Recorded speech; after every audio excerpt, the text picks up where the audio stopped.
That's 1, 2, 3, 4, 5 in a row. Division titles, man. Bills 2025 signpost up ahead reads 12.5. Buffalo, the only team with a 12.5 marker.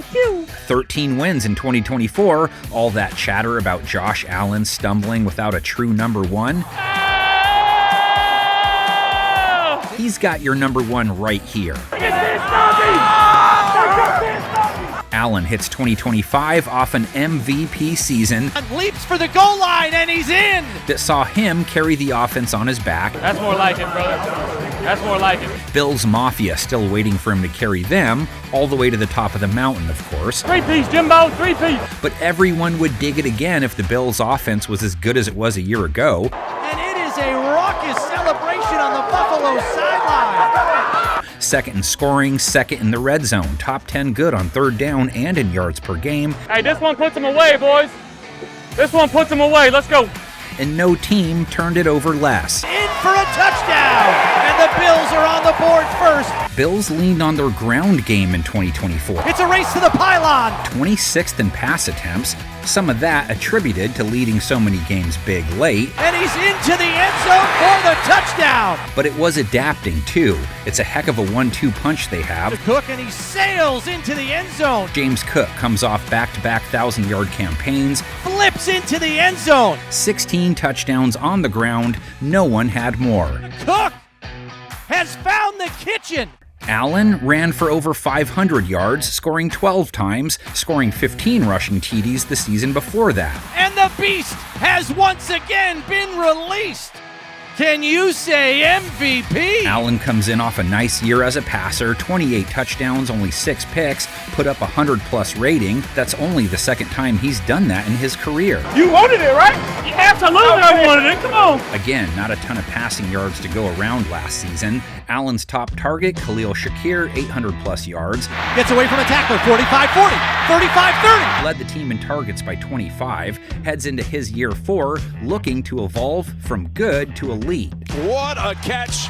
Shakir holding on. Keon Coleman, field stretcher, averaged 19 yards per catch, over 550 yards on just 29 receptions in his rookie season. Looking for Coleman, he's got it, and he's into the end zone. Filling things out, newcomer Joshua Palmer, former Charger, 500-plus yards the last 2 seasons. Herbert wide open. They love their tight end duo, Dawson Knox, 300-plus yards. And it's caught for a touchdown. Dalton Kincaid, 440-plus in 13 games. Caught in the back of the end zone for a touchdown. The O-line that makes it all work for them come in off fine years. Positive energy is contagious. Gave up the fewest sacks in the league. Run it, throw it, catch it, block it. All 5 members come back, too. Every guy had a pressure rate allowed lower than their position's league-wide average. Bills' offense like an A- group that could be A+. Their D, well, it's not a D group, but more room for improvement. We got to get takeaways to change this game. They got one, we don't have any. Let's go. Not that it was all bad. 21 points per game allowed is solid. Third most takeaways. That is the first interception of DeMar Hamlin's career. Need to be stingier on third down this year. Tightening up their play versus the pass would help. Zone man open. Touchdown! Gave up a 93 rating, 28th in completion percentage allowed, 24th in yards per game allowed. NFL, man, it's what it is. Just keep grinding, baby. Pass rush needs to rush the QB a little more often, 18th in sacks in 2024. Throws lobbing back of the end zone, and it's caught for a touchdown. And along the ground, they gave up 4.5 a run, so they have ground to make up in all 3 of the generic facets. Into the end zone for the touchdown. The cast of characters on the hook to make things better. Christian Benford held it down to a low 80s rate last year, 10 passes defensed, couple of picks, couple of forced fumbles as he enters his 4th year. He's picked off this time. It's Benford. Taron Johnson still locked things down, sub 80 rate playing the nickel. 5 touchdown Buffalo. Taron Johnson. Jamarcus Ingram didn't get a ton of reps in, but 2 INTs and a sub 80 rate as he heads into his 4th season. Going for 6 is Jamarcus Ingram. Plus, they picked up Maxwell Hairston with their 1st-round pick. Well, first of all, this is a defense that was 29th in third down defense last year. Maxwell Hairston's going to help that number jump way up. Both Bills safeties come off solid 2024s. Damar Hamlin, a couple of picks, a low 70s rate. This is a blessing. It is a blessing. His partner, Taylor Rapp, mid-80s rating allowed, over 80 tackles. And it's picked off by Taylor Rapp. Rookie safety Cole Bishop in the mix too. He didn't fare great in his brief showing. Their back end would welcome more pressure up front. Greg Rousseau, their top QB hunter, 8 sacks, nice 24 QB hits, 3 forced fumbles. Ball's out! It's Buffalo ball! 16 tackles for loss. He had a better 2024 than many realize. He's in on this play as they got to Goff. AJ Epinesa on the other side, 6 bags, which is what he's been good for 3 years running. And here is the sack put up and a safety. Let Von Miller go chase down chickens somewhere else. He caught a half dozen last year. Second turnover of the night. Out with one vet, in with another. Joey Bosa joins the fold off a Pro Bowl year with the Chargers, 5 sacks, 14 games. And here comes the blitz. And down he goes, Joey Bosa.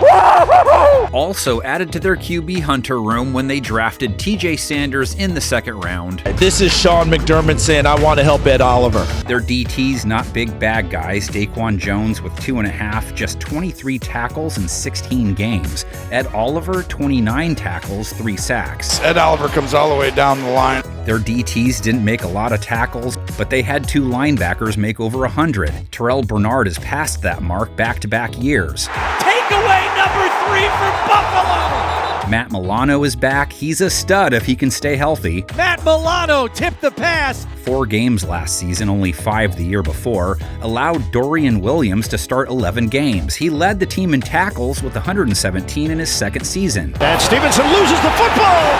Buffalo's got it. Last but not least, the Bass Man. Tyler, 24 of 29 on field goals, missed 5 extra points. By Martin, kick by Bass is long enough.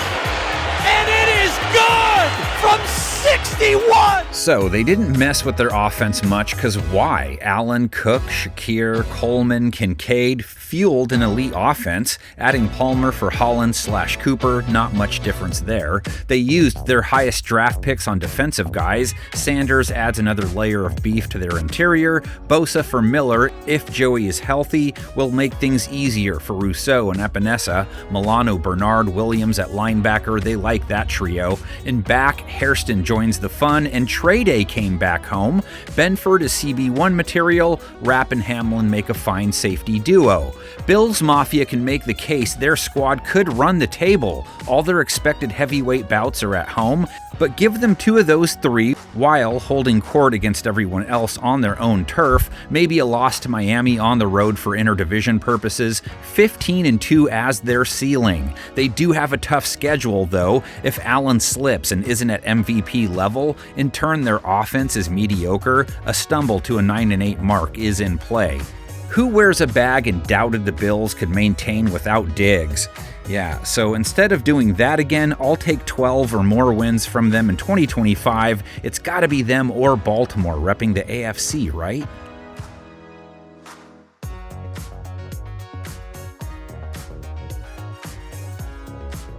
Miami Dolphins, the 2025 Waters, come with 8.5 win expectations. We ain't yet. We're still hungry. The 2024 Fins won 8 games. She told me to my face before the game on numerous occasions that I was going to lose. Which represented disappointment in their case. But she said we're going to win today, so, All right, you know. have a great day. Just can't afford to have Tua miss any more time this year. Let go, let go, let go, let go, let go, let go, let go. Tagovailoa has only played a full slate once in his 5 years in the NFL. See how many we can score in these 60 minutes. Only 11 games last year, which led to a subpar offensive season. I'm going to call a play that necessitates you getting a completion.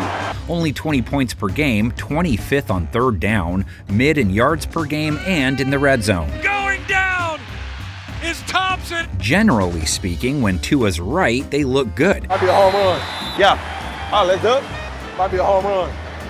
I meet y'all in the end zone then. He led the NFL in completion percentage last season. The Tua fake was fantastic. Tyreek Hill was wide open. 100+ rate for the 3rd year in a row. I'm pretending like I'm going to change this call. Hey, I'm going to change this call. I'm not going to change the call. They get a full run from Tagovailoa. You'd expect Tyreek to return to cheetah form. I'm a dog. I'm a dog. Hill 900-plus yards in 2024, first year under 1,000 since 2019. Change my game plan then. I go for 2,000 blocks. How about that? Jalen Waddle also failed to hit a K, first time he didn't in his 4 years in the show, 740-plus yards still. Jalen Waddle! Jalen Waddle! Have Malik Washington coming off a rookie year where he chipped in 200 and change. Touchdown, Miami! And they signed Nick Westbrook-Akine from Tennessee, led them with 9 TDs in 2024.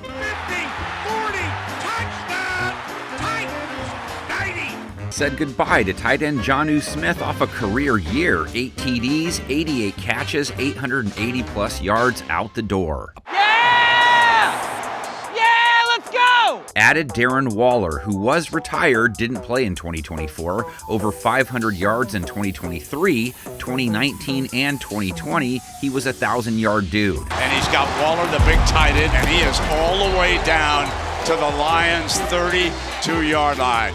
Devon Achane, 6 receiving touchdowns, almost 80 receptions, close to 600 receiving yards. Achane touchdown, Miami! Achane added 900 rush yards and 6 ground TDs too. Touchdown, Miami! 4.5 yards per carry, but as a team, Miami only averaged 4 a run. Their line part of the problem, as it too didn't stay healthy. Left tackle Teron Armstead, right tackle Austin Jackson, and guard Isaiah Wynn all lost time to the Blue Tent. That's annoying. Miami was 18th in sacks taken. Pressure coming, has to heave it. Injury bug also bit their defense last year. Let's see what our defense got. And yet, Miami still held teams to 21 a game. Hey, keep doing your stuff. 4th fewest yards per game, top 10 on 3rd down and in the red zone. Caught at the 30, he did not get there. Secondary held quarterbacks to a sub-90 rate, 6.7 yards per attempt allowed. Only one team was better. They do not have a touchdown tonight. All 3 of their starting corners held things down to a sub-90 rating, but they no longer employ Jalen Ramsey. Ramsey untouched, coming off the edge. His vet partner, Kendall Fuller, held his targets to an 89 rate. He wanted to fit it to Pittman. Kendall Fuller on the coverage. At nickel, Kader Kohu rebounded nicely year over year. And he's intercepted! Picked off! A 136 rate allowed in 2023, a 75 rate allowed a year ago. Coho has it! Both Miami safeties gave up 100-plus rates in the passing game, so they bid farewell to both. Jordan Poyer, who was good for 98 tackles, and bye-bye to Javon Holland, a 111 rate allowed. Their new additions, Minkah Fitzpatrick returns, made the Pro Bowl last 3 years running. Ashton Davis, who comes over from the Jets, played the pass well in 2024 coming off the bench. And intercepted! I hope to see more of Storm Duck this year because his name is Storm Duck. That's GOAT material. Dolphins feel good about the guys they have to hurry QBs for those chaps. And I hear tonight, and all else. Take that from them. But they have to produce more than they did last year. Miami finished 27th in sacks. They have the guys. DT Zach Sealer is a monster, 10 sacks back-to-back years. Football's out. Dolphins get it. Won't have Calais Campbell next to him. He filled 5 bags in his 17th year in the show. We're playing up varsity, we like it too. Benito Jones, their interior buddy last year, mostly a space eater. Multiple threats off the edges. Bradley Chubb, he just has to stay healthy. When he has, he's been good for 7.5 sacks or more. Bradley Chubb coming in, he's got him! Jalen Phillips, same deal. Can wreck a game when he plays. Another sack. Jalen Phillips this time. 4 games last year, 8 in 2023. And the kid they're excited about, Chop Robinson, started his NFL career off with 6 sacks coming off the bench. Here he comes again. This time he gets to me. Behind them, a couple of returning vet linebackers, Anthony Walker, Jordan Brooks. Miami gave up 4.4 a carry overall. We shut down the wrong game, we're going to win this ball game. Brooks racked up 143 ball carriers, 110-plus tackles 4 years in a row. And look at the Dolphins get to him. Brooks, the first one there. And Tyrell Dodson, who ended up with 100-plus tackles last year between Seattle and Miami. Incomplete, broken up by Dodson. More Jason Sanders kicking it, 37 for 41 on field goal attempts, 12 for 14 from beyond the arc. and the Miami Dolphins have won this football game. 3 key changes to the offense, 1 to the line, Westbrook-Ikhine, who should be more productive than OBJ, the Waller-Jonnu swap stings, but it's all about how many games Waddle, Cheetah, and Tua get together. It's like Voltron. Without the main guy, you're left with a bunch of weak lions. They injected new life into their defensive front with that Grant pick. Sealer is a monster. If Chubb and Phillips can stay healthy and Chop makes the leap, they could be a problem for QBs. 2 new safeties. Minka returns. That's an upgrade despite him not playing the pass great in 2024. Davis will join in. How stingy do you think those corners can be without Ramsey? If they're not, and the team isn't even as good as a 9-win team, then give them losses to all the 8.5 or better teams on their slate. Buffalo, the Chargers, Baltimore, Buffalo again, Washington, what a stretch, Pittsburgh, Cincinnati, Tampa Bay, and to New England on the road since it's a worst-case scenario exercise, an 8-win floor. Say the offense just goes off all year and they can play sprint football, flip the LAC game to a win, give them a victory over Washington, Tampa Bay, and sweep New England, 12 wins as the ceiling. Miami let me down last year, but that was injury-related. Without them this year, I think they get 9 or more wins. Just stay away from the blue tent, people.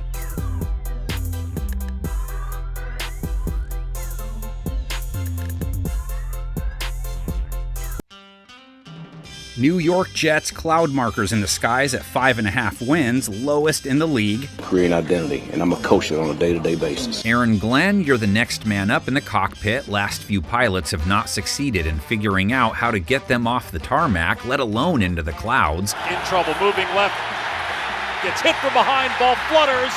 Glenn and company inheriting a New York offense that couldn't score 20 a game, 24th in yards per game. Intercepted! Unlike years past, their subpar offensive output wasn't the result of terrible QB play. And he finds Kenny Yeboah wide open in the right flat. Aaron Rodgers wasn't A-Rod of old, but he left off a 28 TD, 11 INT year. Puts it right in his hand. Taking over Justin Fields, known as much for his legs as his arm. Fields runs into the end zone off the left side. It'll be interesting to see how often he runs versus throws. He helped DJ Moore to go for 1,300 plus yards in 2023, so he can wing it. Fires, corner of the end zone, caught, touchdown. That's good news for Garrett. Wilson came out from behind the fence to put up 1,100 plus yards a season ago. Garrett Wilson, toe taps, there's absolutely no question. Garrett looking to make it 4 straight years to start his career with 1,000 plus. I mean, just one of the sickest catches I've ever seen. That's a touchdown. Listen, the only way I can describe this is think of the Michael Jordan emblem. That's what Garrett Wilson looked like catching this football. Hitting the TB for some late season Devontae Adams went as well as when you do it after a late night of, whatever that might be. It was intended for Devontae Adams. The Lazard dodged Spidey just enough to chip in over 500 yards, Allen with 6 scores as well. It's a Hail Mary touchdown to Allen Lazard before halftime! And they're looking for a new tight end. Ty Conklin leaves on the back of a 50 catch, close to 450-yard year. To the end zone, and the Jets have the lead. In his place, second-rounder Mason Taylor. I love this player who is ready to step in right away as a polished, instinctive player.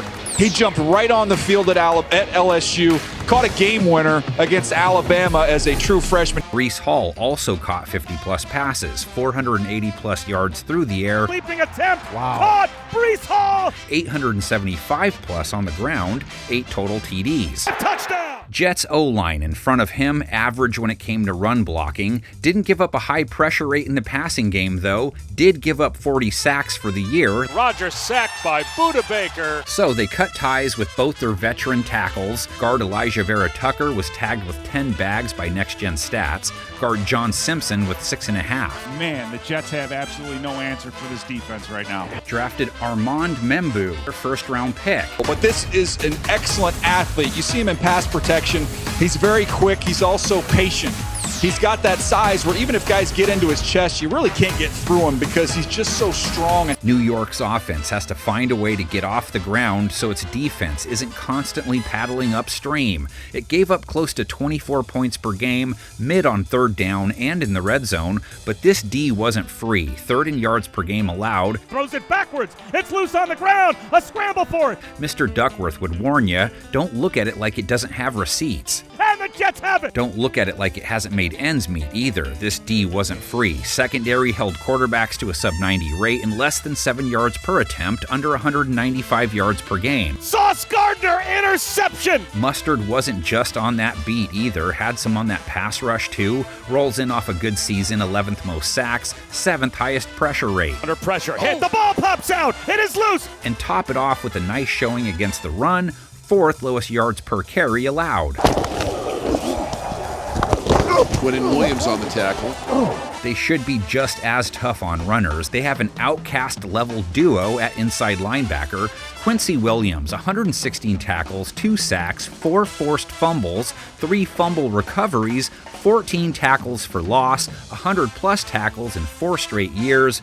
So fresh and so clean indeed. Nowhere to go. Quincy Williams with a big play. And hey, Jamian Sherwood leads the NFL in solo tackles, 158 total, 10 for a loss, 2 bags, got an invite to the Players Ball after all of that. Jamian Sherwood finishes him off. Plenty of talent returning in front of those blokes. Will McDonald broke out in his second year for 10.5 sacks. Pressure, and Will McDonald gets to the quarterback again. Quinnen Williams, a half a dozen bags, has made it home 5.5 to 7 times, 5 of his last 6 runs. And now he's brought down. Quinnen Williams. Michael Clemens heads into his year 4 off a 4.5 QB takedown year. They will pay for it. Michael Clemens. And their back end is still capable of locking it down. Sauce Gardner on one side held quarterbacks to a sub-90 rate again. Calf against Gardner, and it's incomplete. It's 4th and goal. Won't have DJ Reed across the way anymore. Had held quarterbacks to an 80 rate back-to-back years. They signed Brandon Stevens, but he has to rebound. He was the Waldo in Baltimore secondary last season. Still have Michael Carter, who held his targets to a low 80s rate. The veteran Carter just kind of bait him and then step in front of it. Change at safety, too. Ashton Davis held quarterbacks to a low 70s rate, couple of picks. He's gone. Jalen Mills put up a ridiculously low 39 rate against the pass, but he's gone too. Perfectly played by your center fielder. Chuck Clark also departed. Still have Tony Adams. He gave up a rate over 100. What hell's gonna come? One game at a time. And they added the Cisco kid, must have been friends of his. Andre held his targets to a sub-80 rate for Jacksonville last year.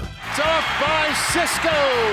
Fields, Garrett Wilson, Josh Reynolds is probably not the same as Rodgers, Wilson, and Adams, unless Fields can make up for some things with his legs, which he most certainly can, just a matter of how often he does it. Only one change to their defensive front. Noddy for Kinlaw shouldn't be too noticeable. McDonald, Quinnen, Quincy, and Sherwood make that group plenty formidable.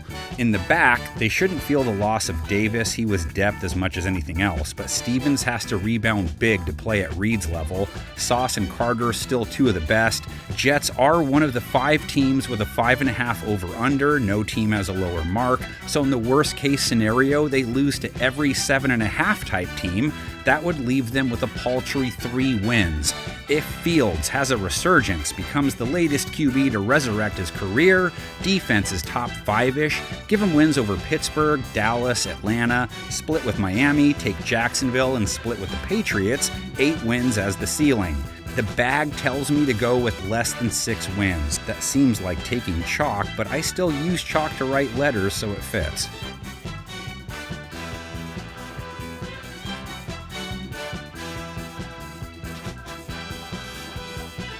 Let's get one here. Let's get one here, baby. Let's get one here. Let's get one here. New England Patriots 2025 buoy is out there floating at 7.5. Not bad. They only produced 4 wins in 2024, which led to the return of an old soldier. Let the Mike Vrabel era begin again. Hey, the first one didn't go so bad, right? He's armed with the Drake who had the good 2024. Wide open receiver Hulk, and it's an easy flip and catch for a touchdown. Sense of euphoria swept back through Gillette after watching May throw 15 TDs with a high 80s rate. And a touchdown pass on a perfect dime from Drake May. May's numbers weren't off the charts, but didn't have a ton to work with, and his line seemed to work against him sometimes. The good news, New England's two-buck Chuck offense has nowhere to go but up. Intercepted! 17 points per game, 30th, 31st in yards per game, 29th on third down, and 30th in the red zone. Little passes knocked away incomplete. May, with Diggs having a go-to to go to, so they signed Stephon, hurt last year in Houston, so he only played part of the year, has plenty of K-plus seasons on his resume. Throws to the end zone, caught Diggs! Their second rounder from last year, Jalen Polk, had an amazing stat line. Touchdown, Jalen Polk! If he only played one game and not 15. Kendrick Bourne only played 12 games. Has missed significant time back-to-back years. Demario Douglas, New England's top wide receiver, heads into his year 3 off a 600-plus yard campaign. Running is Douglas. Touchdown! Professor, what's another name for pirate treasure? Kayshawn. Throws downfield for Booty. He slides and he makes the catch. Booty came close to 600 yards in his second year and his first where he was really able to show off his assets. Caught on the right sideline for a touchdown. Added Mac Hollins, 378 yards, scored 5 times for Buffalo last year. For the touchdown, Mac Hollins. New England's vet tight end duo combined for over 1,000 yards. Austin Hooper, 475 plus, 3 TDs. Austin Hooper with a catch and a touchdown for New England. Hunter Henry led the team in targets, 670 plus yards, a couple scores. Scrambles out of the pocket, and there's Hunter Henry again. If May is going to give Will Levis a run as that Mayo Company's pitchman, I mean, he's got the name, right? And clearly you don't have to be that good, and they'll throw money at you anyway. Like New England's O-line qualifies then. He calls the strip sack, ball down on the ground. Pat's quarterbacks faced the highest pressure rate of any team, 52 sacks taken, and the team was only 24th in pass attempts. Ramsey untouched coming off the edge. This is why they used a first-round pick on Will Campbell this year. Of all the teams in this draft, to me, the tackle need for the Patriots was probably the most glaring across all 32 teams. They had to go in this direction. Right tackle DeMontre Jacobs' rookie year saw him allow a hefty 15% pressure rate. He gave up 8.5 sacks, so they signed vet Morgan Moses away from the Jets. Center Garrett Bradbury comes in from Minnesota, takes over for David Andrews, who only played 4 games. Run game, Ramondre Stevenson led the way with 800-plus yards. He's into the end zone! Hell yeah, Drake! Hell yeah, Drake! Stevenson only 3.9 a run, just 4 the year before. Antonio Gibson hit at 4.5 as his backup, over 500 rush yards. And he's fighting his way into the end zone, Antonio Gibson! And joining them, Travion Henderson, nabbed in the second round this year. See my comparison there at the bottom. Clinton Portis, think about how unbelievable he was, not just as a runner, but in pass protection, and someone who has the speed to hit home runs. How about this in the Rose Bowl? Once he gets to the corner, you can forget about it. And May, a ZZ Top fan as it turns out. Nice fat 7.8 yards per carry, picked up over 400 rush yards. He has legs and he knows how to, And you know what else? New England's defense also has to play better ball in 2025 to turn things around. And they made a ton of changes to try and make that happen. You've been stopping them all day, dog. You've been stopping them all day. 22nd in points per game allowed, 22nd in yards per game, 27th on third down, 25th in the red zone, only 12 turnovers, only one team with fewer. Oh my God! What? They gave up a 96 passer rating, 26th. Makes a man miss. At the 5, looking for the pylon. Hopefully someone convinces their pass rush that it's okay to leave shopping trips with bags. Not sacking quarterbacks isn't saving the environment. No team had fewer. Caught for the touchdown! Along the ground, gave up 4.4 a run, which was good for 12th, but 4.4 is only impressive if you're running the 40. Roll up the middle, touchdown Miami. Linebacker Juwan Bentley only played 2 games, did allow Christian Ellis some playing time, 80 tackles, a career high, heads into his year 5. Rodgers never had a chance. Christian Ellis. Anthony Jennings started 16 games in his year 4, 78 tackles, a career high as well. Down he goes again. Anthony Jennings. And Jelani Tavai went for 115 tackles, back-to-back 110-plus tackle years. Down he goes for the 8th time today. But how about add in former Raider Robert Spillane, who went for 145-plus tackles back-to-back years, 5 INTs over that time, 5.5 sacks. Minutes of energy and passion.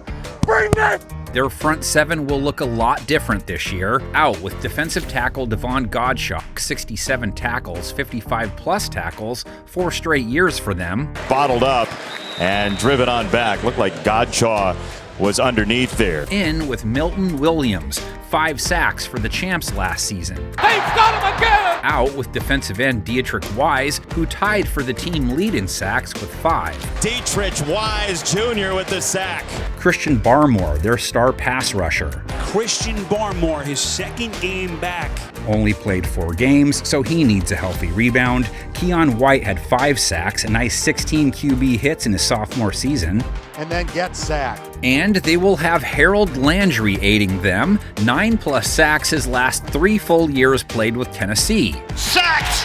Back at the 25, Landry again! Picked up Kaylavon Chase on 2, 5 sacks for the Raiders a year ago. Raiders give it chase, and they have a sack! If they can get more out of their front, it should translate to better play on the backside. They have themselves a lockdown corner in Christian Gonzalez, 2nd-team All-Pro in his 2nd year. And now it's a foot race. Gonzalez in. Cornerback Marcus Jones heads into his 4th year off his best year, held quarterbacks to a sub-90 rate, knocked down 10 passes. Marcus Jones may have just saved the day for the Patriots. New to the lineup, Carlton Davis with Detroit last year, nice sub-80 rate in 13 games. Intercepted by Carlton Davis. Corner Jonathan Jones is looking to rebound after giving up 7 touchdowns and a 135 rate. He was a sub-90 guy the year before. Youngster Alex Austin outplayed him. He heads into his year 3 after holding quarterbacks to a sub-90 rate allowed. This secondary has really done a good job. In his 9 games, and he fared well in his limited snaps as a rookie. Similar deal with safety Marte Mapu, also a 3rd-year guy in 2025, held it down to a sub-70 rate in his 10 games last year. Deep downfield, intercepted!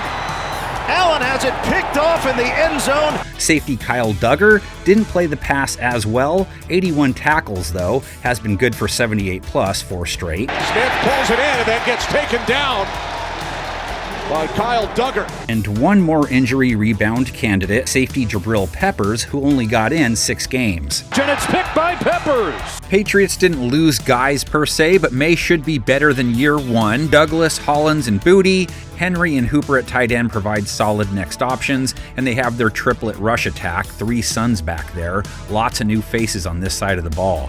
Same true with that defense. Williams, Tonga, Landry, and Spillane, all newcomers. Landry and Spillane are for sure upgrades, stamping a few pushes to play it conservative. Only one change to the secondary. Davis for Jones makes them better back there. Gonzalez is CB1 material. Jones and Austin give them a good quartet.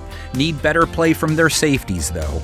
And if they don't get it and they're really a mid-level type team and they struggle with all the new faces, give them losses to all the teams with 7.5 or better over-unders, and this is what it looks like. A 6-win floor. That is progress, though, and let's say May makes a huge leap and everyone gels right out of the gate. They take Vegas, Pittsburgh, Atlanta, sweep the Jets, split with Miami, would be looking at an 11-win season. That's not a bad ceiling based on where they were. Man, 8 or 9. I guess let's go 9 since I'm a big fan of Gordie Howe, the Beatles' White Album, and the number of times Ferris ditched his senior year.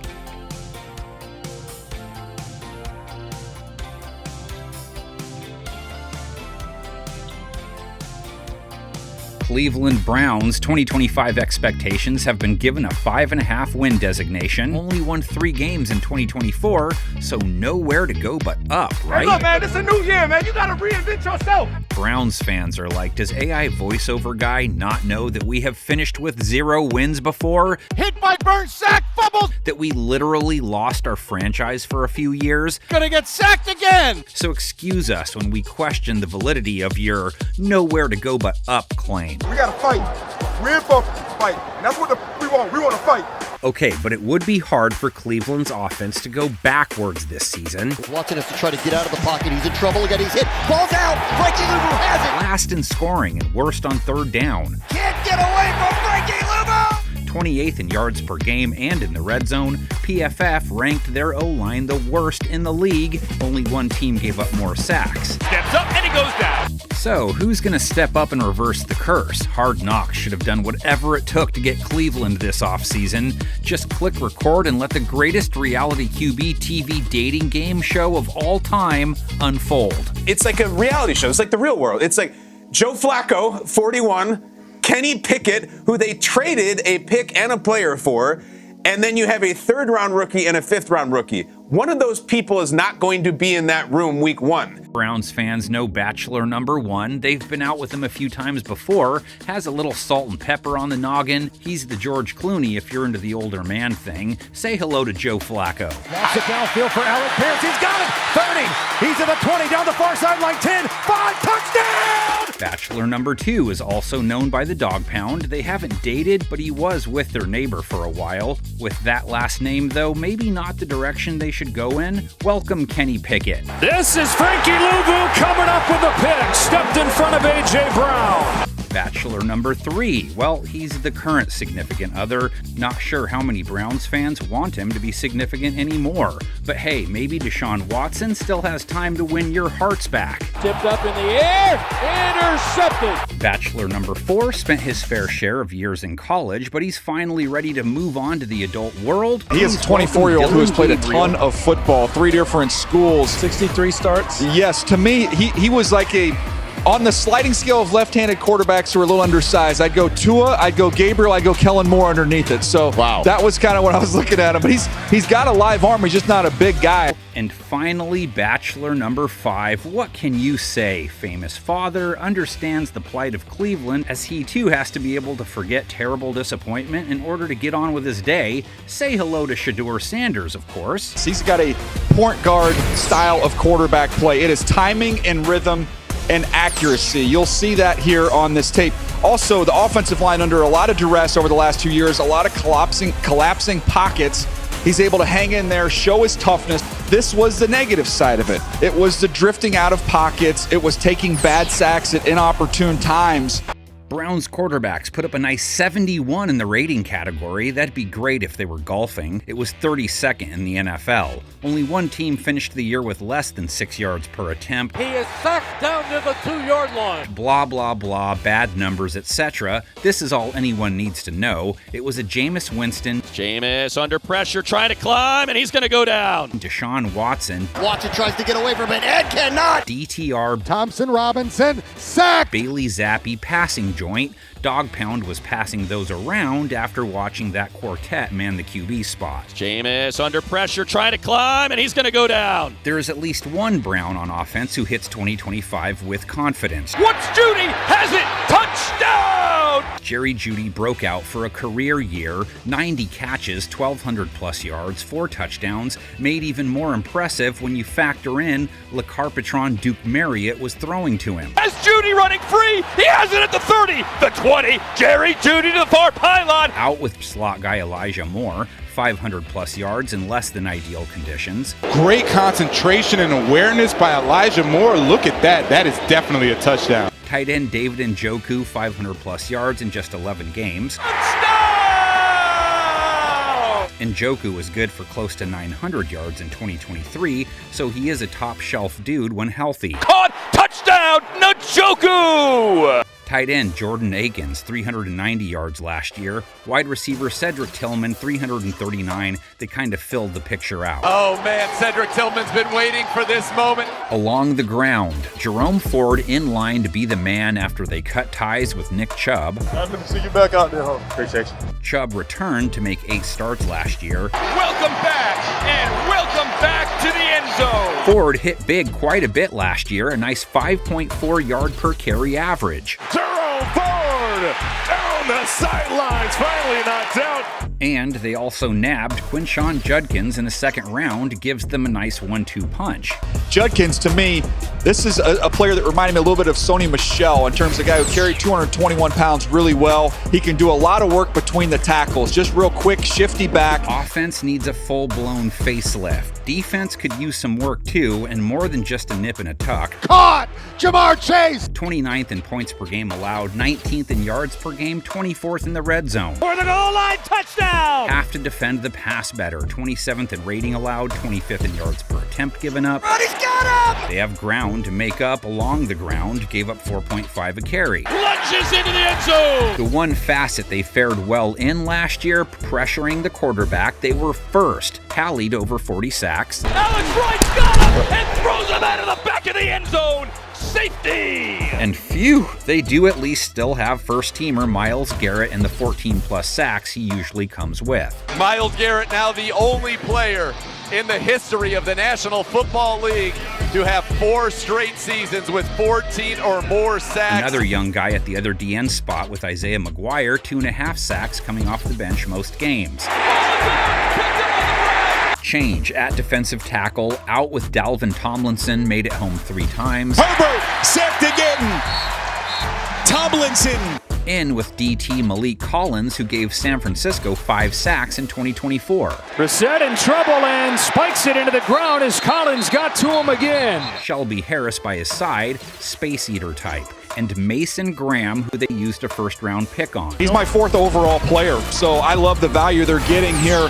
This is a guy with a wrestling background who is unbelievable against the run. You cannot move him at the point of attack. He plays with incredible leverage, and then he also flashes this ability, as he showed against Alabama, to penetrate, make his way into the backfield. Just a dominant player. They have vet Jordan Hicks in the middle, enters off a 78 tackle, 2 sack year. It's his traps, Jordan Hicks. And Mohamed Diabate made 21 starts in his year too, 13 games, 70 tackles. Diabate coming with some smoke. And they added linebacker Carson Schwessinger in the second round. He clearly, to me, is the best available off-the-ball linebacker, and after him, it drops off a cliff. So they must have looked at the board and said, if we need a linebacker, we need to do it right now. Browns cornerback trio all gave up rates over 100 last year, so all could rebound. That's what they do. Safety Grant Delpit gave up a 140 rate, allowed 4 touchdowns. It is complete. It is a touchdown, Pittsburgh Steelers. Saving grace is 111 tackles.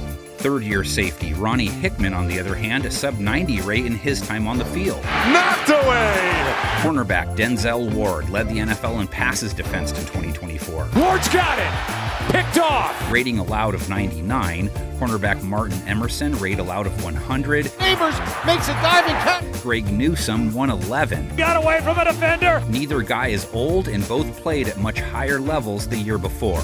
So it's the same 5 cats back there again.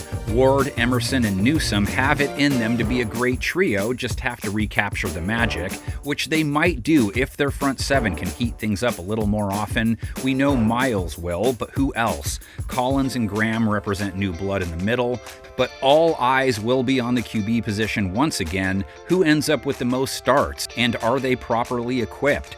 Judy, a healthy Njoku, and then what? Lots of handoffs with Ford and Judkins plenty capable of eating up the clock. Cleveland enters the year with the hunted designation on their backs, not hunters. They do get a couple of 5.5 over teams.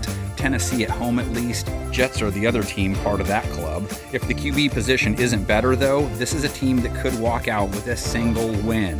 But let's say the QB position produces at a much higher clip than expected. They take Pittsburgh, Miami, Minnesota, along with Tennessee at home, edge Las Vegas, New England, and the Jets on the road to go 7-10, which would exceed expectations. I've learned that it's more often than not they don't exceed hopes, so the arrow in this case is landing on the side of less than 6 wins. It just doesn't look promising, even from behind this bag.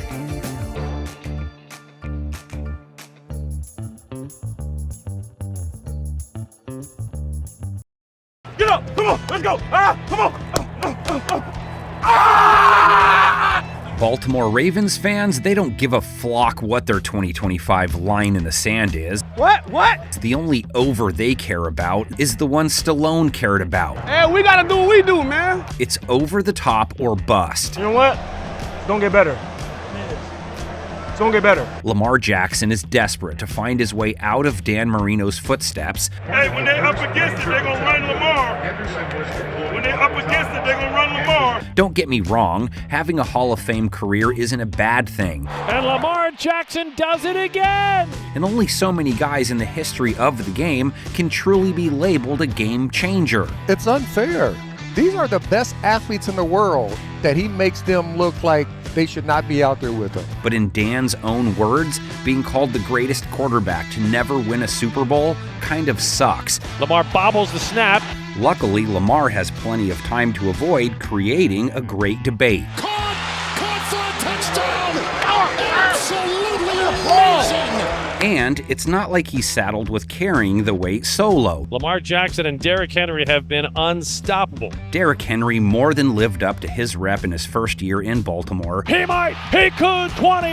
1,900 plus yards. 10-5. 16 scores on 5.9 per run. He will go all the way. Lamar went for 900 plus rush yards as well. Lamar Jackson showing off the speed. Led the league in yards per carry for the second year in a row. Touchdown, Ravens! It's hard to ask for more from Baltimore's offense in the regular season, at least. Every time we out there, we gotta score. Every time we out there. First in yards per game, one of 3 teams to average 30 or more points per game. Pat Ricard, touchdown, Ravens! Third on third down, first in the red zone, only 2 teams with fewer turnovers. It is caught! Touchdown! Oh, what a catch by Mark Andrews! Super Troopers cops can't ask him to pull over anymore. They're already pulled over as far as they can go, so to speak. Wallace breaks a tackle. He's to the 30. Stiff arms a man. 35-40. Baltimore's O-face built on its rush attack. Second in rush attempts, 31st in pass attempts. He's in! Touchdown, Lamar! Hey, nice job. It's a great play. Nice job, man. Nice job. Just like that. Ernie McCracken couldn't pick up that split. Zay Flowers, Jackson's go-to, led them in targets. Zay Flowers on the receiving end. Went for 1,000 plus yards after starting his career off with 850 plus. Caught the one, in for a touchdown! Kingpin, underrated bowling classic. Rashad Bateman, breakout year. He's got Bateman open at the 5. Touchdown! 750 plus yards, 9 touchdowns in his year 4. Bateman is there. He makes the catch! Both those represent career highs. He's in! Touchdown, Ravens! Yeah, babe! Yeah, babe! Now add some D-Hop to the mix. 600 plus yards between Kansas City and Tennessee last year. 5 TDs. Went for over 1,000 the year before. Pass is caught by Hopkins. Mark Andrews comes off a career high in touchdowns as well. Touchdown, Ravens! Painted it purple 11 times. He's got a man, he's got Andrews, he's got a touchdown! Tight end Isaiah Likely, a career high in receptions, yards, and TDs. Isaiah Likely has it at the 30, sidesteps the tackler, he's to the 20. 42 catches, 477 yards, 6 scores as he heads into his 4th season. Touchdown, Ravens! Nelson Aguilar was the spare part. Running back Justice Hill, 42 catches, 380 plus receiving yards. End zone man open, touchdown! Gave him 225 plus on the ground. Leg race 20, he's in! Baltimore's O-line, ranked 19th by PFF, gave up the 3rd fewest sacks. Back of the end zone, touchdown Ravens! Just one change to the group. Lost guard Patrick McCarry will lean on Voorhees, a rookie last year. Ravens offense hoping to run it back basically, and they're plenty happy with the cast of returning defensive players too. Physicality, come through us! Baltimore's defense got off to a slow start in 2024, but turned it around. Pile up! Ravens say they have it, they do! Held teams to 21 points per game when it was all said and done. And the Ravens defense pushing the Cowboys around again. Good for 9th lowest. They were 10th in yards per game allowed. Burrow throws to the end zone, it's incomplete! Secondary was the biggest culprit in their early struggles, but they worked their way back to a 91 rating at least. Intercepted, picked off! 8th lowest completion percentage allowed. It's a mindset when it comes to being dominant, and I love it. Ravens bagged 54 quarterbacks, 2nd most in the NFL. Wilson, down he goes at the 35-yard line. Madubuike again. And no team was harder to run on. What are you willing to give up? Hard to run on them when Roquan is always in the way. First team All-Pro back-to-back years, that says it all. In the zone from the first snap to the last. Smith's linebacking partners, Trenton Simpson with 73 tackles in his sophomore campaign. Trenton Simpson, outstanding timing. Let Malik Harrison walk, 54 tackles, so not a major piece. Edwards over the left side, and that play is made by Harrison. They are armed with at least 3 elite QB hunters. Nnamdi Madubuike, Pro Bowler back-to-back years, 6.5 sacks from the inside. He's been challenged by Zach Orr to become more violent, and that's exactly what he did there. Outside, Kyle Van Noy, the vet with back-to-back 9+ sack seasons after putting up a career-high 12. Noy's got him, and he'll be credited for his 5th sack. Odafe Owe broke out, 10 bags. Previous high over his 4 years in the league was 5.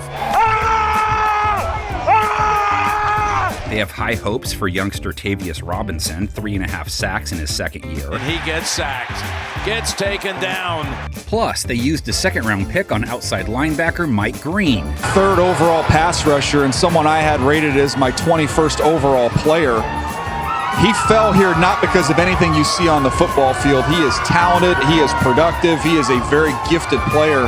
There was some off-the-field stuff that surfaced at Virginia. Travis Jones fills things out, got his first chance to start in his 3rd season. 42 tackles from the nose tackle spot, not too shabby. Now you can put a sack in his accomplishments this year as well. How about their back end? Peppa would tell them to thank their moms. Wiggins, Humphrey, Hamilton are quite the big 3. Marlon struts into 2025 off a first-team showing. It's intercepted, picked off, Marlon Humphrey. Sub-60 rate with a fat 15 passes defensed, 6 interceptions. The Ravens force a turnover. Crockett and Tubbs are at the door of Baltimore's GM's house. Turns out the theft suspicions surrounding the selection of Nate Wiggins were valid. Sub-60 rate, 13 passes defensed in his first go at things. Right into the hands of Nate Wiggins, and the rookie walks in for an early pick 6. They love their safety duo. Kyle Hamilton, of course, is in the convo for best doing it. Intercepted, picked off. Doing it right. Low 80s rate along with 100+ tackles. Good enough for second-team All-Pro. And incomplete.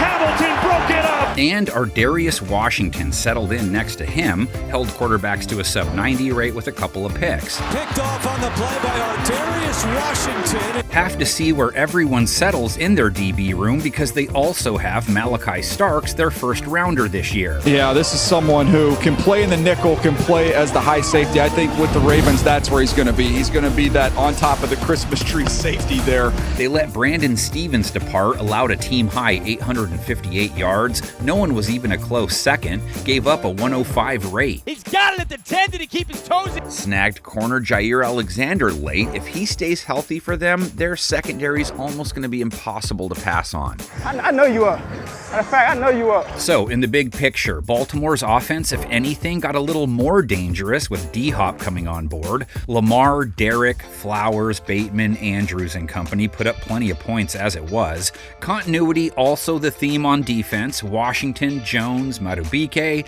Van Noy, Owe, Roquan, Trenton Simpson, running it back with the rookie Green being added to the fold. And just the one change to their secondary, adding Starks and subtracting Stevens would seem to make them more problematic.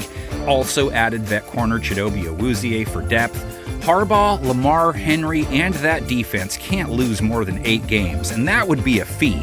But sure, they play Kansas City and Buffalo on the road. Let's say they drop road games to Green Bay and Miami as well. Home losses to Detroit and the Rams. The 9-8 floor, them and Pittsburgh are as close to over 500 locks as it gets. If they play to their standard, though, they beat LA at home, beat Kansas City, Miami, and Green Bay on the road. That's a 14-win ceiling. Again, they really only care about being at the dance at this point, not what they're wearing. They shouldn't stumble in, though. 12 wins still seems like an easy marker for them to cross with the dudes they have, but as always, the division games will be dogfights, save the ones maybe against the team with the dog pounds. No offense.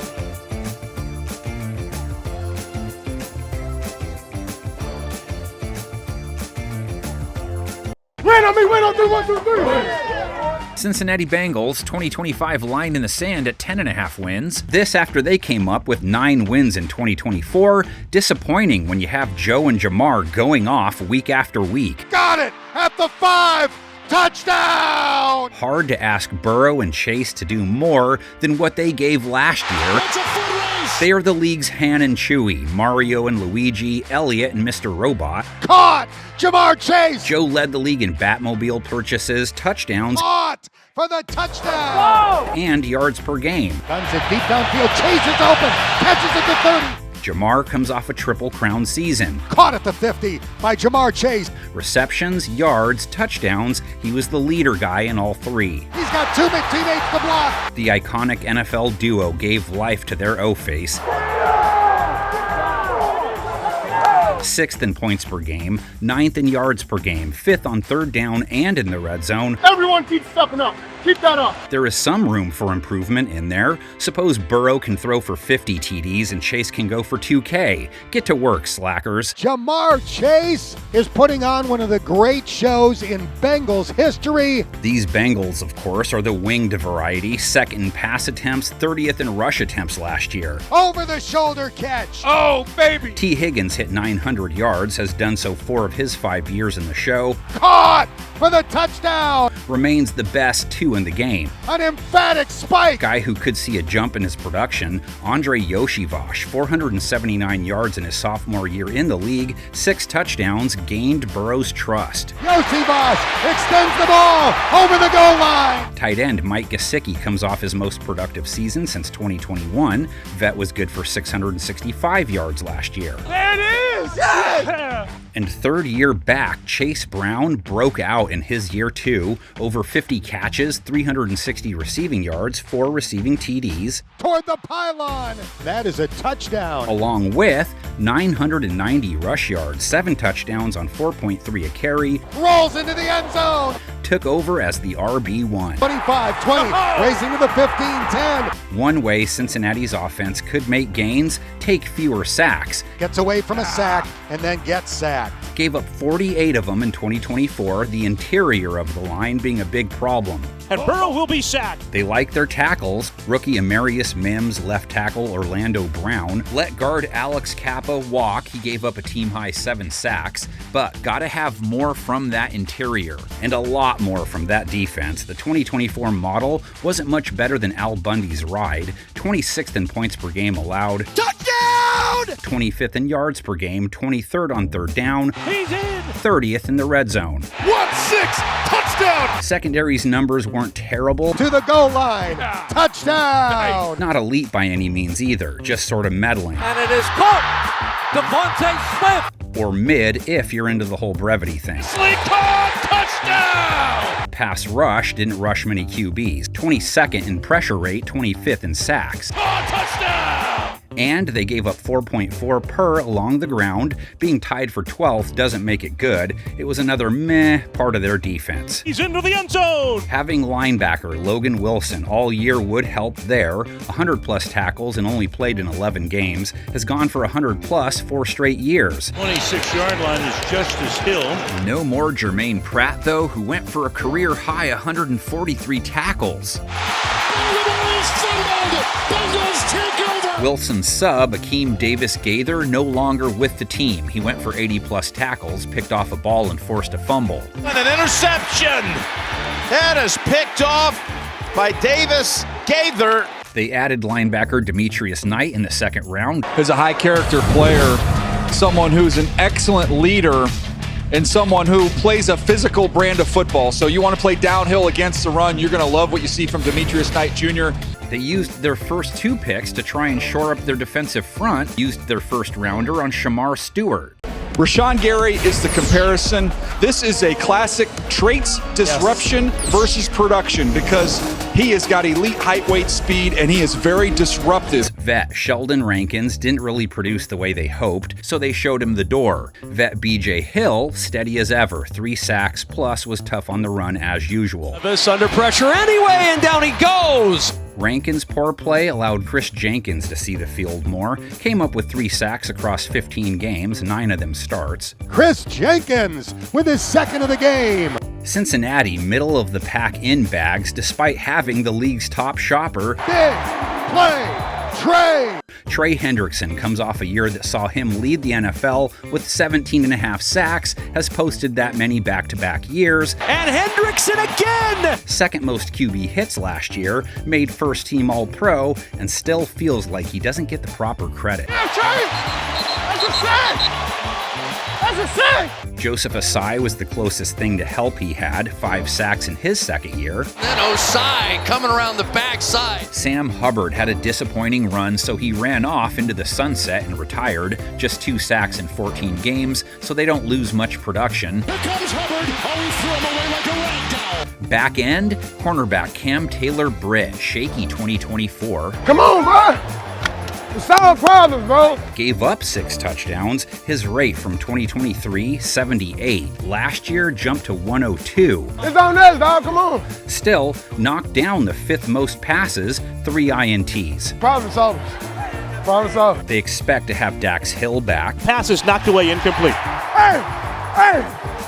Let's go. The youngster only played 5 games a year ago. They have a couple young corners with some promise, too. Josh Newton held quarterbacks to a mid-90s rate in his rookie year. It's intercepted! Josh Newton!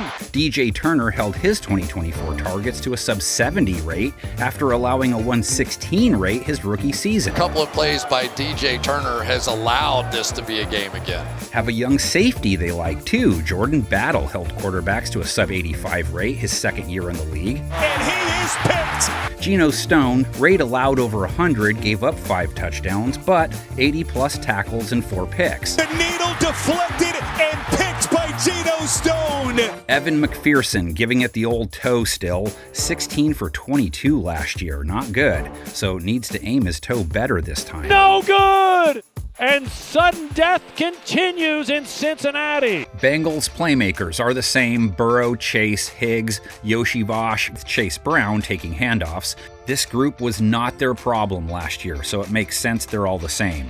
This group kinda was, so they hit the draft to try and make it better. Stewart represents an upgrade over Hubbard, he and Dosai hoping to help lighten the burden currently carried by Hendrickson. Wilson pairing with a new linebacking mate for the first time in years.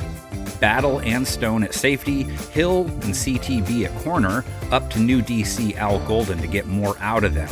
If he doesn't, they could be looking at another 9-win season, which is a high floor, and that's tied to a schedule that does appear favorable. They are lined up to play pretty well at home especially. And in the best case scenario, they only say lose 1 game in the jungle. They sweep Pittsburgh, get wins in Miami and Denver, stack up 13 wins, which would be enough to take the division.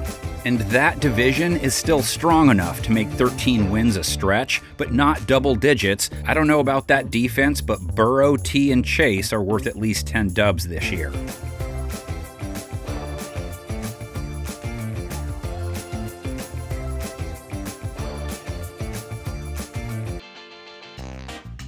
Pittsburgh Steelers 2025 etching reads 8.5 wins. Let's go! Let's go! Just par for the Mike Tomlin course.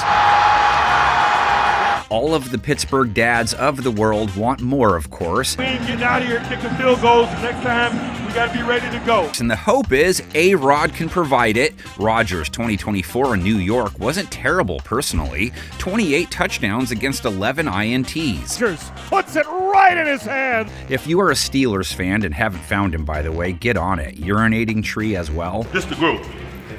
Look at me, this is the group. Both super fans who need more from an offense that was mid in points per game and on third down. Make the plays, man. The plays ain't gonna make themselves. I'm looking at the playmakers. Not great at moving the ball and terrible at cashing in when they made it inside the 20. Lobs to the back of the end zone, intercepted! Rodgers takes over for Russ, of course, and Fields, I guess. Wilson made the Pro Bowl for Pittsburgh, playing 11 games, mid-90s rate, 16 TDs against 5 INTs. Caught, Austin! Had enough of George Pickens, traded him off a 900-yard year. It's an ice cream ready. I want this to be something tropical for you. Taking over as WR1, DK Metcalf. Metcalf 992 yards in 2024, 900 to 1,300 every year in the game. Got DK in the backfield. He's got it. Calvin Austin heads into his year 3 off career highs in receptions, yards, and touchdowns. It's Calvin Austin. He has a step. Austin heading straight up the middle of the field. Clocked out with 548 yards. They can't cover. They can't cover you. Let's get it. They did add tight end Jonnu Smith in that trade. 88 catches, 8 touchdowns, 884 yards for Miami last year. He pairs with tight end Pat Freiermuth, the only other pass catcher of note from last year's Pittsburgh squad, put up career highs in catches, 650-plus yards, scored 7 times. And Freiermuth is in! Wilson and Fields' styles led to an increase in sacks taken as expected, 49 of them. Wilson is sacked by Hendrickson again. Left tackle Dan Moore got tagged with a fat 16.5 sacks allowed. Pressure is on. Ball's out. Ball's loose on the turf. They let Moore walk. They had first-rounder Troy Fautanu miss most of the year, so he takes his spot in the lineup. Steelers offense, a ground-and-pound attack. Shake and bake move by Harris. 29th in pass attempts, 4th in rush attempts. Najee Harris scampers into the end zone. No more Najee Harris, though. He'd given them 1,000-plus yards the last 4 years in a row, too. Like Superman, laid out and got the end zone. But Najee just 4 per run. Their changeup back was good for more than that. Jalen Warren hit at 4.3. Touchdown, Pittsburgh Steelers. Warren, 500-plus yards, came down from a 780-plus yard year in 2023. He likely takes a back seat to Caleb Johnson, who they got in the 3rd round this year. And downhill running style, you can see how the Steelers would appreciate that. A lot of his work is in between the tackles where he runs a little bit upright, but he's still able to break tackles. Terrible Towlers believing if their offense can make up some ground, it would be enough to put them over the top. Be great. Be great. Because they are plenty happy with the defense they're working with. Heineke hit by Hayward. Down he goes. Oh, would you let the Lion King roar there, baby? Held teams to 20 a game, 2nd hardest on 3rd down. And that is going to be intercepted. This game is over. 12th in yards per game allowed, 13th in the red zone. The ball is loose. A fumble caused by Watt again. So some room for growth still. Welcome to the big stage. It's the big stage because we're here. Secondary held quarterbacks to an 87 rating, 8th lowest. The Steelers have forced a turnover on downs. Oh my goodness. You don't believe what you're saying. Their pass rush, 40 sacks without blitzing much isn't bad. Jones is sacked. TJ Watt. But 40 was just middle of the pack. That was a sack, a forced fumble, and a fumble recovery as TJ Watt makes the play. They had an average pressure rate, too. Along the ground, only a few teams stingier versus runners. TJ Watt comes in just a nice right hook. Absolutely drops the ball out of there. They have all sorts of talent coming back at all 3 levels. You gotta go slow those jokers down right now. All right. Especially 90. He's hunting. Yeah, he's hunting. All right. All right. Have to start with TJ Watt, 11 sacks, most forced fumbles. TJ Watt slings them down. 2nd team All-Pro. And the ball game will end on the TJ Watt sack. He's a lock for 10-plus bags so long as he's healthy. TJ Watt, that is career sack number 100 for him. Has the game for twice that, too. Bro, he got 100 sacks. I want more. Can Cam Hayward come close to another first-team All-Pro year in his 15th year on stage? 8 sacks, 11 passes defensed, and over 70 tackles. Stud. Let's finish it. Joining him in the trenches, rookie Derek Harmon arrived via the 1st round. I had a chance to go see him live, and he's impressive. He's on the other side of the line of scrimmage constantly. Outside linebacker Alex Highsmith, 6 sacks in 11 games. He's a double-digit guy if he plays a full slate. Alex Highsmith has number 2 on the night. And they like Herbig, who filled in for Highsmith and nabbed 5.5 QBs as a soft. Yes, dudes, brother. Let's go. Come on. They told us he wasn't a fumbler, right? They parted ways with defensive lineman Larry Obi-Wan-Gunjobi, leaves off a 41 tackle year. Rodgers slides in trouble, goes down. And check this out, defensive tackle Keanu Benton's rookie year, 36 tackles, 16 solo, 1 sack, 8 QB hits. His 2nd year in the league, 36 tackles, 16 solo, 1 sack, 8 QB hits. Nowhere to go and taken down. Stacked behind them, a white stripes level linebacking duo. If your initials are PW, good chance you're an elite linebacker, I guess. Peyton Wilson impressed, making 80 tackles despite coming off the bench most of the year. Pair him with a queen. Not even a Seven Nation Army can stop that. Patrick with 129 tackles, made the Pro Bowl, 98 plus tackles each of his 5 years in the show. And this was definitely a fumble. And then there's the Pittsburgh backside. Big change though due to the swap. No more Minka, a Pro Bowler 3 straight years. Fitzpatrick close to 100 tackles in 2024. Not super clear who will pair with safety Deshaun Elliott, who comes off a year where he held quarterbacks to a sub-90 rate while making over 100 tackles. It's over the middle and picked off. It is Deshaun Elliott. It is Pittsburgh debut. Jalen Ramsey joins the cornerback room, held it down to a sub-90 rate for the Fins in 2024. Ramsey untouched, coming off the edge. Also new to the towel, Darius Slay, who had a fine year while winning a ship with Philadelphia. Going deep down the far side of the field, and it's Slay. Slay took it. How about that? They join cornerback Joey Porter Jr. Like getting a Jelly of the Month Club membership, he's the gift from Chicago that keeps on giving. Sub-80 rate, no touchdowns allowed, faced the most targets on the team, 70 tackles. Intercepted! They had a Rook and a Bishop all in one, so they could move Beanie straight and diagonal. What a first year. And it is picked off by the Steelers. Held quarterbacks to a sub-70 rate, picking off 4 passes. Picked off by Beanie Bishop. Some changes at corner. Lost Dante Jackson, who had 5 INTs. It is intercepted. Dante Added Jackson. cornerback Brandon Eccles, former Jet who held quarterbacks to a sub-90 rate last year. Diving interception made by Brandon Eccles. Cam Sutton held his targets to a low 70s rate, lost games to injury. Give him credit. Big play. And once again, they have Chris Boswell kicking it through the uprights, as steady as Deb in the kitchen. 41 of 44 on field goal attempts, led the NFL in field goals made, 13 for 15 from downtown, didn't miss an extra point. So you have an offense fueled by Rodgers, DK for Pickens, that's Push City, Muth at tight end, Warren and rookie Johnson in the backfield. They beefed up their front 7, taking Harmon with their first. That's a beefy front 3 when you pair him with Hayward and Benton. TJ, Highsmith, Herbig bringing it from the edges. Queen and Wilson, a nice second-level duo. Backside, Slayin for Jackson, no harm, no foul. Both dudes had good 2024s. Ramsey is an upgrade to the corner room. Eccles is new too, but should back up Slay, Beanie, Porter, etc.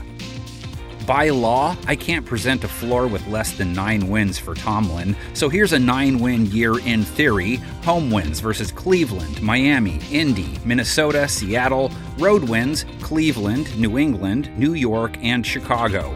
If their offense were to ascend to top 10 or 12 territory, they could make a lot more noise. 4 of 6 inside the division, which is tough again, save Cleveland in theory, and that's why it's tough to see their ceiling much higher than 12 wins. Coach Lasso once said that with the exception of the wit and wisdom of Calvin and Hobbes, not much lasts forever. That and Mike Tomlin's winning streak. Well, he should have added that part, so give us 9+ wins.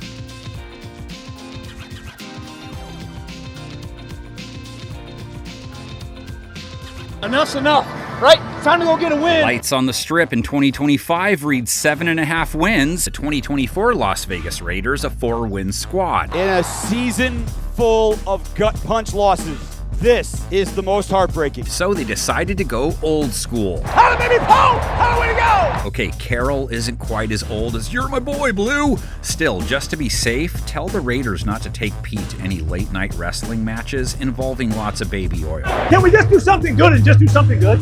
Besides, he can't be distracted. He has lots of work to do. Carroll has a rep for toking it, so he needed a beast mode, right? First rounder Ashton Genty seems ready to answer the cowbell. Starts out with that unique stance. He's standing upright. He is very slippery and elusive. You see him get out of some tough situations when you're watching that Boise State tape. But this is the calling card. Again, you've got an unblocked defender. they get free cracks at him, and you can't get him on the ground because of that contact balance. Pete would be happy to hear Dust in the Wind play the Raiders' 2024 offense out the door. Ball deflected up the air. It's going to be intercepted. 30th in points per game, 27th in yards per game. Absolutely drops the ball out of there. 30th on third down, 27th in the red zone. The ball is loose. A fumble. Their Uncle Rico Rodney Farva passing attack. They snapped it. O'Connell wasn't ready. The ball's on the turf, and the Chiefs have the football. May as well have been manned by Rodney and Mr. Dynamite. And the Chargers have it. 28th in TD passes, 25th in interceptions. Picked off. Kobe Durant. 27th in rating. Picked off at the goal line. They just didn't have very many good skills. It's picked off. McCullough, that's it. No nunchuck skills, bow hunting skills. And Hendrickson again. Computer hacking skills or pass blocking skills. Oh, he's whacked right there. That's a loose ball. 50 sacks taken, that's actually ugly.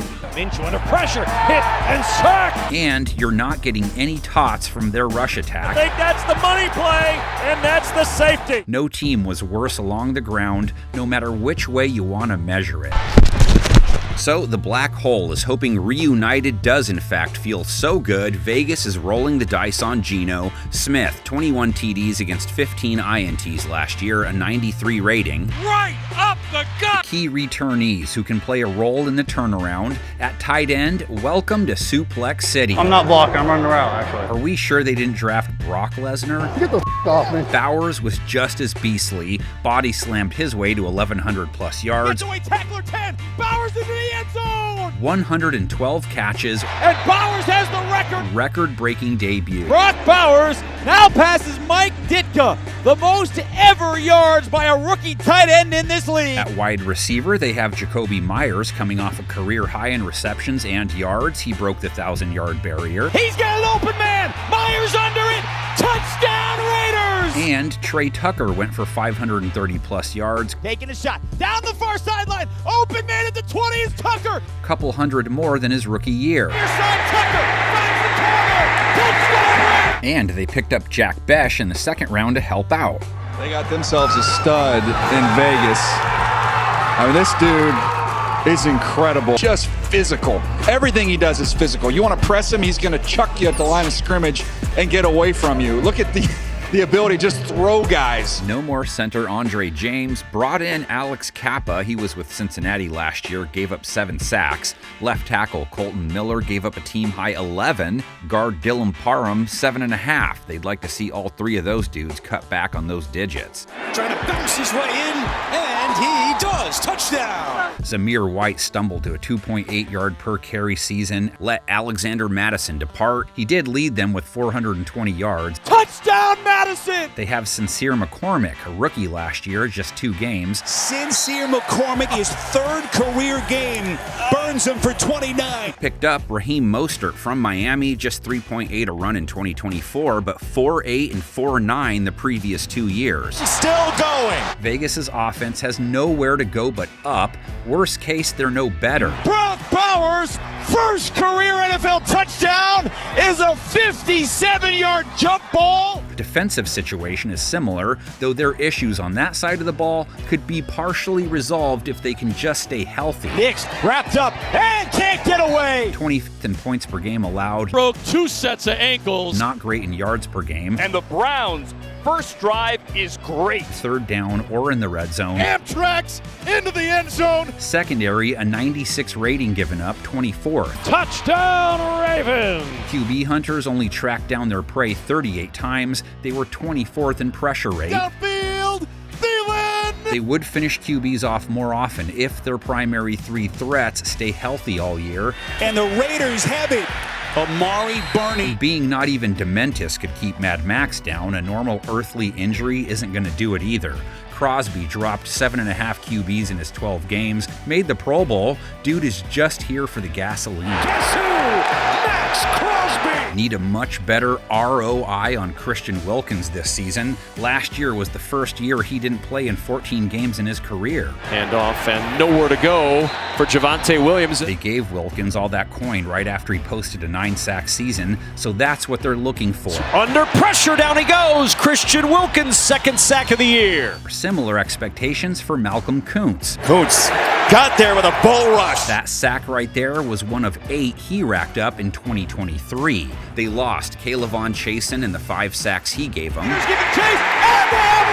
Tyree Wilson, a second-year guy last year, 4.5 sacks after posting 3.5 his rookie year. Cousins is brought down right near the line of scrimmage by Tyree Wilson. Watson, not the only threat on the inside. DT Adam Butler has made it home 5 times back-to-back seasons. Pocket Tua is in trouble and he's going down. Jonah Laulu made 7 starts as well, run stuffer type, which he and his mates could do a better job of. Gave up 4.4 yards per carry. Breaks a tackle into the end zone. Yay, tied for 12th. You can give them orange slices for finishing 12th, but that doesn't mean they played the run well. Oh, able to slide inside one tackle. Get down the sideline. Lost Robert Spillane, 145-plus tackles, 2+ INTs, and 2+ sacks back-to-back seasons. Minutes of energy and passion. Bring that. Replaced him with Jermaine Pratt, at least, who had 143 tackles for Cincinnati last year.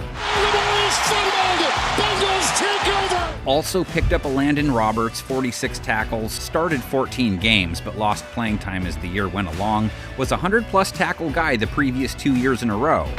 And they get to Herbert again. Cornerback Jack Jones knows the feeling. Man, what a throw by Bo Nix. Jones gave up 9 touchdowns last season, though also knocked down a fat 16 passes. And it's intercepted. Jack Jones with the pick 6 for Las Vegas. Back to hurt guys. Cornerback Jacorian Bennett, 10 games played a year ago, held quarterbacks to an 86 rate when he was on the field at least. Jacorian Bennett knocks it away right into the waiting arms of Robert Spillane. No more Nate Hobbs, only 11 games last year, but played the pass to a 71 rate. And the ricochet to Hobbs. Here he goes. Hobbs and Bennett's injuries gave DeCamerion Richardson a chance to play more. Rate allowed of 121, so hoping to figure some things out in year 2 of his career. It's a really nice job by DeCamerion Richardson because you use the sideline. Same deal with safety Isaiah Polamao. Broken up again by the first-time starter. Polamao came over to help out Hobbs. Gave up a 123 rate, did at least make 89 tackles. Change at strong safety, said goodbye to Trayvon Merrick, who picked off 2 passes, batted down 10, while tackling over 100 dudes.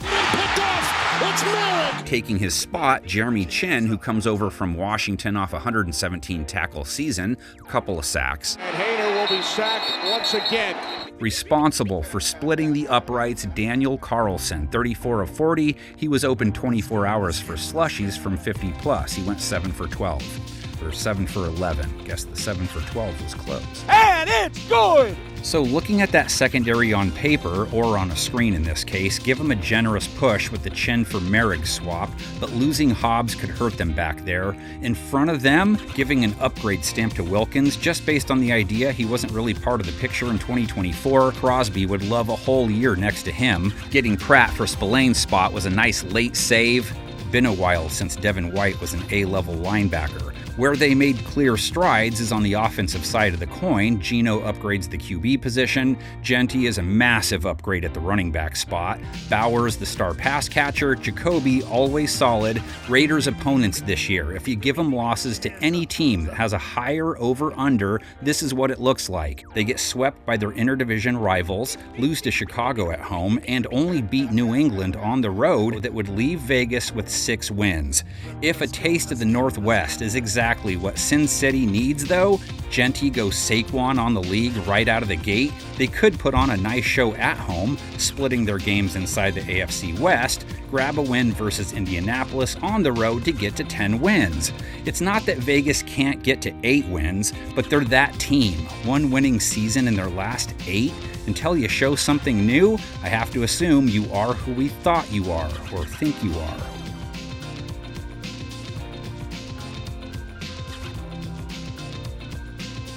Who's got it better than us? LA Chargers 2025 electricity box shows 9.5 wins.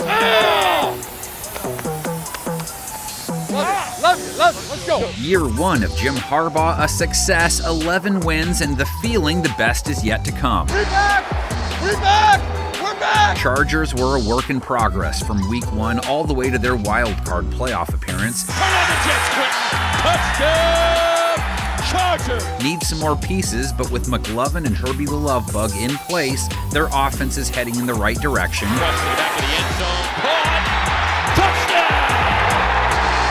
Justin Herbert led LA's offense to 23 points per game, 11th most. Caught by down to the 10 to the 5. 11th best on third down, and committed the second fewest turnovers in the game. Flips into the end zone. Herbert himself comes off a year that saw him throw a career-low 3 interceptions. Justin Herbert is not going to miss. That man must have incredible football karma. Stacked against a modest 23 touchdowns, they dialed the passing game back for sure. Herbert into the end zone. But Herbs also put up his first 100-plus rating season of his career. My guy! That's my guy! McConkey is old enough. Oh, lad! He broke 2 sets of ankles on that touchdown grab. What a play for the rookie. Old enough for what? Old enough to go for 1,100-plus yards in his rookie season. Oh, McConkey right sideline, defender falls. Old enough to party, too, I bet. Technically, he doesn't have a first name, but like McLovin, Lad knows how to score, too. Did so 7 times, so no need to ID him anymore. Quentin Johnston, much better second year than first. Caught! Touchdown, Chargers! 8 touchdowns, 700-plus yards. Lets it fly. Quentin wide open! Drafted Trey Harris in the second round as well. They got a receiver who can win in man coverage, is an excellent route runner, and outstanding hands. Drops have been a little bit of an issue for this Chargers team. Now you get Trey Harris, who can win on the outside. He can get on top. You see his ability to separate right there, track the ball naturally. Big plays outside. Then if you want to put him inside, he's versatile to be able to do that. At tight end, Will Dissly, career high in receptions and TDs, heads into year 8. Takes a shot, Dissly caught, touchdown! And they added Ty Conklin at tight end, 449 yards, 4 TDs with the Jets in 2024. Tyler Conklin into the end zone, and the Jets have the lead. Chargers O-line, last year's group, they gave up 44 sacks. Heineke back, Heineke hit by Hayward. Next-gen stats tagged right guard Trey Pipkins with 9. Balls are coming out good. I sucked. He likely hits the bench. They added Mekhi Becton at guard. Left guard Zion Johnson gave up 8. Center Bradley Bozeman gave up 8. That's a lot of interior sacks to give up. Left tackle Rashawn Slater and right tackle Joe Alt, a rookie last year, were strong points. Sets his feet, has time. Pump fakes to the end zone, caught wide open, touchdown! They both aided in an improved rush attack, which will look different this year. Adios to J.K. Dobbins after he had a career high in starts and yards with 900+. Breaks a tackle into the end zone! In his place, new addition Najee Harris, a bruiser type, who started his career off with 4 straight 1,000-yard campaigns. Najee Harris scampers into the end zone. And they also drafted Omarion Hampton in the first. Run, Chargers, run. Remind me of Jonathan Taylor. You see this big back get out in the open field, and he can absolutely go. You see the size. He is a big, physical, punishing runner. If LA's offense makes up any ground and their D can hold the line, Go D! they become especially dangerous. No more. We give them no more points. Can they finish first in points per game allowed again? And the Chargers have it. The defense comes up huge. First in the red zone. Mims to the goal line. He's knocked down. And 5th on third down. What an interception. What an athletic play. They'd take anything similar in 2025. Let's go! Let's go! Their secondary held quarterbacks to an 87 rate. Left sideline. Tar. Heave. Still. Second lowest yards per attempt. Intercepted. Lost Asante Samuel, but he only gave him 4 games last year. This is incomplete. He tried to get it to the outside. His absence gave Tarheeb Still a chance to play, and man, did the rookie take advantage. Downfield, intercepted. Tarheeb Still, the rookie. Held quarterbacks to a 79 rate, 4 picks. Oh, intercepted. Fellow rookie Cam Hart also got a decent taste, mid-90s rate, nice 7 passes defensed off the bench most games. End zone for Chase. Incomplete. Cam Hart over there. Picked up corner Dante Jackson in free agency, hitting his 8th year off a 5 INT showing in Pittsburgh, held quarterbacks to a low 70s rate. It is intercepted. Dante Jackson. Corner Jasir Taylor is looking to rebound, went from a 77 rate in 2023 to a 158 rate last year. Ridley at the 5. Touchdown! Titans! Safety Alohi Gilman, who surrendered a 123 rate a year ago. Ball is out. Chargers are on it. His partner, Derwin James, comes off another Pro Bowl season, held his targets to a 79 rate. Stop playing with him. Let's go. Hey, stop playing with them. Let's go. 93 tackles, and 5.5 sacks. And intercepted! Derwin James ends the game! Safety Elijah Molden, a 35 rating with 3 INTs. He started 12 of the 15 games he played. His rating, second lowest in the NFL last year. High tip, intercepted! Chargers secondary has a good working arrangement with its front. LA's pass rush rang up the 6th most sacks. It's like when you go to a kid's birthday party and you spin around on the baseball bat. That's what Jameis Winston was doing in the pocket. No Charger with double-digit bags, committee approach. Joey Bosa, no longer part of that committee, made the Pro Bowl despite only playing 14 games. And here comes the blitz. And down he goes! Joey Bosa!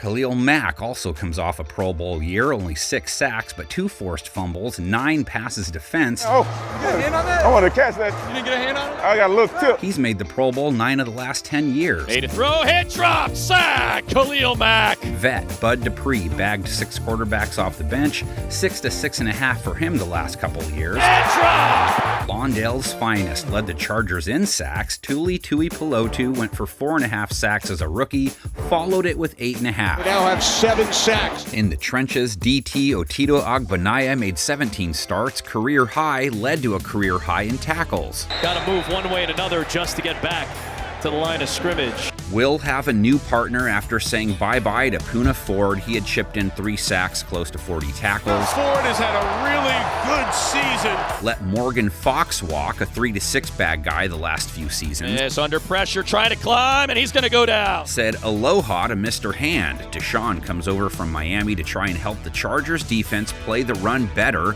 They gave up 4.7 a carry in 2024. Piece of the 40, Charger 30, leg race 20. Denzel Perryman at one inside linebacker spot, played 11 to 12 games 3 straight years, entering his 11th season. Cue some dirty laundry at the other spot. Denzel Perryman tracked him down. Deion Henley with a breakout second season. He's looking to build off a 147 tackle, 8 pass defensed second season. Another day on the job. Making his living on the evening news, too, in a way. Hold up, Josh, Judy. Oh, she's with us. When they need 3, Dicker the kicker, Cameron, 39 of 42 last year, 9 for 11 from 50 plus. Seems like he's pretty good. It is good. How about that? A free kick field goal for Cam Dicker. So, a number of new puzzle pieces added to their O-face. Adding Hampton and Harris gives them quite the backfield combo. Can McConkey and Johnston both build off their 2024s? Conklin's addition upgrades the tight end room. On the defensive side, swap Hand in, Fox out. Shouldn't feel much of a difference there. Tooley will see even more reps. With Mack and Dupree, they still have plenty of QB hunting threats. One key change to the secondary, Jackson coming off a good year in Pittsburgh slides in for Samuel. Rest of the group is returning Chargers. They have a deep safety trio led by Derwin, who's top shelf material. What's the worst case look like? They get swept by Denver and Kansas City. They lose at home to Houston, Philadelphia, Washington, come up short versus Jacksonville, Dallas, and Miami on the road. 6 wins is a very low floor for a Harbaugh. If they see all the breaks go their way, this is what it could look like. Go 4-6 inside the division, take care of Houston at home, get wins in Jacksonville and Dallas. That would cash them out with 12 wins. Maybe not a dozen, but the Bolts should be good for double digits. Would have liked to see them add more to their passing attack, but they are built to win tight, low-scoring games, which you have to be able to do to extend your season.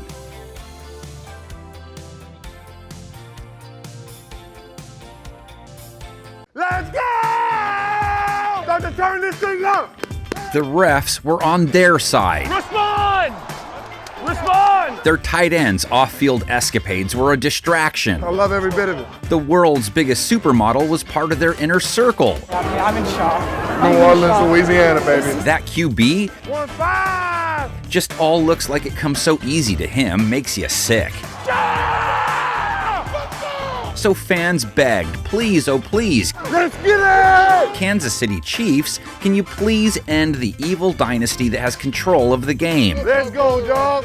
Fire me up, big dog. Certainly, we won't turn on you if you do this for us. Time to be great! Time to be great! Once viewed as the Luke Skywalker of the NFL universe, young, innocent underdog out shooting womp rats with his homies. These are the moments That's how we play for. KC heads into 2025 with the Emperor's bullseye still fully on its back. Go get one more, dog. One more, bro. Hey. One more. And look, I'm going to guess the plane trip home from New Orleans in February How do you, dog? Hell of the way to do it, man. Go enjoy it. was probably the least sad of any team that lost the big game. But it ain't over. On paper last year, KC was that Dante guy in Clerks. When you don't average 23 points a game on offense, you're not even supposed to be there. Hey, that's a gut check right there, huh? I got a pretty big gut. Patrick Mahomes, low 90s rating for the second year in a row. Step up a little bit and make plays. All it is. Easy. Everybody. 6.8 yards per attempt. He had never finished under 7 as the starter. Fewest passing yards per game. Energy all day. Let's go. There's a million fine-looking women in the world, dude. Not all of them bring you lasagna at work. From the first step you get out here, we're stepping on the field to dominate. But if they can make the dance back-to-back years without their offense scaring anyone, it wasn't that explosive the year before either, then what happens if they re-find their scoring touch? Make me look good, huh? What happens if Rashee Rice picks up where he left off and they have him for the whole year? To the end zone for the Kansas City touchdown. Remember, Rice put up 900-plus yards in his rookie year. They lost him after 4 games last season, and he had started strong, too. Chiefs go for a 44-yard bomb. Pair him with Xavier Worthy, The pass is caught. Touchdown! who went for 6 TDs and 600-plus yards in his first year in the league. That's my man. Hey, man, speed kills. Speed kills. Hollywood Brown fills out the picture. Former 1,000-yard guy only got in 2 regular season games last year due to injury. The D-Hop trade didn't really pan out, so they let him bounce off a 610-yard 5 TD campaign. Pass is caught by Hopkins. What are they going to get from Kelsey? Let's go. Rocking with you, dog. His body of work speaks for itself. Travis Kelce now has more catches than any player in Kansas City Chiefs history. Kelsey comes off a down year for him. 95% chance I was throwing it to Trav regardless. I was looking right at him the whole way. Plenty of others would be plenty happy with 800-plus yards. Patrick Mahomes to Travis Kelce for the 52nd time. But that's the fewest he's had since he took over as starter. Going for each other, man. No doubt. Going for each other. No doubt. Let's go out here and get up the gun, baby. All the way, baby. Lowest yards per catch, too. Noah Gray, on the other hand, comes off a career year. Go! Most yards, receptions, and touchdowns in his first 4. The end zone caught.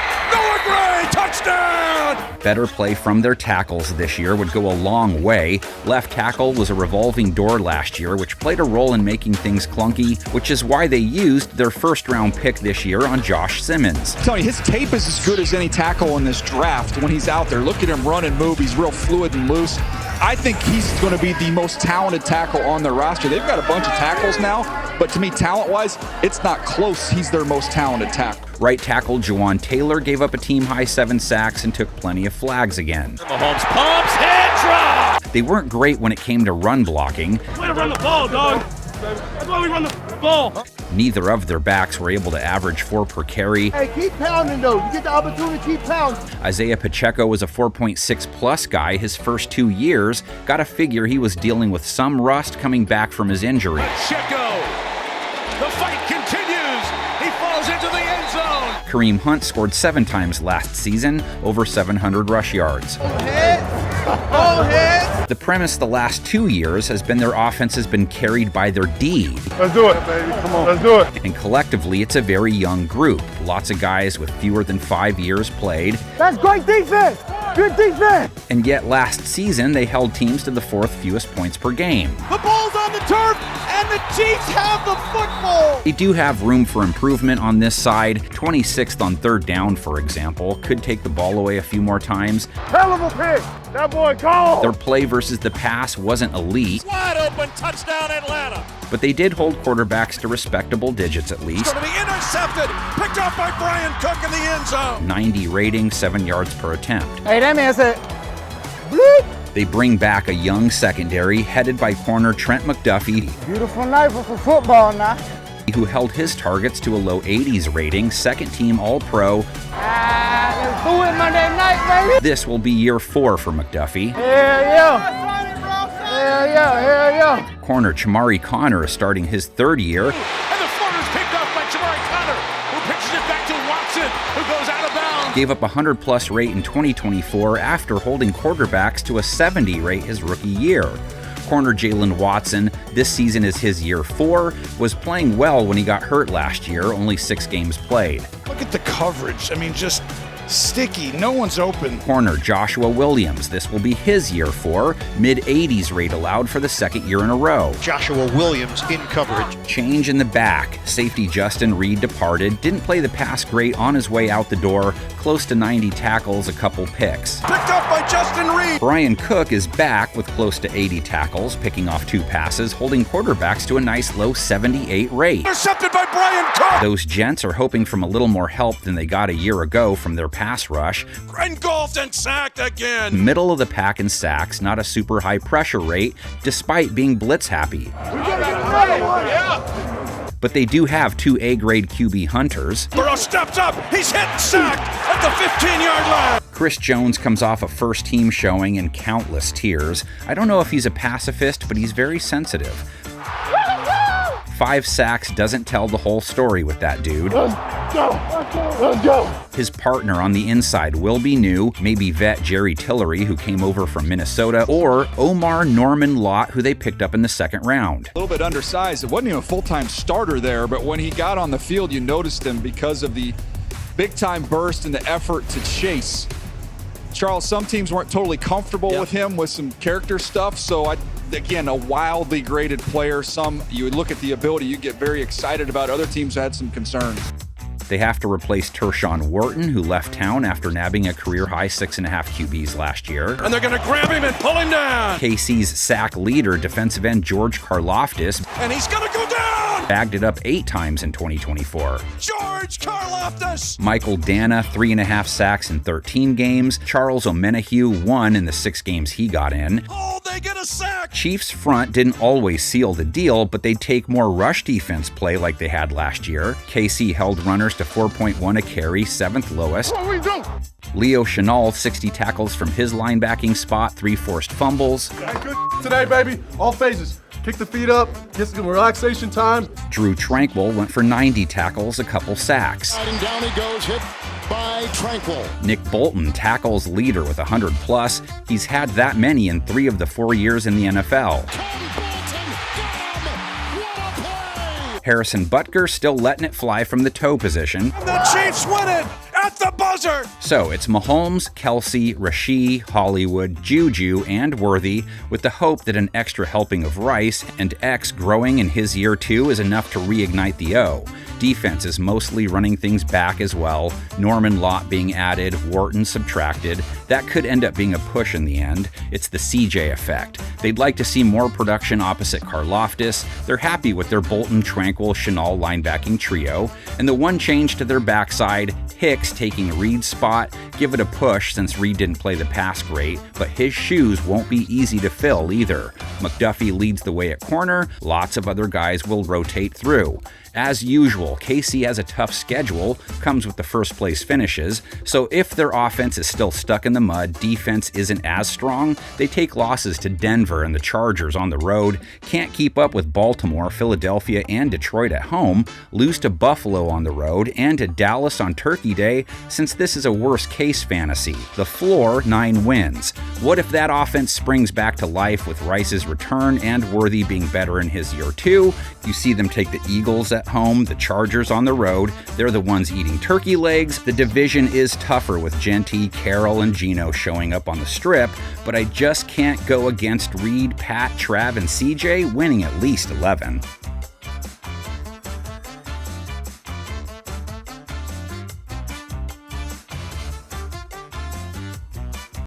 All right, let's go. Don't wait to start. Don't wait to start. Come on. Denver Broncos 2025 sunset hovering at a nice 9.5. You have to learn grit or you don't survive. 11 wins in 2024. It doesn't have to be aesthetically pleasing to be effective. Which has Orange Crush feeling a mile high heading into the new year. Why not be great? Why not be legendary? Game on. Broncos football is back. Pumps, throws, end zone, touchdown Denver. Sean Payton just had to wait for Van Wilder to finish his 7-year college plan. Superman's over the pile. Touchdown, Denver. It was worth it. Behind the bro man. Pass caught. Cortland Sutton. Touchdown, Denver. Denver's offense good for 25 points per game, 10th most in the NFL. He jumps from the 5. Touchdown, Denver. Not too shabby on third down. Run it, Bo. 7th best in the red zone. To the goal line. Touchdown, Denver. So, do all Bows know football? Bo Nix becomes the first Broncos quarterback to win 5 starts during his rookie season. Nix set a pretty high bar for himself. Throws a ball, wide open receiver. This is Atkins. Touchdown, Denver. 29 touchdowns against 12 picks. 32-yard touchdown pass on 3rd down and 2. Plus 400-plus rush yards and 4 ground TDs. Pirouettes and rolls into the end zone. Write that down. Man, what a throw by Bo Nix. There's a dime down out there in the field and Bo Nix dropped it. The potential for Nix to improve lies with his pass catchers. I like it. Imagine if a running back doesn't finish with the 2nd most receptions and targets on the team like last year.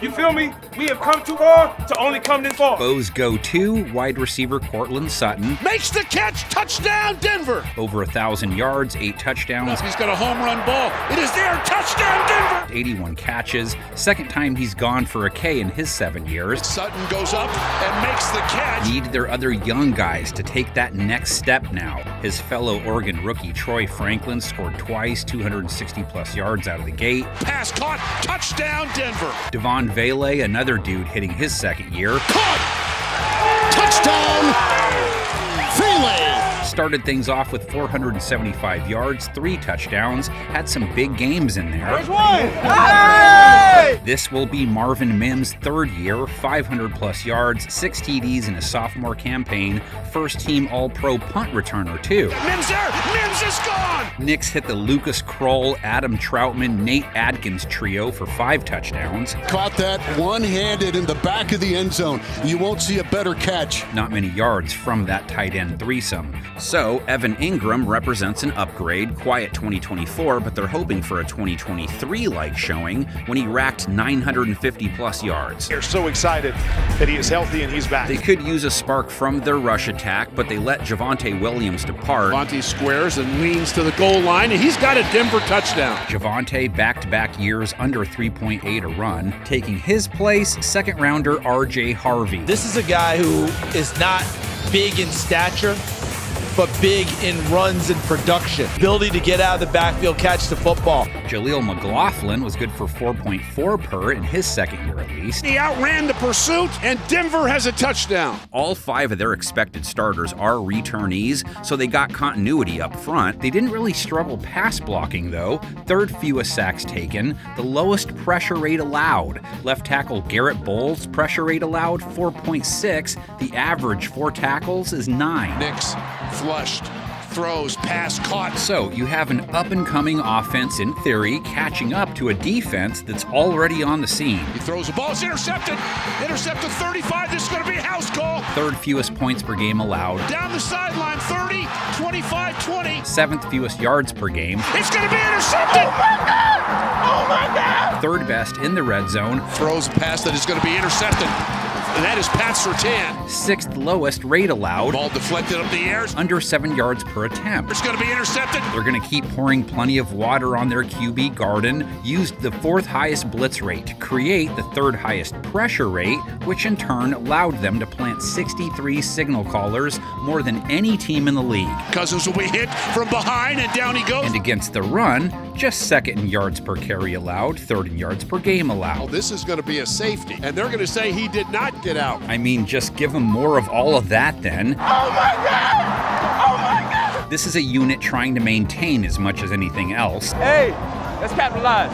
Let's capitalize. Like get cornerback Patrick Surtain to turn in another Defensive Player of the Year kind of year. Picked off at the goal line. It's a lot to ask. Racing down the sideline. But he is the kind of dude who could do it. It's a 100-yard pick 6 for Denver. Cornerback Jaquan McMillian comes off a strong year too. 10 passes defense, 2 picks, held quarterbacks to an 81 rate, over 20 points lower than his 2nd year. This is going to be a house call. Corner Riley Moss, mid-90s rate allowed, a healthy 86 tackles. On the sideline, jump ball, and it's Riley Moss. And throw Jahdae Barron in there too, grabbed him with their first-round pick. My top corner, the first corner to come off the board here, remind me of Cooper DeJean as someone who is going to be outstanding playing in the slot. Big-time ball skills. Behind them, safety P.J. Locke, 70-plus tackles, 15 games. Locke gave up a 135 rate, so could play the pass better, like his partner Brandon Jones. 3 INTs, along with 115 tackles, the most he's ever racked in a season. And it's picked up down the sideline. This is Jones, a safety.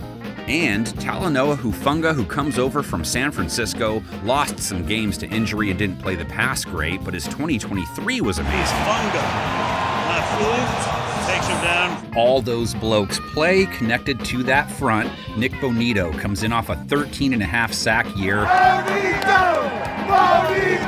That was second-team All-Pro good, 8+ sacks back-to-back years. He's so pretty. Bonito with pressure, and down he goes! He was joined on the second-team All-Pro squad by defensive end Zach Allen, NFL leader in QB hits, 8.5 QB takedowns. He, too, comes in off a career showing. Down goes Burrow! His defensive end partner, John Franklin Myers, dropped 7 quarterbacks, career best. He's going to be grabbed and sacked back at the 21-yard line. Keep it rolling. Jonathan Cooper, career high in bags with 10.5, back-to-back seasons with 8.5 plus. Here comes Cooper! Even their bench guys know how to make it home in their defense. Jonah Ellis, 0 starts his rookie year, still completed 5 trips. Fields buried. Jonah Ellis coming from the blind side. Dondrea Tillman, another rookie last year, also 5 sacks and 0 starts. Yeah, they got him too. It was a good pickup early, but then he ran out of time. Their final D-line starter, DJ Jones, focuses on runners, as do their linebackers. But change here. Bye-bye to Cody Barton, 100-plus tackles for the 3rd year in a row. A fumble, which is taken by Barton in the air. Alex Singleton, usually good for 100-plus as well. Alex Singleton, and a calamity start for the Seattle offense. New guy, another former 49er, Dre Greenlaw, also hurt last year, also has stud seasons on his resume. Denver's offense, equipped with 2 new weapons, each should make them better. Harvey should improve the ground game, Ingram their air attack. Nick set a high bar for himself with that rookie year, pretty much leaning on the same wideouts. Their pass rush should continue to heat things up. Cooper, Ellis, Bonito, Tillman, anyone else have 4 guys like that off the edge? Can Allen come close to another season like he had? If Greenlaw's healthy, they won't feel the loss of Barton. And their already tough secondary gets tougher with the addition of first-rounder Barron and Hufanga at free safety. If he rebounds, the rookie balls out early and Surtain keeps on doing Surtain things, fat backside, like PHAT. If this is a team that can't beat teams on its perceived level, they'll lose 4 of their 6 division games, drop home games to Cincinnati and Green Bay, and for worst-case scenario purposes, lose to Dallas at home. Falter on the road versus Houston, Philadelphia, and Washington. Their floor, 7 wins, which is not a very low floor. If they're him, though, they go 4-6 versus the AFC West, take Dallas out with ease, beat Cincinnati or Green Bay, take your pick, drop Houston at their house, and get a win versus Washington or Philadelphia, and you'd be looking at a 13-win team. I don't think Peyton is going to fall short of 10 wins with Knicks in his year 2. Denver seems on the verge of something special. Might be an offensive star short, but they're knocking.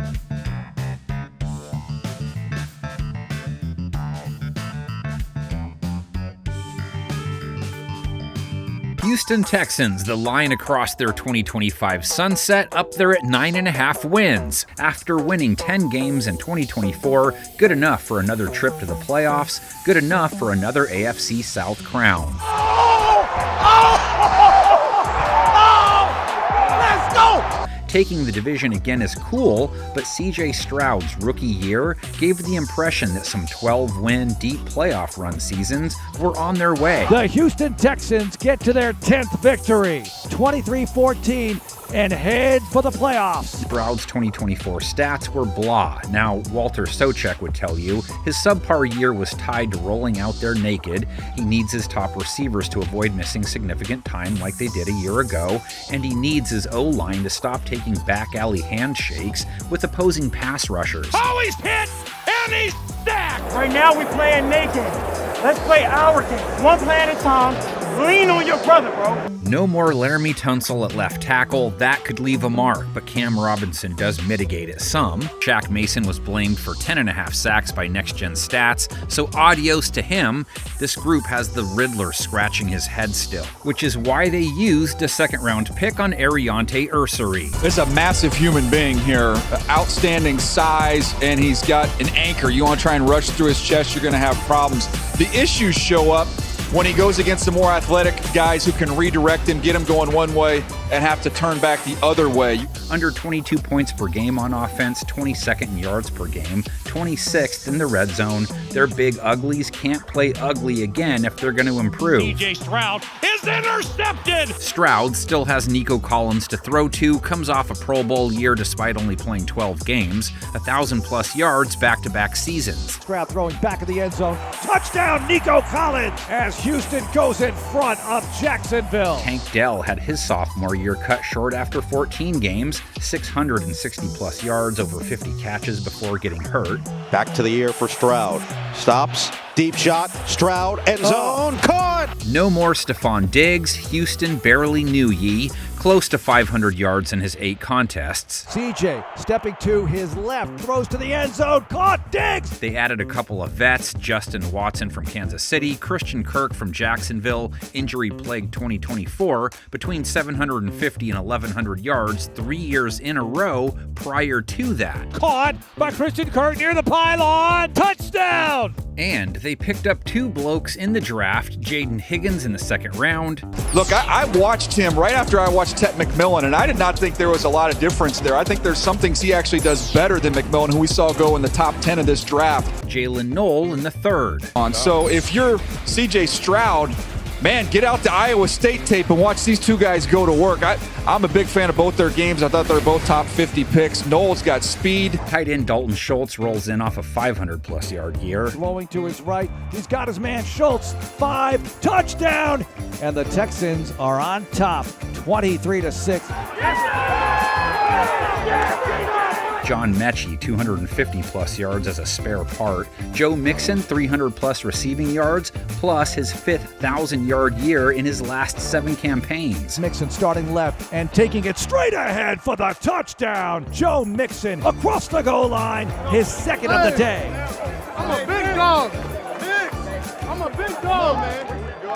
No way around it. Houston needs more from its offense to become a threat. Its defense, not as much room for improvement, though the pieces are in place for that group to elevate to elite territory. Williams in trouble. Williams trying to scramble out of it, and he's still on his feet. He's finally brought down. Few teams have the DB pass rush combo Houston does. Held teams to 21 points per game, solid, but they can lower it. 6th fewest yards per game, 5th most takeaways, 6th best on 3rd down, 4th lowest rate allowed to quarterbacks, 2nd most INTs, hardest team to complete a pass on. On 3rd down and 3, snap the love, quick throw right side, broken up and intercepted. And the Texans get the first turnover of the day. Their DBs assisted by a front that was 4th in sacks, 2nd highest pressure rate. Richardson in trouble, and Richardson's going to be sacked. Will Anderson Jr. and Daniil Hunter get him. The ball comes out. There's a scrub for it. Linebacker Henry T, cornerbacks Derek Stingley, Jalen Petrie, Kamir Lassiter, safety Kalen Bullock, linebacker Will Anderson. That's a scary core and a scary front 4. Anderson going for 11 sacks in his 2nd year. Maine devoured, brought down. Another sack for Will Anderson. 2 in the first half. Daniil on the other side, the hunter tracked down 12 quarterbacks, has caught up to his prey 10+ times, 3 straight years. Look out, here they come. Hunter knocked it away and vacuumed in by Edwards. Turnover. On the inside, Tim Settle comes off a 5-sack, 10 QB hit run, set a career high in QB hits and tackles. Darnold rush coming. Darnold is sacked back at the 31-yard line by Tim Settle. They brought back defensive tackle Sheldon Rankins, only 7 games last year, gave the Texans 6 sacks in 2023. And he's going backwards again. Vet Danico Autry sealed the deal 3 times, has potential for more, and vet Derek Barnett gave him 5 sacks off the bench. Well, they're one-on-one with Derek Barnett, and he comes in, makes the play, and then he's also able to get it after it bounces around and run it in. Quarterbacks have to dodge Anderson and Hunter up front, then avoid Bullock, Lassiter, and Stingley when they let it fly. Texans fans claim Stingley is the best in the game. Who can argue? First-teamer in his second year, 5 picks, no corner with a lower rate allowed. He was step for step with arguably the fastest player in the NFL. So pick on the other guy, right? Good luck. Lassiter, sub-70 rate, 3 INTs, 10 passes defensed as a rook. Intercepted! He's trying to get it to Laporta. Lassiter has back-to-back picks. Nickel cornerback Jalen Petrie, another dude heading into his year 3, got his hands on 8 passes as they moved him from safety to the slot. Picked off! Petrie at the 10! What a disaster for the Colts! Bullock, the best rookie of 2024 you might not have heard of. 5 interceptions, held his targets to a 39 rate, 3rd lowest in the league. Time and intercepted. It's picked off on the play by Kalen Bullock. A second interception for this young player, a rookie out of SC. Has 2 vets helping out. Jimmy Ward, sub-80 rate in 2024. I can't stop moving. I keep seeing red. And red don't mean stop. Red mean go. 10 games played, that's back-to-back years with that many. They parted ways with safety Eric Murray, sub-90 rate, 10 passes defensed, that was a career high, 75 tackles. Murray is able to catch this. He catches it off the back. Welcomed safety CJ Gardner-Johnson, who had 6 INTs for the champs last year. Or you go, how the flames slate. Hold on. Or you can go, don't try him slate. The only facet on the defensive side that really lacked was their run defense. Top 10 in yards per carry is good, but they were giving up 4.3 a run, so they can be stingier. If their starting 3 linebackers stay on the field all year, they could be. Azeez Al-Shire, 70 tackles. Chandler runs into Al-Shire. Would have been a triple-digit tackle guy, but just 11 games. Lost a few to a Sarcastaball call. Come on, Aziz, don't you have matrix buttons on your gloves? Linebacker Christian Harris only played 3 games. He's a tackle monster playmaker. Combine them with Henry T, a 100-plus tackle guy last year, and they'd be cooking with gas, as they say. Bounces around and Henry Toa. And what a start for this Texans defense. He's not going to say his last name, is he? Kaimi Fairbarn kicking it for him again. 36 of 42 on field goal attempts. A little sketchy, so was his playoff toe. But he was Curry-like from beyond the arc, going 13 for 16 from 50-plus. Here's the kick by Fairbairn. Has the distance, and it's good! So a quick look at their O-face on paper. CJ and Nico are the knowns. Tank, it's a matter of when is he 100% again. Can Kirk rebound? He's no Diggs. That's a marginal downgrade. Don't get too riled up over it. Do one or more of those rooks emerge in their first years at wide receiver? Mixon's still back there toking it. Didn't mess with their front 7 on defense. Why would you? Rankins is new, sort of, but doesn't replace anyone. Anderson and the QB Hunter, one of the best 1-2 punches you're going to find. That linebacking trio gives them a good second level too. At the 3rd level, added Gardner-Johnson at safety. That makes them better. They're leaning on dudes they know well. Stingley, Petrie, Lassiter represent one of the best cornerback trios in the game. What's the worst that could happen? They lose to all the teams on their schedule with over-unders at their mark or better, plus lose to Indianapolis and Jacksonville on the road. Their 2025 path isn't an easy one, thus a 7-10 type year is in play. The best case sees them dominate inside their division, get 1 win out in LA, and take Denver and Tampa Bay at home. That gets them to 12 wins, attainable if Stroud and the passing attack are clicking all year. 12 is too rich for the Bags blood, but double-digit wins is not. Need to take care of most of their interdivision business to do it. Their roster still has so much young talent that's yet to peak, just need healthy pass catchers.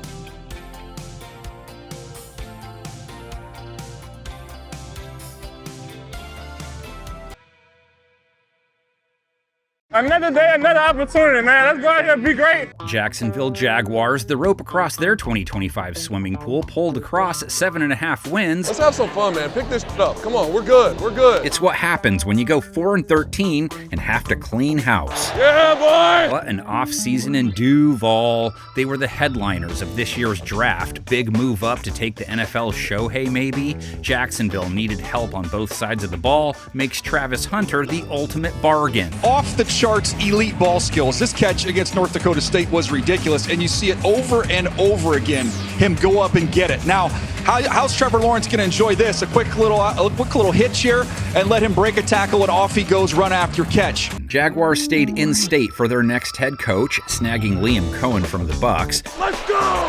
Let's go! Figured if he could make Baker great again, maybe he can do the same to the prince who was promised. Let's go!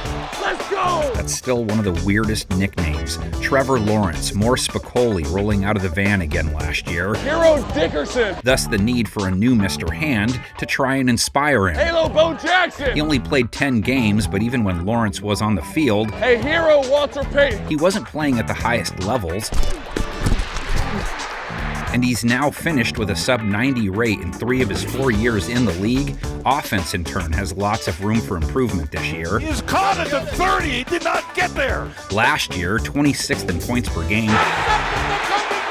25th in yards per game, 24th in turnovers. Safety! Lawrence does have an A-level wideout to work with if he can fulfill his promise. Can't guard me, man. Brian Thomas going for 1,200 plus yards as a rookie with their passing attack being what it was. Got a man at Brian Thomas Jr. 50 in the Colts territory, 35. Was beyond impressive. 5 touchdowns. Thomas was the only key playmaker to put in a full day's work or full season's worth. Caught for the touchdown. Brian. Evan Ingram, Christian Kirk, Gabe Davis all hit the shelf for stretches. None of them are coming back. Kirk left on an 8-game year. Gabe is out after only giving him 10 outings. Now you've just got to finish and make that catch. Welcome to Diami, or Duval in this case. Diami Brown comes over from Washington, only 300 plus yards, but came on strong at the end of the season. Wide open! Diami Brown! Touchdown! Touchdown once again! No more Evan Ingram. Production went from 900 plus yards to 300 plus year over year. They're so excited that he is healthy and he's back. His absence did allow Brenton Strange some time, 400 plus yards in his second season. Whips it out right and it's caught. And Parker Washington was the other beneficiary of the injury situation. Yeah, Park. Dunk on his ass. He came close to 400 yards in his sophomore campaign. Parker Washington just brought it all the way back. Jaguars O-line that's supposed to set them all up. Jacksonville, 7th fewest sacks allowed. 5th lowest pressure rate given up. Fires toward the back of the end zone. That ball's going to be caught. Yet they were ranked 23rd by PFF. Getting pressure. Calais Campbell's got him. Lawrence, the 7th fastest on snap to throw, so that was part of it. Gonna get hit, gonna go down. But they were dinged as run blockers. Travis Etienne started his career with back-to-back 1,000-yard seasons. Into the end zone, touchdown, and Jacksonville strikes first. Then 3.7 a run, 558 yards in his year 3. Up to goal, it falls out. It's rolling into the end zone. Tank Bigsby was far more explosive for them. Into the open field, 45, 40. Bigsby over 700 plus yards, 7 touchdowns, 4.6 a run. Touchdown! Take Bigsby! That cast of characters is in charge of rewriting their offensive script. Jags defense, kind of like the Star Wars prequel trilogy. No one's ever done this. Plenty of A-level actors, but if the director doesn't know how to use them, you end up with, I don't like sand, it's coarse and rough and irritating and it gets everywhere. Let's have fun, bro! Points per game, 27th. And to the front pylon, he's in for a touchdown! Yards per game, 31st. Downfield, he's got Tyree. 3rd down, 25th. Breaks a tackle at the 5. Passer rating allowed, 31st. Touchdown, Nico Collins. Passing yards per game allowed, 32nd. And he's into the end zone. Take the P out of pass defense and you have an accurate description of their 2024 secondary. Caught in the back of the end zone. Not like they had help from the guys down in front. It's a downfield for Alec Pierce. He's got it. 28th in sacks, 30th in pressure rate. CJ backing up deep, looking, he's in trouble. Maybe turn the blitz dial up a little, last in blitz percentage. Throws downfield, caught by Nico. Oh, and not great at stopping the run. Josh Jacobs up the middle, barrels to the end zone. Being 12th in yards per carry allowed isn't as impressive if you're still giving up 4.4 a run. Right up the gut, he's inside the 5, cuts to his right, into the end zone. So let's start up front. Have to be able to get more from a pass rush that features Josh Allen Hines and Trayvon Walker. Let's go! Let's go! Walker heads into his year 4 off a 10.5 sack 2024. That young boy can't be with. 10 the year before, too. Trayvon is into the end zone. Hines Allen, 8 trips home a year ago. Did he say those both the right way? 8's okay, but he had 17.5 in 2023. Sure, more double teams, but that's a big drop. Hurts, pressure coming, and Hines Allen buries him. DT's Tyler Lacey, who started 8 games in his second year, and Davon Hamilton are run-stopper type guys. Hey, let's do our part, baby. Their linebackers aren't the sack types either. Devin Lloyd was moved to the middle, 113 tackles, has triple digits all 3 years in the show. Pressure coming, he gets drilled with the ball in his hand. Foye Oluokun, 5 years in a row with 100-plus tackles, despite being moved. Go line him up in the basement next to Milton if you want. He's still tackling a C-note's worth. The Jags get a takeaway outside the 20-yard line. Youngster Vontrell Miller had 80 tackles in his second year. And Ventrell Miller makes the play. They also have at least one DB they're very excited about, Jarian Jones. Sub-90 rate allowed, nice 8 passes defense, 2 sacks, and he was a rookie, deserved more pub. What a play. Jarian Jones undercuts that route. Cisco Kid no longer a friend of Jacksonville's. Not sure if Andre drinks port, but he'll do it somewhere else. The safety held quarterbacks to a sub-80 rate. Solid dude for them the last few years. Stuffed by Cisco. They added safety Eric Murray, Texans last year, sub-90 rate, 10 passes defense. That was a career high, 75 tackles. Murray is able to catch this. He catches it off the back. The rest of their DBs they have gave up rates north of 100, so they were all part of the problem. And Pierce again makes another circus catch. All in position to rebound then. Tyson Campbell, Monteric Brown, Darnell Savage, Antonio Johnson all had Jar Jar-like performances. He's got him in stride at the 30. New to the cornerback room, Jordan Lewis, former Cowboy, 90 rate allowed last year, solid, 70-plus tackles.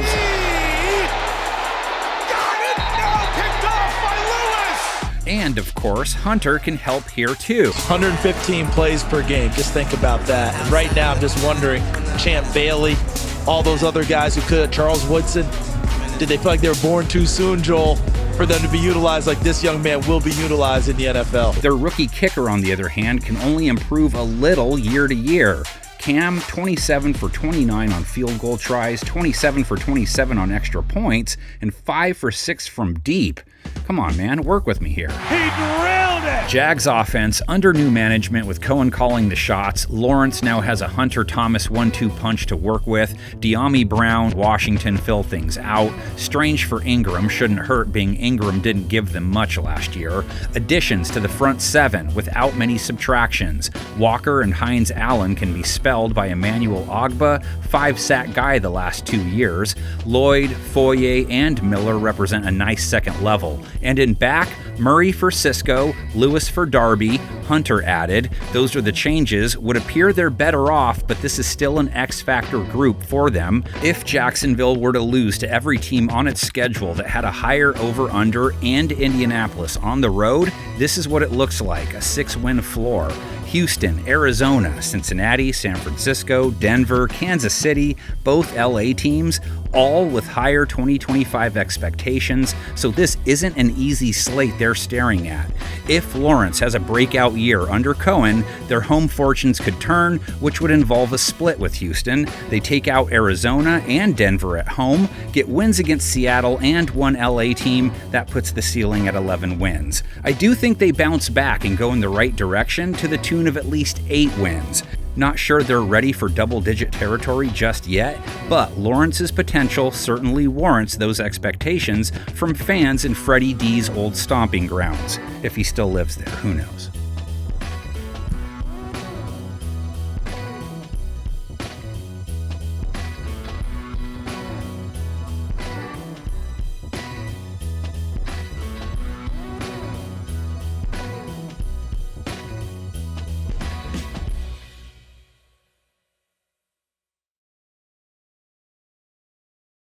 to be able to show what type of team we are when it gets tight. You guys showed exactly what we should be every week in this league. Tennessee Titans 3-14 in 2024, which ended up landing them the #1 pick in the draft. Why not us, tighten up? Yes, sir. Yes, sir. Yes, sir. There's been several recent cases of the numero uno flipping the script for a team in the blink of an eye. Let's have a day, Chris. Let's go. See Jaden Daniels, CJ Stroud, for example. We got to get this going. So why not Cam Ward? He's going to be able to expand the playbook, not only the play as it's designed, but his ability to extend and create as well.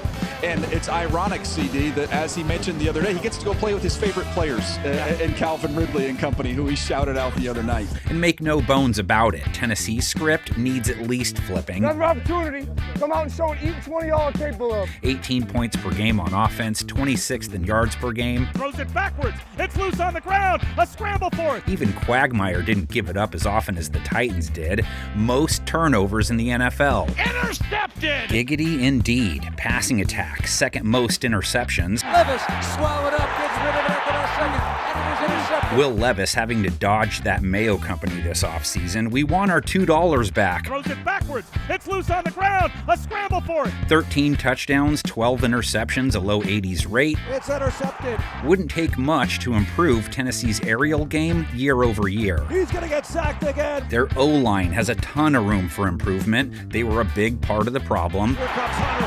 And Daniil with a sack on Levis. PFF said their O-line was third worst in 2024. The second highest pressure rate, 52 sacks allowed. Ball is out. Come on, the ground, battle for it. And the Bears got it at the very end. Got guard Kevin Zeitler to leave Detroit, one of the better guards going. Got left tackle Dan Moore to leave Pittsburgh. Just beware, he gave up 16 sacks last year, had some pylon games in there, so he has to rebound big time. Jeff, I'm going to take a shot at it, all right?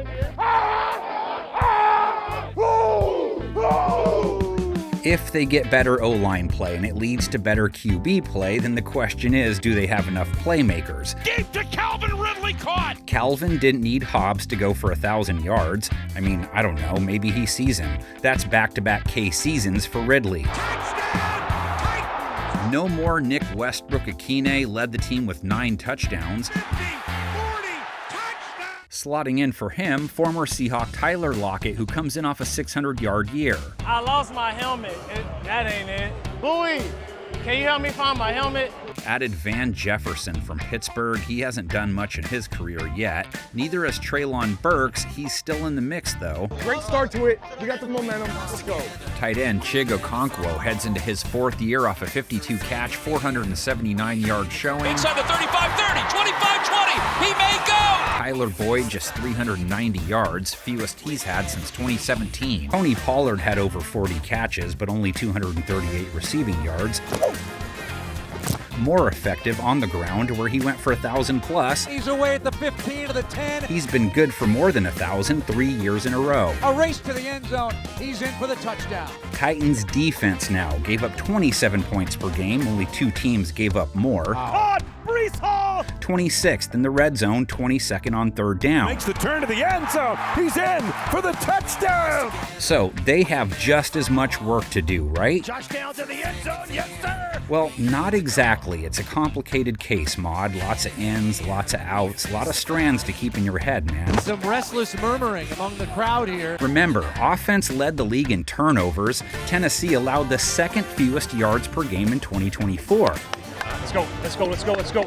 And sure, they faced the 2nd fewest plays, but they held teams to 5.2 yards per play, 8th lowest. It's another 3 and out for the Buffalo offense. Only 2 defenses had it tougher when it came to average starting field position. That impacted what their pass defense looked like too. Gave up a high rate tied to giving up a lot of TD passes while facing the fewest pass attempts of any team. Into the end zone, going up and making a bid on the ball is Michael Pittman Jr. But they held quarterbacks under 7 yards per attempt, top 7 good. Hooker 40. Hooker 30. And every team would be happy to hold a quarterback to 177 yards. Imagine how much tougher they could be if cornerback L'Jarius Sneed plays more than 5 games, too. Boy, excellent tackle by L'Jarius Sneed. He's going to end up losing yardage. Sneed, cornerback Chidobe Awuzie, and safety Quandre Diggs all missed significant chunks of time last year. Safety Amani Hooker also missed a few games, but he comes off a nice season that saw him pick off a career-high 5 passes, held quarterbacks to a sub-70 rate. He'll pair with safety Xavier Woods, who had a nice showing in 2024, over 100 tackles, 3 INTs, played the pass well. Throwing on the run, and it's intercepted! They love corner Jarvis Brownlee, faced the most targets on the team, a pick, 9 passes defensed, 75 tackles, 7 of them for a loss, all as a rookie. Oh, intercepted!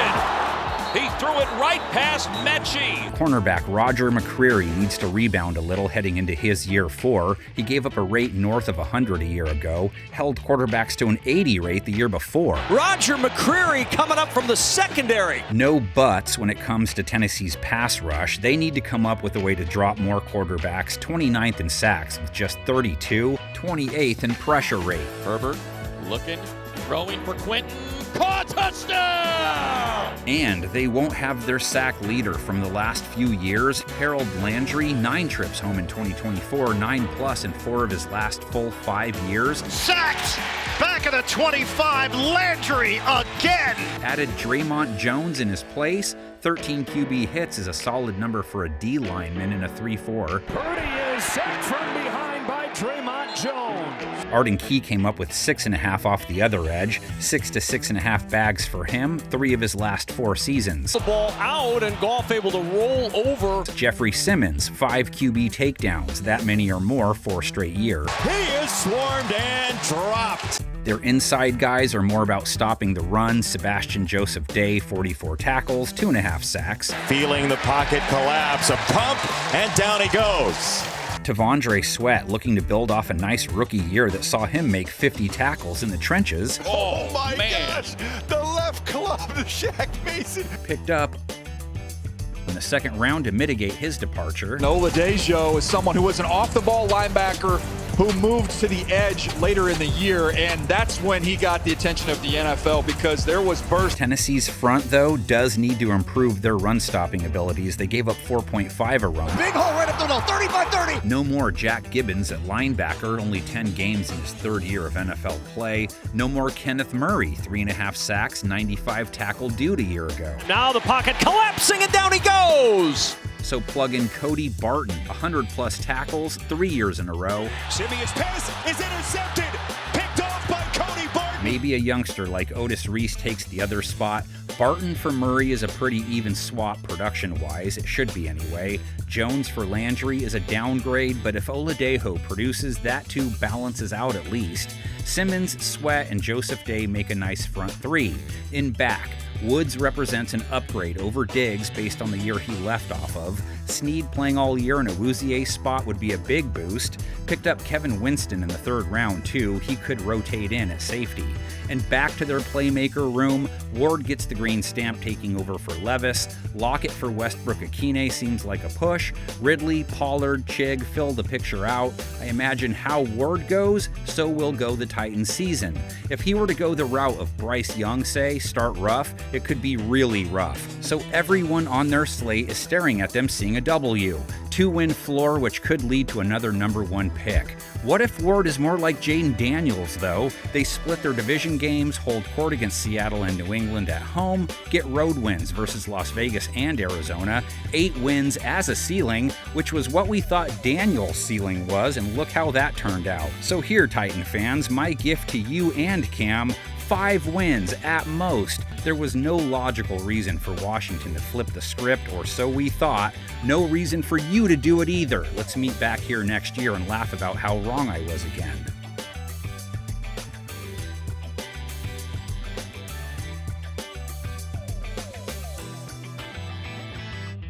Indianapolis Colts, their 2025 bar has been placed at 7.5 wins after an 8-9 2024 that left them hitting the reset button again. Back at home today. Gotta get the dough. Gotta get it. Back in the crib. Having ants is usually a problem, like that couple on that commercial. They have them, and they aren't getting any alone time with their house infested like that. But the ant that's cruising Lucas Oil Stadium looking for crumbs is supposed to facilitate plenty of afternoon delights, not prevent them. He's got it! Touchdown! A bomb! 60 yards! Anthony Richardson, take 3. Not sure how many more takes they're going to give him at this point, but he needs to guide their offense to more points. Under 23 per game last year, and he wasn't part of it all the time. Not good on third down or in the red zone. Only a few teams turned the ball over more. Richardson's 12 INTs, part of the problem. Gonna take a shot, heaves it for the end zone. Rainbows deep down the right side, intercepted by the Packers, and there is your dagger. But how about the Richardson to Alec Pierce combo? Ant led the NFL in yards per completion. Pierce led it in yards per catch. Over 800 yards, career high, 7 TDs as he heads into his year 4. Shotgun snap for Richardson, backs to throw.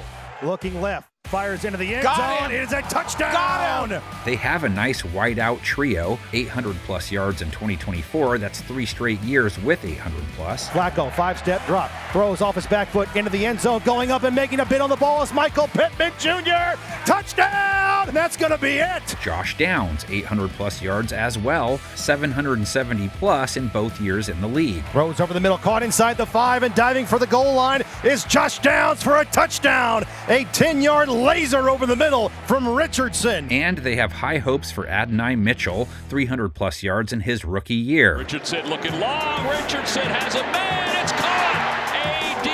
Mitchell reeled it in. They need more from their tight end position. Kyle Granson and Mo Alley Cox combined for just 329 yards, which is why they were stoked to find Tyler Warren hanging around at the 14th pick. A fun player to watch. If you watch college football, and Joel, you jump in here pretty early because the way they use this guy, I mean, he was the offense. You put him back in the Wildcat. Here he's snapping the ball and going out down the field against USC on a trick play. Watch the catch as he goes up and makes that adjustment. That's illegal in the Turkey Bowl, guys. You can't do that in the Turkey Bowl. Unbelievable. How about the one-handed catch on an underthrown ball and then absorb the contact? They need more from their passing attack in general. 727 run-pass split. Fred Flintstone couldn't pick that off. This is going to be a double pass. They throw it, complete it, throw it back to Richardson. It's going to be intercepted. Of course, when you have JT and Richardson, you expect plenty of runs. Jonathan Taylor has been in the league 5 years, played in 14 games in 3 of them, 1,100-plus yards, 1,800-plus, and 1,400-plus last year.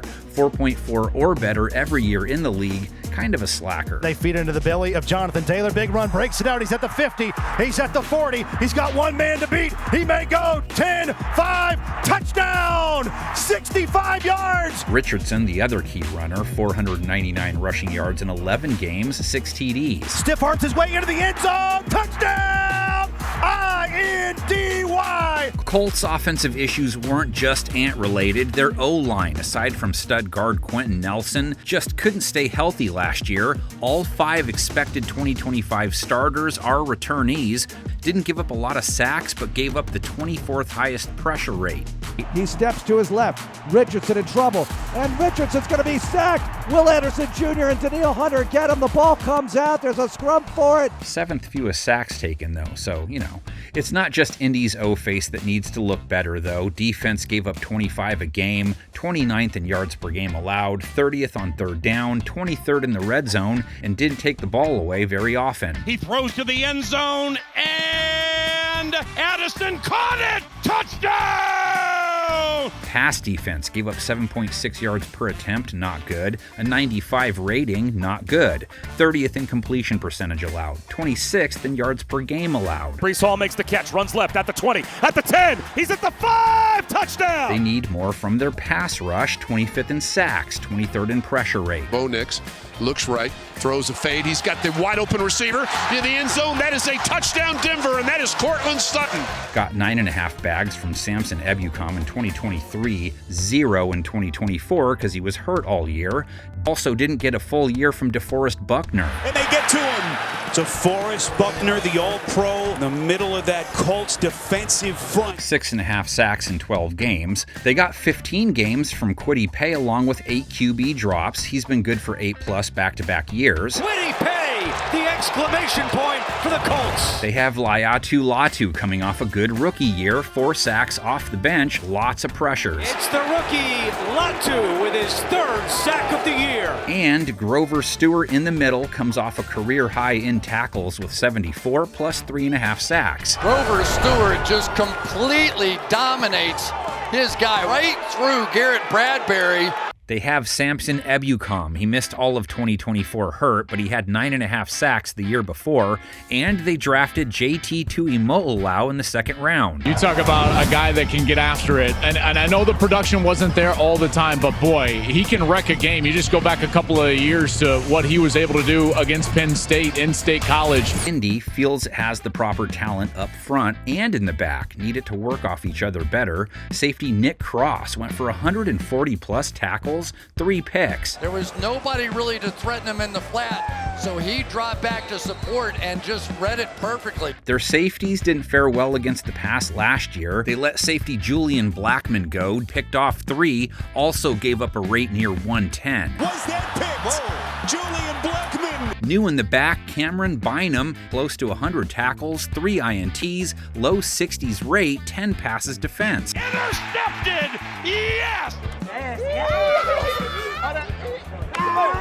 New face at corner, too. Charvarius Ward was with Frisco last year. Incomplete, looking for Jefferson. Nice coverage on the play by Charvarius Ward. Nice resume, but didn't have the best 2024. He will join Jalen Jones. 12 passes defensed, a nice 80 rate. How about the peanut punch from Jalen Jones? Gets a nice little jab with the right hand and knocks that ball out. That is a huge play. Corner Juju Brents lost his year 2 to injury. They hope for a rebound there. And Kenny Moore, who held it down to an 82 rate, 3 pick. What a hurdle to finish off that interception by Kenny Moore. Colts rush defense, top 10 in yards per carry allowed at 4.2. Not terrible, but not elite. They have the NFL's top tackler in Zaire Franklin, 170 plus, along with 3.5 sacks and 5 forced fumbles. Everything that we went through the season, you're going to remember this one the most. Yeah. You're going to remember the last one the most. You're going to remember how you responded the most, bro. Yeah. Let's respond, bro. Let's show these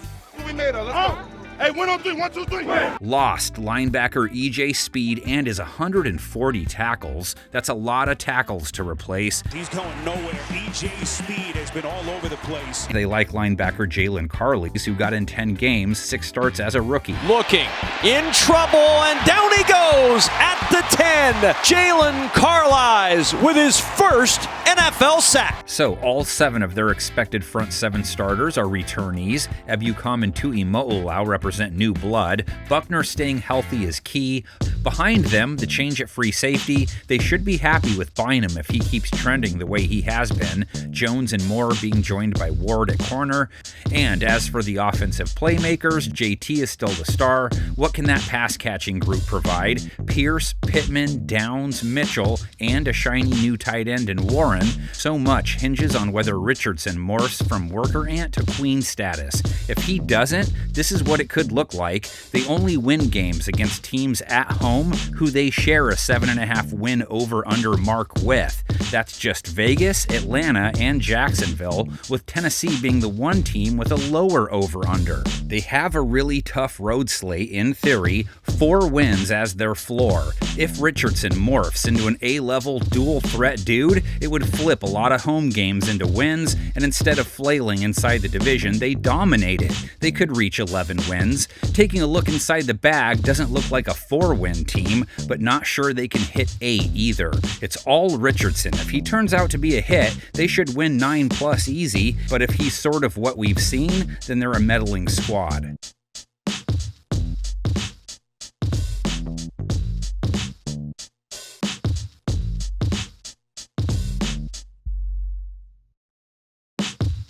It's over. The Philadelphia Eagles have won Super Bowl 59. When you win it all, expectations are high the next year, so Philadelphia's 2025 marker being 11.5 makes sense. No. Fly, Eagles, fly, plan to break out exile Nick Chance this season. The best shower Nick Sirianni will ever have. Oh, man. It's how fans there flirt. It's a Philly thing. What a season.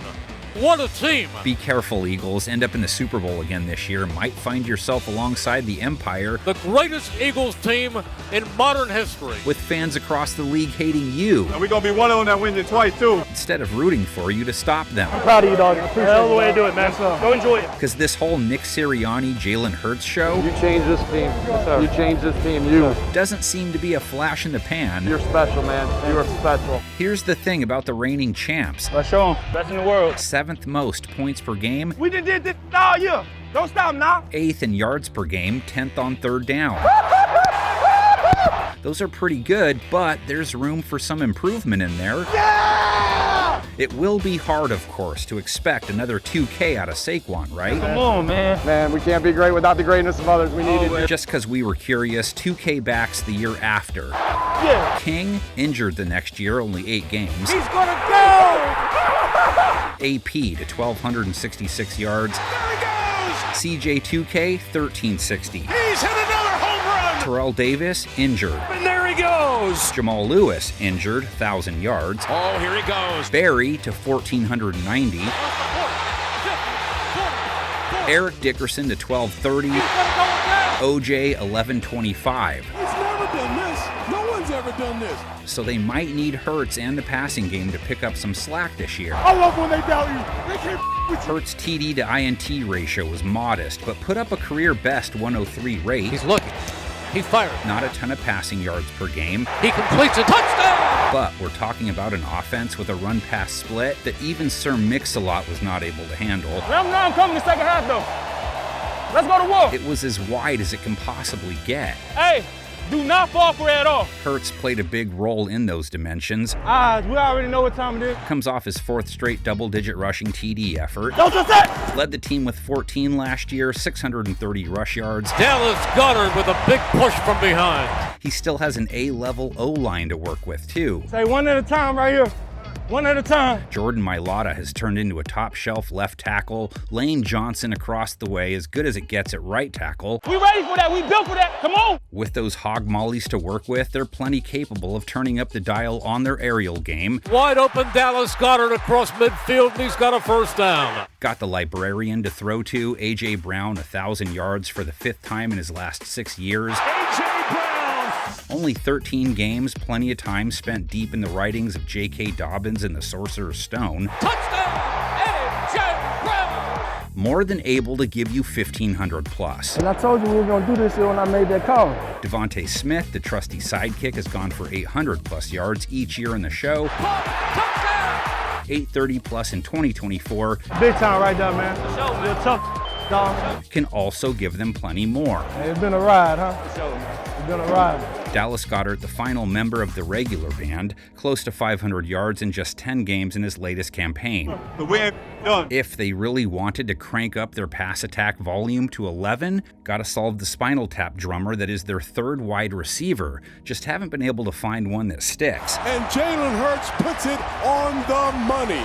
And a lot of their guys on defense didn't stick around after winning the ship, and their D was just as vital to their title as anything else. We're going to get a stop, get the ball back. Understand, the 2024 Eagles defense was elite. I love y'all boys. Let's go. I have confidence in every single one of y'all boys. Philly's dominant defensive beatdown of Kansas City in the bowl was not a fluke. This is a stacked deck of cards. Pressure again. That gave up the 2nd fewest points in 2024. Ball is out. Top 6 in yards per game allowed, 3rd down, and the red zone. Milton Williams with a strip sack. Held quarterbacks to the 3rd lowest rate. And it's incomplete. Fewest passing yards per game. Incomplete. Fewest yards per attempt. Great play, Vontae. How is this fair? Jalen Carter, Nolan Smith Jr. drafted in 2023, Quinyon Mitchell, Cooper DeJean last year. I owe you one. Didn't have a top 8 pick in either draft either. Receivers wanting to avoid Quinyanum Obey is a thing already. It is intercepted. Sub 90 rate allowed, 12 passes defensed, lockdown tight. Quinyon Mitchell comes down with the ball. DeJean, the big Super Bowl outing. Cooper DeJean, a pick 6 and the Super Bowl on your birthday. Happy birthday, kid. Held quarterbacks to a 78 rate in his rookie run in the regular season. That's a hell of a birthday present. You keep doing that, You're going to have you in a better one. This is where we get to some departures, though. Darius, star of the One Man and Two Babies show, is out. Slayed quarterbacks to an 83 rate, hands on 13 balls in 14 games. Going deep down the far side of the field, and it's Slay. Slay took it. Slay took it. Their depth guys are gone too. Isaiah Rodgers, who held his targets to a sub-90 rate, and Devontae Maddox, who held his to a 75 rate. It's incomplete. Eagles take over on downs. Yeah! Also lost one of their safeties when they shipped C.J. Gardner-Johnson to Houston. Or you go, holla flame Slay. Hold on. Or you can go, don't try him, Slay. Still have Reed Blankenship. He played the pass to a 70 rate, 24 points lower than his sophomore run. The fumble recovered by Reed Blankenship. They added safety Andrew Mukuba in the second round. He will see plenty of reps. They value guys who can take it away, and he's got incredible production on the football. You watch him last year, 5 interceptions. He's got a little Johnny on the spot to him where the ball just always finds this dude when you're watching the tape. He's got outstanding hands. Also lost guys from their front. Damn no! That group helped them finish 13th in sacks with 41. They got him again! Team barely blitzed too. Getting to Patrick Mahomes with just 4 down linemen. Just relied on that front 4 to handle their business. That's 5 sacks. And Josh is not there to make them sweat anymore. 8 bags had been good for 6 to 8 for the last 5 years. 25, they've got him. Josh Sweat. Lost one of their meat patties from their interior of their Big Mac. Milton Williams picked up 5 sacks in his year 4. They've got him again. Coming back, Nolan Smith Jr. looking to carry the momentum he built as the year went along. By season's end, he was as dangerous a defensive end as you could find. Strip sack, and it's Bond out of the pile with possession. Jalen Carter, like Nolan, was a different beast by the time the year was over. They got him. They sack him. It's Jalen Carter. He's going to be a problem. Can't block him. Nose tackle Jordan Davis is their space eater big boy. That was the 4th sack of Mahomes. Eagles were middle of the pack versus the run, 4.3 a carry. Not a lot of yards per game allowed, though. Put it on us. Put it on us. They love their linebackers. Zach Bond, first teamer, 5 forced fumbles. Yeah! Dog 150 plus tackles, a career year. It's intercepted by Zach Bond. Nakobe Dean was having a breakout year before getting hurt late. 128 tackles, 3 sacks, 15 games. And hey, if linebacker Jihad Campbell slides to you in the first round, you'd be crazy not to take him, right? I mean, the guy who's 12th on your draft board has just been selected by the defending Super Bowl champs 31st overall. He can play off the ball. He can play on the ball. And remember, Nakobe Dean is going to be recovering from knee surgery that will happen in the playoffs. Jake Elliott needs to work on that deep ball. 1 for 7 from 50 plus last year. A lock on extra points. 28 for 30 on field goals under 49 yards. Just sneaking in the upright. Good. Offensively, not much different. Hurts, Barkley, AJ, Devontae, and Goddard. It's a simple but tasty recipe most outings. The big questions they face are on the defensive side. Ojulari has the potential to mitigate Sweat's loss, but it's not a guarantee either. Milton was so good for them too, but if Carter, Smith Jr., and Jalenx Hunt grow into star caliber players, none of that matters. Jihad looks like their next draft steal. More red on their backside, Jackson for Slay and Brown for Gardner-Johnson on paper hurts them. Quinyon and DeJean, though, are just getting started. So much young, cheap talent on that defense still. Look at this schedule. Outside of the Giants, who they get twice, every one of their opponents has an over-under of 7.5 or higher. I don't think any team has it tougher, but hey, you win the Super Bowl, that's what you get. If they suffered one of those hangovers we've seen in years past, they're praying to the porcelain throne to the tune of a 9-win year. That's worst case, though. Best case, they're hungrier than Rocky in Part 2. 13 wins doesn't sound like a high ceiling, but they dominate in front of their own fans, put on a good show in Tampa Bay and Green Bay and LA for 13 wins. I don't know, 11 wins feels right. Saquon can't repeat the feat, right? Maybe they have a few too many celebratory drinks, but they'll recover by noon, so to speak.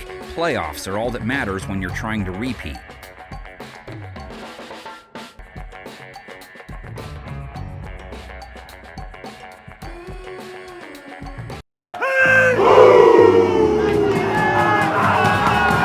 Family on 3, 1, 2, 3. Ravens. Look who's back. Commanders' 2025 expectation meter at 9.5. Wide open. Trent Scott is the recipient of Jaden Daniels' first career touchdown pass. Winning 12 games in 2024. No fan base happier with the Chicago Bears right now than Washington's, right? It is bubble up and it's gone. It's gone. Touchdown. It's mayhem in Washington. Watched him grab the white elephant gift in the big shiny bag. It really feels like the beginning of something. Left the gem wrapped in newspaper behind. It's hard not to believe what you're seeing here. This is better than expected. Not saying the gift in the big bag is always the dud. Jaden Daniels has done it again! But we already know what Washington walked away with. The coolest JD to come along since Christian Slater's and Heather's. Do you believe in miracles? Jaden Daniels does it again! Jaden Daniels, Offensive Rookie of the Year. This guy's unbelievable! Rookie of the Year. It's more than that. Made beanies look Beastie Boy dope again. An incredible performance by Jaden Daniels. Instantly transformed Washington's offense. Hit. Falls into the end zone. Touchdown! Let's revisit what NFL Network's Daniel Jeremiah said when the Commanders drafted Daniels last year. This has just gone from an unwatchable offensive product to must-see TV. You see how Jeremiah's voice is different than mine? Did he catch it? He did! Touchdown! And DJ is too good looking to have to wear a bag. Robinson gets to the corner of the end zone! Touchdown! Commanders top 10 good in points per game. McLaurin, he's open, over shoulder, caught! Yards per game. Terry McLaurin breaks away! And on third down. And in the red zone.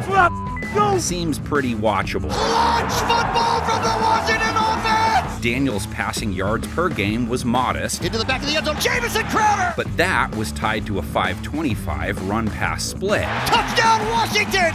So you can make the case they could up the ante by throwing a little more. Daniels' fourth touchdown pass! Daniels is working with mostly vet pass catchers again. There's not a better number one in the league than Terry McLaurin. They have their top shelfer in Terry McLaurin, of course. Unbelievable catch by McLaurin! Career high 13 scores. Touchdown Washington! 3 drives, 3 scores! 1,000-yard year for the 5th time in a row. Pitch and catch. It's a little pitch and catch. Little pitch and catch. Is more than capable of being a 1,500-yard guy. Perfect throw from Daniels to McLaurin! NFC East corners. You hear the squeaky bike coming down the street, right? Debo's headed your way, and he says it's his bike, punk. Wide open, Debo Samuel makes the catch, and now speeding down the sideline 30. Washington traded for Samuel. 6 years in the league, has the one 1,400-yard season, no others with 900+. Played 15 games back-to-back years, comes off a 670-yard campaign. Touchdown! Out the door goes De'Ami Brown, just 300+ yards. He departs with Olamide Zaccheaus, 500 and change. Gets out of 1 tackle, and a second! At tight end, vet Zach Ertz comes off a 7-touchdown, 650+ yard season. They win in overtime! We'll see you in the postseason! This will be lucky number 13 for ZT. Washington won't abandon the run by any means. He got away from a defender, 25-20. I mean, that's part of what makes Daniels so good. Amazing run by Jaden Daniels! He led the team in rushing with close to 900 yards. No, Jaden Daniels keeps it. Touchdown! Their traditional runner, Brian Robinson. He's been good for 700+ yards each year in the league so far. And they got their own tush-push to knock him home! 799 last year, 8 TDs, 4.3 a carry. Handoff Robinson up the middle, crosses the goal line. Touchdown! Touchdown Washington! And the Commanders take the lead! Austin Eckler backing him up, chipped in 350+ on the ground on a nice 4.6 per run. Austin Eckler! Huge run up the gut! 35 receptions, 350 air yards. Now it's time to make it come alive, man, like we do every single Sunday, baby. Another way Washington's offense could improve. Daniels and slings him down to the ground. Not so many sacks taken. 50's a lot of sacks, Walter. Pocket collapsing, he is corralled and sacked back at the 25-yard line. Coleman will give up the left tackle spot to Laramie Tunsil. That was a big get for them. And so was Josh Connerly, who they picked up in the first round. Josh Connerly is going to slide right in as the right tackle, and then Brandon Coleman's going to be a nice swing tackle for him, so they even have some depth there. Look, to me, this is a player who plays there too. Yeah, who plays very under control. You don't see him get out over his skis. He's patient with his hands. So Daniels isn't dealing with morons here, Lebowski. Their defense, on the other hand, well, not moronic, but they could stand to track down a rug to tie the room together a little better. Not getting tired of whooping the man in front of you. Washington's defense wasn't terrible in 2024, which means they're heading in the right direction because they were the year before. It'll be 4th and inches. Question is, can they take the next step towards top 10 country? 18th in points per game, 13th in yards per game allowed, 15th on third down a year ago. Ball's out. Frankie Luvu has it. Rate allowed in the passing game, 19th, but holding quarterbacks to 7 yards per attempt isn't bad, and third fewest yards per game allowed. Rolling to his right, looking, firing, throws, incomplete! Incomplete! Washington wins 20-19!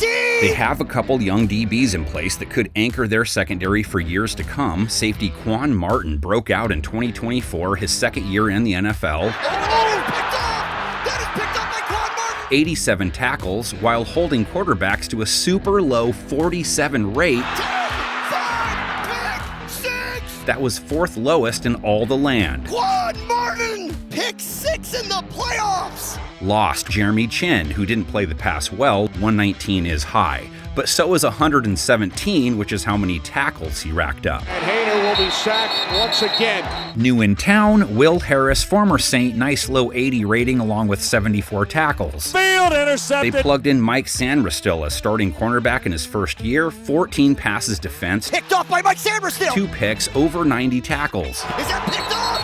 It is by Mikey Sandristil!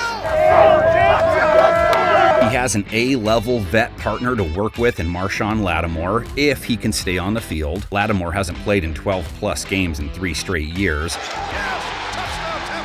Noah Igbenogany saw the most action he's ever seen in his career, held his targets to an 85 rate. Batted away by Noah Igbenogany. Their front 6, so to speak, could really stand to figure out how to play the run better in 2025. They faced Saquon twice, and they didn't handle him well at all last year. Goodbye!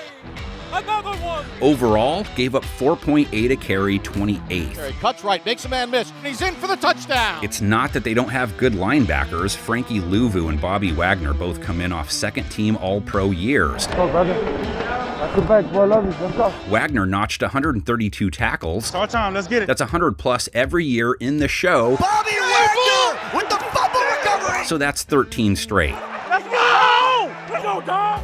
Come on, boy! Luvu came up a tackle short of 100. But he was their key blitzer. Luvu off the edge. He's got him! Came away with a career-high 8 bags. Can't get away from Frankie Luvu! Luvu, a key reason Washington's pass rush finished with the 11th most sacks. Tries to get away from it and cannot. Swallowed up. Lost their sack leader, though. Dante Fowler goes back to the Cowboys off a 10.5 sack year. Here's Dante Fowler. He's got him joined by Sheldon Day. Defensive end Cleland Farrell made 10 starts for him, 3.5 sacks for the second year in a row. In trouble, down he goes! Defensive end Dorrance Armstrong, 5-plus sack guy for the last 4 years after nabbing 5 in his first year in Washington. Hold down by Bobby Wagner, Dorrance Armstrong. Let defensive tackle Jonathan Allen walk off a 3-sack, 8-game campaign. They got one more breath in them. Still have Daron Payne, sealed the deal 4 times. Hey! Holy what a hit! Youngster Jerzon Newton was the beneficiary of Allen's absence, 40-plus tackles, 2 sacks in his inaugural season. That little moment of hesitation securing the football led to that sack. And they signed Dietrich Wise. Vet comes over from New England, 4.5 to 7 sacks the last 3 years. Dietrich Wise Jr. with the sack. When they were kicking that flavor in your ear, it was kind of a mess. They ended up using 4 different kickers in one season, so another area they could shore up. So the thumbnail look at everything: Daniels, B-Rob, Eckler, Scary Terry, Ertz being joined by Debo. They could be more dangerous, especially if JD gets better season over season. They picked up a number of new faces on their D front. Kinlaw should fit well with Payne. Wagner, Luvu, a second-team All-Pro linebacking duo, but that group needs to stiffen up against the run. Secondary got a boost with that Harris signing. What version of Lattimore they get will go a long way in determining how well they play the pass, If, for any reason, Washington was one of those one-hit wonder types and they aren't up to the challenge of hanging with the big boys, they could take losses to Green Bay, the Chargers, Dallas on the road, Kansas City on the road, Detroit, Miami on the road, Denver, and get swept by Philadelphia. So let's say the floor is 8 wins. How times have changed. But if they're ready to rock and roll, they sweep Dallas, take out Detroit at home, get Miami on the road, they beat Denver at home, and split with Philadelphia for a 13-win ceiling. Their competition is stiff, but I'm a Daniels believer, like the Debo edition too. They're good for 10+ wins in my bag.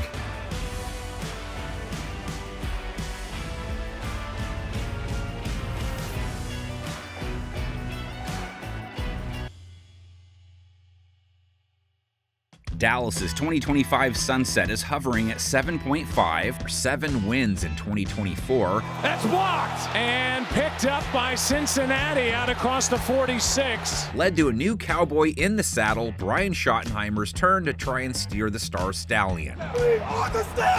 Shoddy Jr.'s first order of business make Dak Prescott look like he's worth giving more coin to than any other player playing the game of football anywhere on the globe. Prescott runs out to his right. Throws it to an open man in the end zone. This is going to be Four's 10th year, is dangerously close to joining the Danny White, Tony Romo club. If they get a full year from him in 2025, you assume their offense is better. Prescott throws it in the end zone. It's a touchdown to Jalen Tolbert.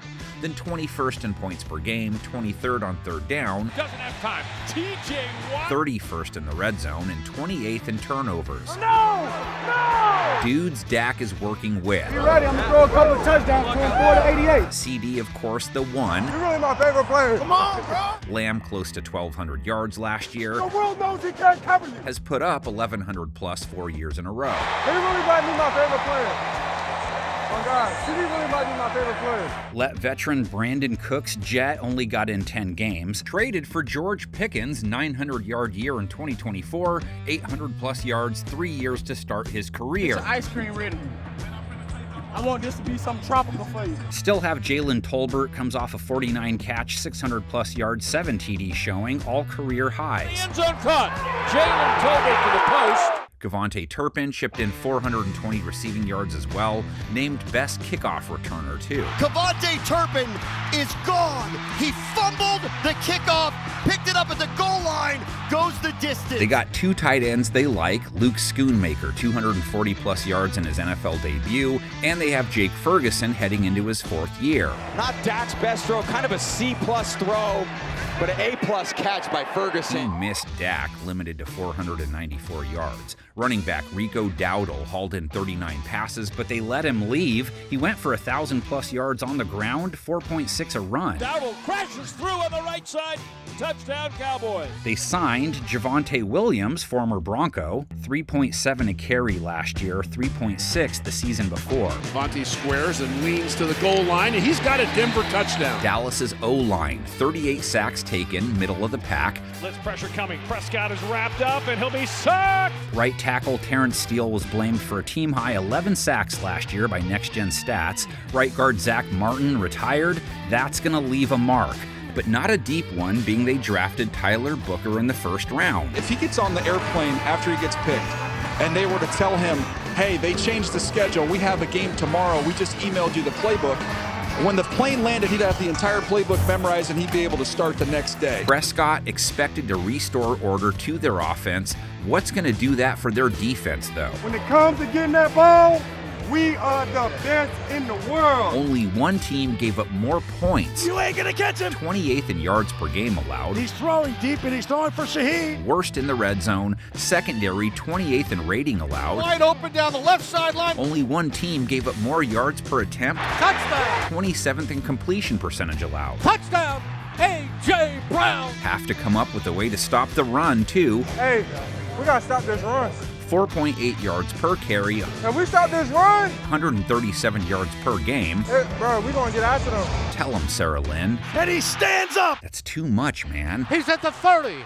He is at the 25-yard line. And their pass rush can be too much for O-lines to handle. Let's get another turnover, another stop deep. When they have all their parts, 3rd most sacks and 4th highest pressure rate in 2024. Now Parsons says, come here, stop, causes a fumble. If number 11 played in Brazil, we would simply call him Micah. Steps up and he goes down. No need for the Parsons. The pride is still up. Hey, Charles, the pride is still up this week. 13 games, 12 sacks. Just put him down for at least that many again. Oh, my God. It's been hell. 4 years in the show, 12-plus bags every time. New edge partner, DeMarcus Lawrence departed, only got in 4 games last year, 3 bags before he went down. Time is hell. We don't put in the work for it. Sterling Archer's losing his mind right now. Chauncey Golston filled in for Lawrence, also left town, career-high 5.5 sacks and 56 tackles. Chase down. Phrasing is dead, Archer. So they brought back Dante Fowler, who led Washington with 10.5 sacks in 2024. Here's Dante Fowler. He's got him, joined by Sheldon Day. Drafted Donovan Ezaraku in the 2nd round as well. This is a guy who can rush the passer. You talk about production. We've talked production versus traits with the pass rusher. This is the production side. This is why he was my 30th overall player. I thought that's value where they got him there at pick 44. Osa Odigizua, funnest name to say in the NFL. Osa Odigizua. Makes you feel like Reed in that commercial.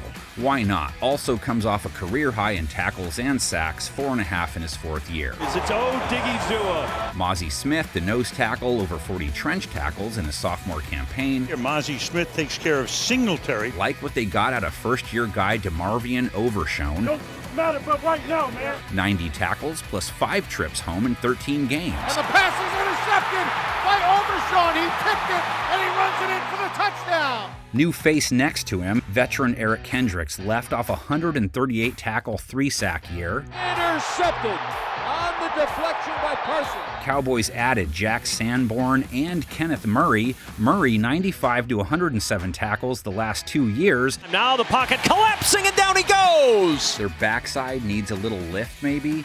Cornerback Deron Bland, are you right, said Fred, or do you have another good year coming? From 9 interceptions to a 117 rating allowed in just 7 games.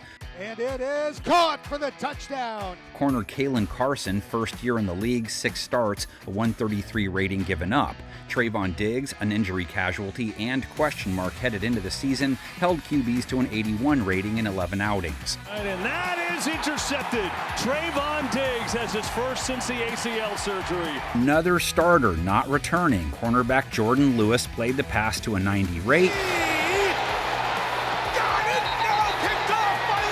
Both Dallas' safeties need better seasons against the pass. George Kittle rocks back inside on Donovan Wilson, runs over Malik Hooker. Donovan Wilson, 130 rate allowed after holding quarterbacks to an 88 rate. Catch made by George Kittle. In 2023. Speeding through the middle. Did make over 80 tackles and blitzed his way to 4.5 sacks. Wilson got it. Malik Hooker, 104 rate allowed. Couple of picks, over 80 tackles. And then this one is picked off by Hooker. Kicker Brandon Aubrey couldn't maintain that rookie magic, 40 for 47, didn't miss any extra points, and hit from 65 though, longest by a kicker last year. 65 went off the NFL record. Is having Dak back enough to fix it? Didn't replace Rico with anyone special, so that hurts. Prescott plus CD plus Pickens plus Tolbert and Ferg equals a top 10 offense or a meddling type O. Micah shouldn't have to carry the sack burden alone this year. They'll roll a number of linebackers out there. Losing Kendricks hurts, but not in a major way per se. Rolling out the same group of DBs, Hooker, Wilson, Diggs, Bland, Carson, all wore the star a year ago. If that group of guys serves up a plate of disappointment, they can't beat Philadelphia or the Bears on the road, lose to Green Bay and Washington at home, Denver on the road, get swept by Philadelphia, dropped by Kansas City, Detroit, and the Chargers before Washington sweeps them up for a 7-win floor. If Pickens sparks the O, though, Dak restores order, they could beat the Bears and Green Bay, defend the house versus Washington, Philadelphia, and the Chargers, 12-win ceiling. Gut says they win 8+, Bag says under 8, though. They tend to be a team that finds a way to come up short somehow.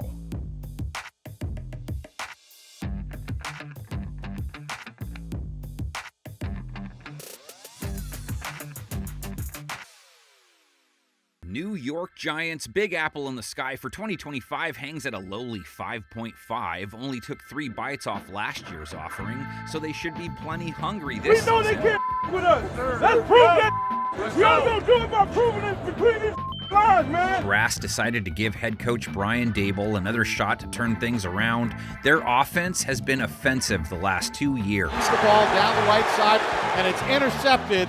And that's the ball game. 30th in scoring in 2023. He's not going to get there. 31st in 2024. The ball pops out. So sure, it could still actually get worse. A 101-yard fumble return touchdown. They can't finish lower in TD passes, though. He's being chased. He sucked buck at the goalie. The Drew Poppet and Lockett. The pass is intercepted. Tommy 2 cents. DeVito just throws it away. Danny Dimes show produced about 12 cents worth of passing production. Oh, he threw it to Van Ginkel. Only 2 teams had a lower rate. Only a few teams threw for fewer yards. Gets hit, fumbles the football. It's loose on the ground. So what can Russ do for you? That's gonna be dominant. Good job, baby. Wilson comes off a Pro Bowl year with Pittsburgh. 16 touchdowns, 5 interceptions in 11 games. Floats it way upstairs. Williams, he's got it. And you know, should Wilson falter, they can throw a dart at the position after drafting Jackson in the first round. You look at what he does with these kind of up and down throws over linebackers, under safeties. That shows you the touch, the ability to escape rushers, get away, and make plays down the field. You see a deep ball here, right on the money. What might Malik Neighbors pull off with Russ? What he did in 2024 was remarkable, to say the least. Throws it to the end zone for Neighbors, who makes the catch. Touchdown, Giants. He was like their Sandlot Benny. And Malik Neighbors' neighborhood is a wonderful place to be. 1,200 plus yards. Wide open down the left sideline, makes the catch at midfield. 109 catches. Neighbors makes a diving catch, but did he get his feet in? 7 scores as a rook. Yes, touchdown. Imagine if he could pair up with even a Tito's level quarterback. Called in there by Neighbors. Doesn't have to be top shelf, but at least good enough you don't wake up feeling it, you know what I mean? Neighbors, 59 yards. Wan'Dale Robinson would be down as well. 140 targets, 12th most in the NFL, 93 catches, 699 yards, 3 TDs, all career highs. That's caught by Robinson. Great move. Darius Slayton rounds things out around the outside. No trailer park girls out there. On the right side for Slayton,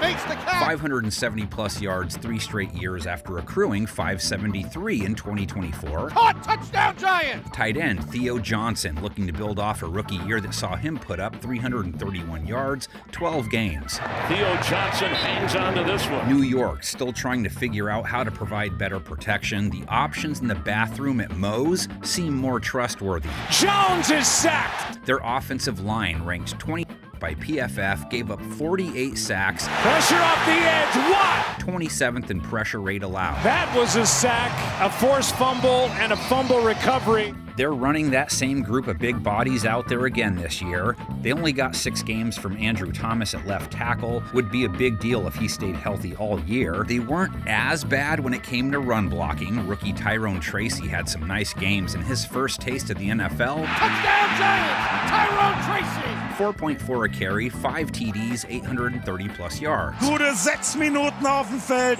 Der beste Drive von den Giants und Big Blue. Offense in need of a total remodel. Save a room or two, but they can't neglect the D. And it's a challenge your heart. Finish the game. It needs a fair share of work as well. We all won.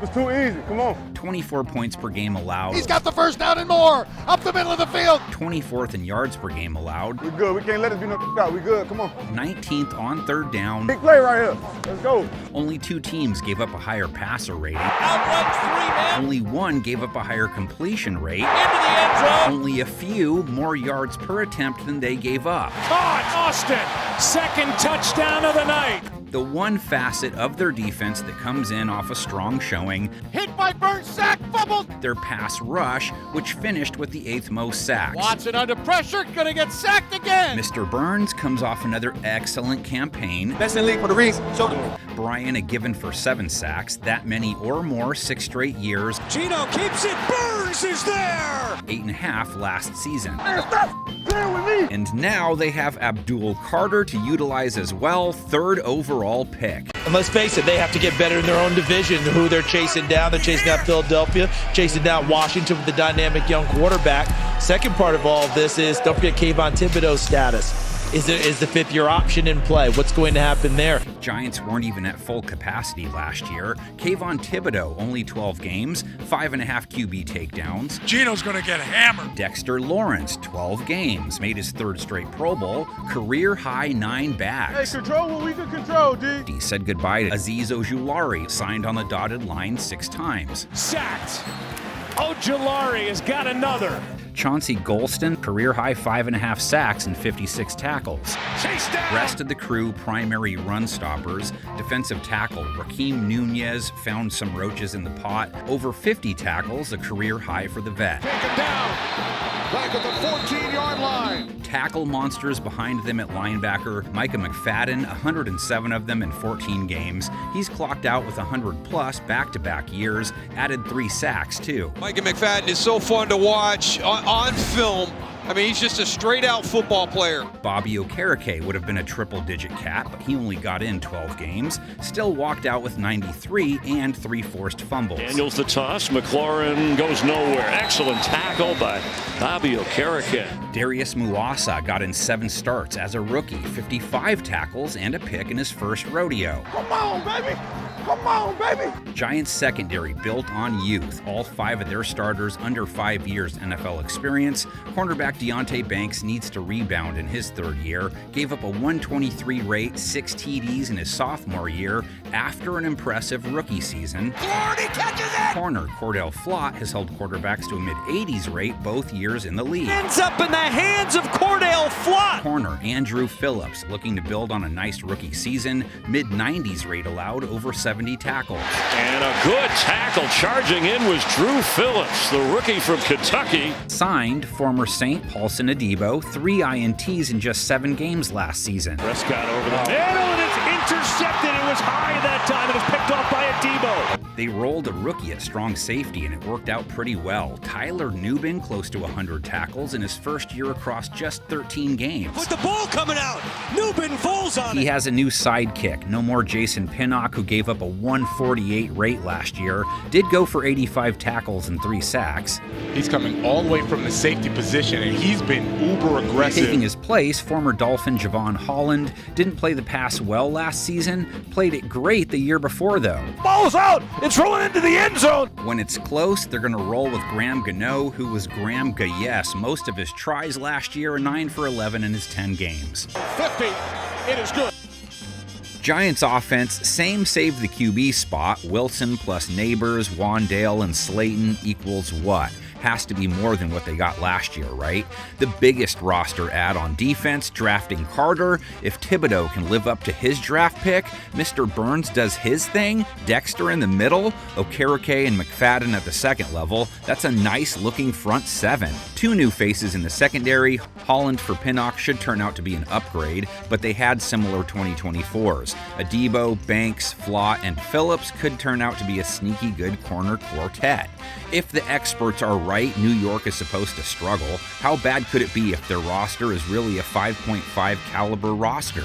Pretty bad. They only have one other team on their schedule at 5.5, the Saints. So it's a 1-16 floor that would be tied to the QB position being a disaster again. But what if it's not, and it's not hard to see Wilson playing like he did last year at the very least? Let's envision the talent they have being more like a 7 to 8 win type team, beat the Chargers at home, the Pats on the road, Washington at home maybe, take Minnesota and Vegas and split with Dallas. 7 wins isn't a high ceiling, but relative to their own situation, they have a tough schedule. Just couldn't find 6 wins in the bag for the G-men. Looked for a while too. I think there are pieces there, but just not enough.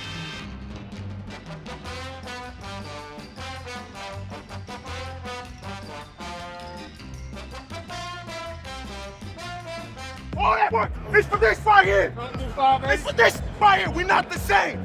It's different around here. Y'all need some inspiration? I'm gonna show y'all. Detroit Lions, 2025 over-under of 10.5. Feeling a little Rodney Dangerfield. 10.5 isn't the highest mark. Won 15 games last year, franchise best. No one in the NFL with more. At the end of the day, that's our baseline, man. One Pride has been watching its own version of Inside Out the last few years. You don't care what time of year it is, what the record is, what the weather is. It doesn't matter. first installment, they were introduced to wonder and joy. Lay hands. I love it. Lay hands. Then, in the sequel, they met hope. This is not happenstance, man. This doesn't just happen. This has been in the making. Which was followed by disappointment. Is that picked up? It is! All of these characters new to longtime Lions lovers. The Dan Campbell gamble! But remember, the second chapter is always the bummer section of the read. Even when you're having an off day, you find a way, man. We all know how the third part of trilogies work. Not today, fellas. Teddy bears overthrow empires. To say that I'm proud of you would be the massive understatement. Kings make their triumphant returns. All right, here we go. Here we go. Isn't this the 5th year of Dan Campbell, though? Here we go, set the tone. Let's go, Mac. Consider the first 2 years prequels. Work with me here. My God, man, you guys didn't bat an eye. I love this freaking team. I love the coaches. I love the players. I love everything about it, man. We are so freaking hard. DC just has to hope losing both his coordinators doesn't lead to a Godfather 3. All right, let's go get some more. They're cast on offense on par with the Ocean's 11. Jared Goff has more touchdown catches than incompletion. Jared Goff, he's got to be the Clooney, of course. That's pretty good by Jared Goff. He does a little twirl in the backfield. 37 touchdowns, second highest rate, second most yards per game. It is caught! Yes, touchdown, Detroit Lions! Second most yards per attempt in the NFL last year. Wide open! What a catch! It makes Amon-Ra St. Brown Brad Pitt, Goff's right-hand man. He found Amon-Ra streaking up the field. He dropped it in the basket. 1,200 plus yards, 115 catches, 12 touchdowns in 2024. Makes the grab. Touchdown, Detroit Lions! Jahmyr Gibbs is more Brad Pitt-level star, but Gibbs and Montgomery have to be those two brothers, right? Play every drive. Take care of your brother. They were the car guys in charge of ground transportation. Jahmyr, 1,400 plus rush yards. It's a foot race down the left sideline. No one had more rush TDs. Touchdown, Detroit Lions! A fat 5.6 per carry. There he goes. Touchdown, Detroit Lions! Gibbs also went for 500 plus receiving yards, 4 TD catches. Got to complete to Jahmyr. Jahmyr 50, 45, down to the 40. His brother at legs. Bouncing off the tackle is Montgomery. What a catch and run! Still going. David Montgomery, 775 yards. Big hole, 50-yard line, still going. Painted the zone 12 times in just 14 games. Like, bro, I love watching you play. I'm just sitting on the bench. It's just, you're just fun to watch. Jameson Williams can be Matt Damon. That's the last one. I don't really remember the rest, and looking them all up sounds like a lot of work, man. He's going to the house. Williams made corners work, chasing him around. 5, end zone, touchdown, Detroit Lions, 52 yards. 1,000 yards, most at high rates of speed. Nice third year in the game. He is gone. Touchdown Lions. Tim Patrick picked up the receiver scraps. Close to 400 yards, 3 touchdowns, had his moments. Tim Patrick, that is your first in the Motor City, my man. And they're set at tight end as well. That was all right, wasn't it? Sam Laporta, 60 catches, 7 scores, 700 plus yards. 10-5, touchdown Detroit Lions. How about a little razzle-dazzle in the Lone Star State? That band of brothers has one heck of an O-line working for them, too. Hey, you gonna give me your all today? Left tackle Taylor Decker, right tackle Penei Sewell and company ranked number 2 by PFF in 2024. Hey, we physical all day! 3 of the 5 blokes up there are back for another rodeo. The changes at guard and center said goodbye to Kevin Zeitler and Frank Ragnow, turned around and snagged Tate Ratledge, a second rounder. When you look at his numbers and how that stacks up in this class, it was outstanding, and that helped recapture his momentum with a 98 score among all these interior offensive So linemen. they are expecting 0 drop-off year over year. Amon-Ra St. Brown's going to throw it back to Goff. Who had that on the bingo card? And if they can figure out who has their defensive voodoo doll and get them to quit, You have a collective willpower that you can make the game any way you want it to go. then maybe their defense will be healthy enough to see this thing through. Love it! To be clear, they don't need to rebound per se, just have to keep their guys from spending so much time with JD and Turk. Let's go affect the ball now. Let's put it in the air. Let's go get it. They held teams to the 7th fewest points per game. Love throws, picked up on the line. Kirby Joseph, left side. He's going to go, baby. They were first on third down, 7th best in the red zone. Packers trying for some late magic here, but it's the Lions that come in with a bolt of lightning. Their secondary held quarterbacks to the lowest rate in the league. Picked off, Kirby Joseph.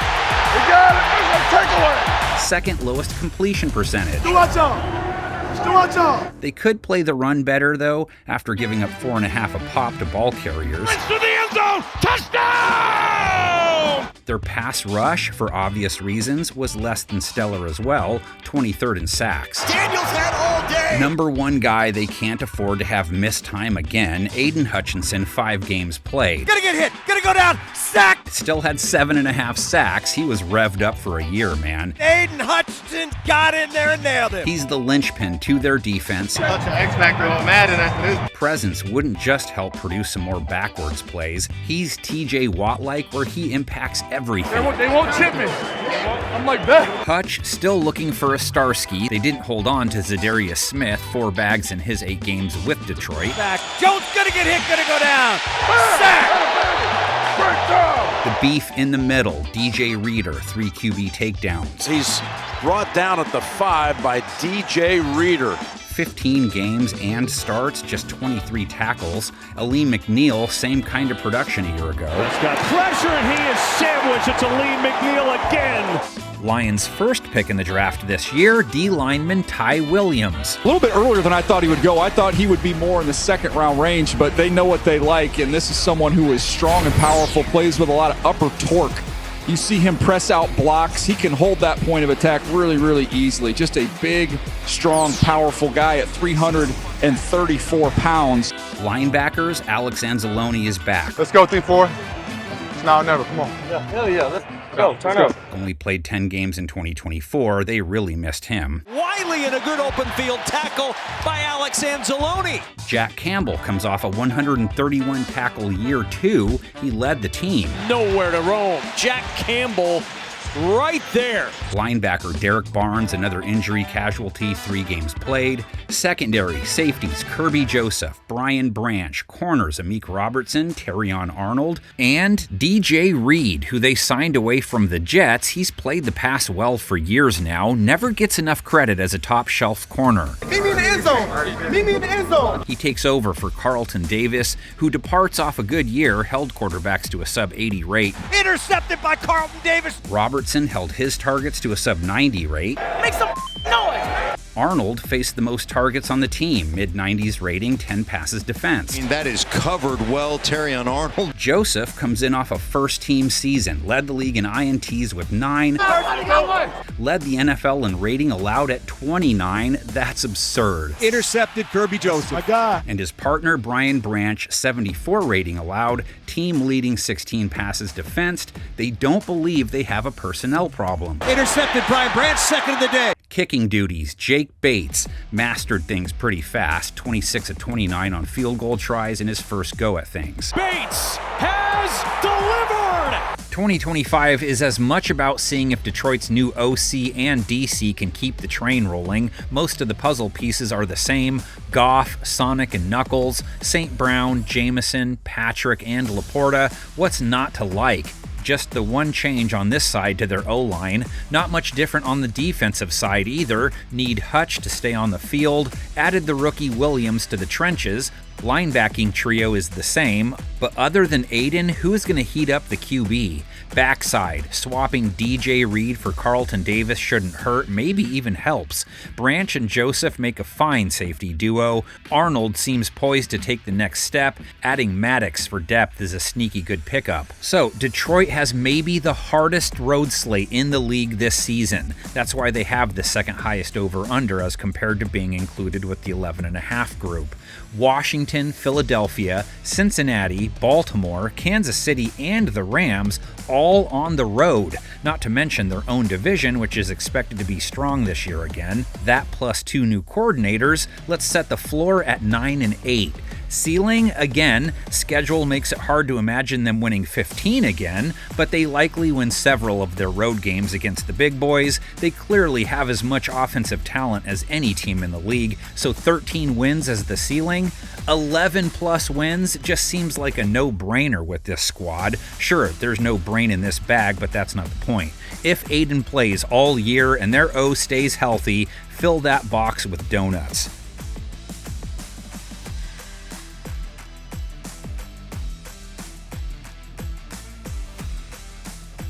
Green Bay Packers head into 2025 with their expectation mark set at 9.5 wins. Hey, go! Pack took home 11 wins in 2024. We handled our business, man. We handled our business. Good enough for more playoff action. What are you waiting for? I don't know. Something amazing? Is this a good squad that wins 10 to 11 games a year over and over? Kick is blocked! It is blocked! It is blocked! And the Packers have won! Or is all their youth going to evolve together into an elite club? Leaping grab, end zone, touchdown! Green Bay offense good for 27 points a game, 8th most. All the way to the end zone for the touchdown! And they were 5th best in yards per game. Jaden Reed, leaping grab inside the Vikings 20-yard line. The driving force behind their offensive success, their rush attack, a 5-30 run-pass split. Josh Jacobs up the middle, barrels to the end zone, touchdown Green Bay. Josh Jacobs' debut in cheese went great, 1,300+ yards. Josh Jacobs took on the San Francisco front. 15 scores, 4.4 per run. Oh, come on, eh? Yeah! Emmanuel Wilson quietly chipped in over 500 yards along the ground as well. Bouncing to the right, to the outside. He's got running room. Their quarterback plenty capable of using his legs too. He fights his way for the pylon and he's knocked out of bounds. But Love is in the air most of the time. Lofts it left side. Wicks got it. Touchdown. Jordan, 25 TDs in 15 games. His right side got his man. Has put up a 95 to 96 rating both years as starter. Watson there. Touchdown. Their ceiling tied to how good he can be. A tracer from Jordan Love. I don't know how I got it. I think I closed my eyes. Does he need one of those WR1s to elevate his game? Do I look good? Can any of his young receivers become that guy? Who said I wasn't good? Jaden Reed, maybe. 850+ yards, 6 touchdowns last year after a 790+ yard, 8 TD rookie year. Bro, your legs is moving so fast. Who said? Packers used a first-rounder on Matthew Golden. And this is someone who ran 4.29, but not just a speed receiver. You see a lot of snap in his routes. Watch him when he gets to the top, the separation, the big-time juice and burst he shows out of the break point. How about the ball skills? Look at this catch. Go out and get that with one hand. That'll be well received. Dropped a third-rounder on Savion Williams, too. One of the more unique players, I guess I should just say unique players in this draft, who they'll use as a wildcat. He's outside at receiver. They just get the ball to him in the backfield. One of the best overall athletes in this entire draft. He is huge. He's almost 6'4", 222 pounds. Or maybe Romeo Doubs has the Uno card in his hand. 600+ yards, 4 touchdowns, 13 games. Oh, what an adjustment! Romeo Doubs! Proud of you. Proud of you. Christian Watson flashes it too at times, another 600-yard guy last year. Christian Watson! Also heads into his 4th year. Dontavian Wicks, 400+ yards in his year 2, down a bit from his rookie year, but he did haul in 5 touchdowns. Into the end zone, Dontavian Wicks! Tight end Tucker Kraft, yet another member of the Green Bay Kitty Club. Not that I had anything to do with your development, Rome, but I'm proud of you. Only 2 years on the job, doubled his yards year over year, painted it green and yellow 7 times. To the 5, to the pylon! Jacobs pitched in with 342 receiving yards too. His first career touchdown reception! Love would love the kind of time he had to work with last year again. Yeah! No need for a 2-minute man when you have a line 10th in pressure rate. Love only wrapped up 22 times. Yes! What a throw! Yeah! Gave up the 2nd fewest bags in the NFL. Left side latching on and making the catch. Left tackle Rasheed Walker, right tackle Zach Tom, guards Sean Ryan, center Josh Myers. They added Anthony Belton in the 2nd round as well, a tackle who can move inside if needed. Green Bay, he's got to compete right away, doesn't he? Yeah, he's going to get a chance, I would think, at left tackle. They're in good shape with Zach Tom at right tackle, but 6'6", 336 pounds. He can create some movement in the run game, CD. I thought he was a little better in the run game than he was in the pass game. He does have anchor. And how about another helping of what that D was serving up, too? We've been assumed what the element about today, man. Maybe the sneakiest good defense from 2024 because they never really got a ton of pub. Intercepted. And Jair Alexander Held teams to 19 per contest, 5th lowest yards per game allowed. Quick toss left side, DJ Moore. He fumbles the football. The Packers have it. Held quarterbacks to a sub-90 rate, good for 9th lowest. Intercepted by the Packers, and there is your dagger. Pass rush cooked up 45 plates of Saccaroni and cheese, 8th most, without blitzing much at all, too. And they held runners to 4 per carry, 3rd lowest. You know what you just did? You just won the game. Their defense, similar to their offense, lots of youth, relies very much on a committee approach, so not many guys with eye-popping stats. Rattler shovels it forward. The ball came loose, recovered by Green Bay. Leader in sacks, for example, was Rashawn Gary with 7.5. Now some pressure, he's in trouble, and he is dropped. Rashawn Gary. Devontae Wyatt came off the bench for 5 sacks. Devontae Wyatt with his 2nd sack. Luke Van Ness chipped in 3 bench bags. Hit, ball is loose, and it's picked up by Green Bay. Kingsley Enigbare, 4.5 QB takedowns in his year 3. Levis, pressure, and he's blasted. Ball is out. Young Brenton Cox got in 7 games in his sophomore year, nabbed 4 QBs in that short window. Howell is brought down and sacked by Brenton Cox Jr. Vet Kenny Clark went from 7.5 quarterback wrap-ups to 1 last year, and he started 17 games, concerning due to this being his 10th year. Kenny's 3-time Pro Bowl defensive tackle. Yeah. Their linebackers, young dudes as well. Quay Walker, 100-plus tackles each year in the show after racking up 102 last year.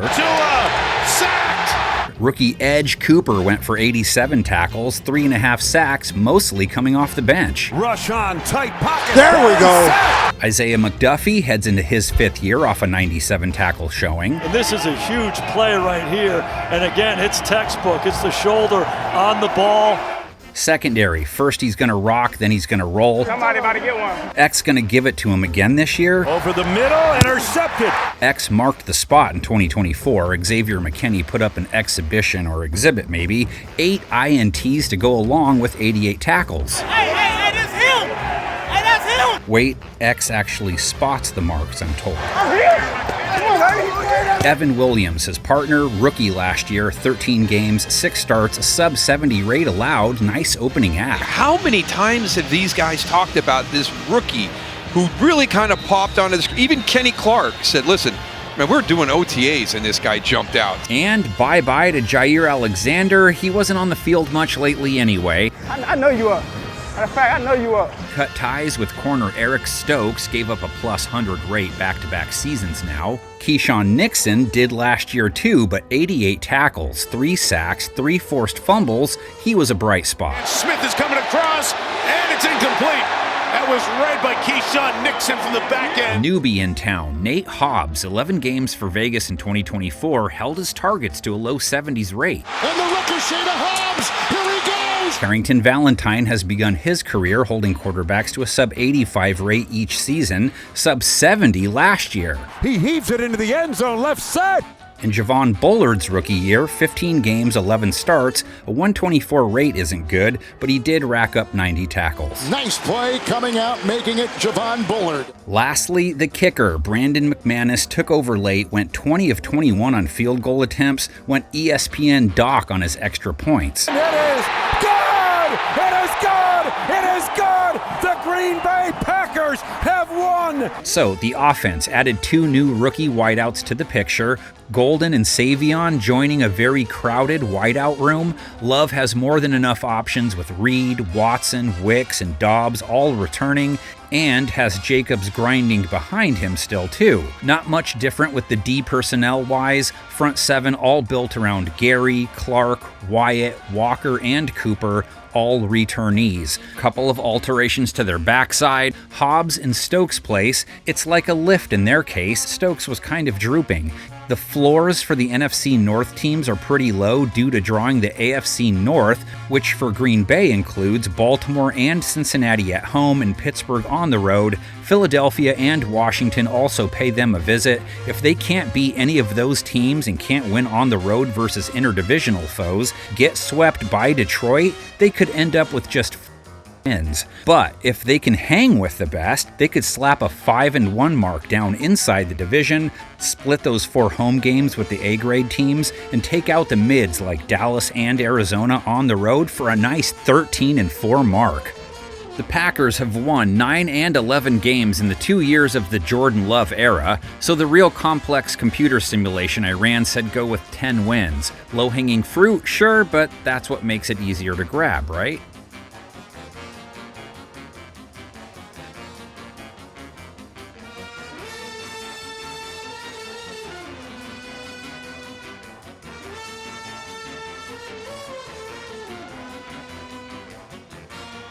Chicago Bears 2025 tree branch hangs at 8.5 wins. Come on, baby! Yeah! This after they only won 5 games in 2024, which would have felt like disappointment, but Bear Down doesn't really know what that feels like. Back at the 35-yard line, no! And he's gathered again! Fairly numb to it all at this point. The kick is blocked! It is blocked! It is blocked! Even so, they have themselves another new head coach, poached straight from the current kings of the NFC North jungle. Let's go! Let's go! Yeah! Ben Johnson took the job eagerly. He had a front row seat to the Chicago show last year twice. Yeah! Knows they have the talent. Gotta pick up the elbow. Won't have to do much to look good either. Can we just throw a bomb? He takes over an offense 28th in scoring last year, 31st on third down, and no team averaged fewer yards per game. Every key Bears playmaker saw their production dip year over year. This despite Caleb Williams putting up the best rookie season by a Chicago quarterback ever. Let's go! Let's go! Let's go! 20 touchdowns, only 6 picks. Touchdown Bears! High 80s rate, respectable for a rookie. Let's go! Yeah! Johnson's task then, elevate Caleb's game even further, We're not gonna get another one for sure. which in turn should maximize the talents of running back DeAndre Swift, tight end Cole Kmet, and DJ Moore. Open, DJ Moore, inside the 15 to the 10, turns it up to the 5, walking into the end zone. Moore scored 6 times last year, 98 receptions, 966 yards. Feet down, back in the end zone, DJ Moore, touchdown. Was good for over 1,300 with Justin Fields throwing to him. Down the left side, inside the 5, over the shoulder, end zone touchdown, DJ Moore. Didn't keep Keenan Allen 744 yards last year, did lead them with 7 TDs. Keenan Allen, touchdown. Grabbed Luther Burden in the second round to cover his production. Thought he had a chance to go in the bottom of the first round. A very loose, dynamic athlete. Look at the comparison on the bottom of the screen. Yep. DJ Moore. It's funny how this always happens. These guys end up being teammates. Rome Odunze also went for 700 plus yards. More impressive being he was the third look, and it was his first go at the NFL stage. Caught, Odunze, touchdown. Olamide Zaccheaus, 500 plus yards last year, has clipped 500 2 times in his 6 years. Zaccheaus! Touchdown! Again, they like who they have in place. Kmet, 474 yards a year ago. An angry run from Kokomet. Was good for 540 plus 3 straight seasons before that. Listen, I don't know if this is fact or not, but the first NFL player ever, back-to-back touchdowns and back-to-back snaps. Then mix in a first-round tight end. Colston Loveland is supposed to be Johnson's Laporta. Oh, so it's Colston Loveland, not Tyler Warren. That's a bit of a surprise. I had them right next to each other on my list, so they're both excellent players, different styles. He's a smooth mover, kind of remind me a little bit of Mark Andrews, but quite honestly, you could put Sam Laporta on that list, who Ben Johnson had coached. Swift came up short of 1,000 yards. Over a man, Swift! Under 4 yards per carry. With a burst to the 25-20. He had never finished under 4 in his first 4 years. He's gone, baby! 10-5, end zone! Roschon Johnson, just 2.7 yards per carry. Roschon Johnson, he is in for the touchdown! Which brings us to their O-line. They went to work on the interior this offseason, traded for 2 new guards, signed a new center. Keep in mind, Drew Dalman only played 9 games in 2024. Guard Jonah Jackson only 4. Guard Joe Thuney at least comes off another good year. Also added Ozzie in the second round. Ozzie Trapillo, guys, huge. He's a day 1 starter. My comp was Big John Stud. Let's get to the video here as we see what he does. Rob Havenstein was someone he reminded me of who's a plug-and-play. Team had one of the worst rush attacks in the NFL, and they don't want Caleb thinking he should switch careers and open a dispensary. No QB had their face in the grass as often as he did. And he's still on his feet. He's finally brought down. Now, Williams was a big part of the problem too. Has to learn to get rid of it faster or to throw it away. He has been on the ground a lot. He has plenty of room to grow in his second season. You're going to be a hell of a player in this league. They think if their offense can elevate to even average range, their defense would return to top 10 form. This is a unit that had to paddle upstream a lot, so 13th fewest points per game allowed isn't too shabby. No, and he snares him as Geno Smith was about to get away. Second best in the red zone, secondary held quarterbacks to a 90 rate at least, 10th lowest completion percentage. Going downfield, intercepted. Jalen goes down to the 40.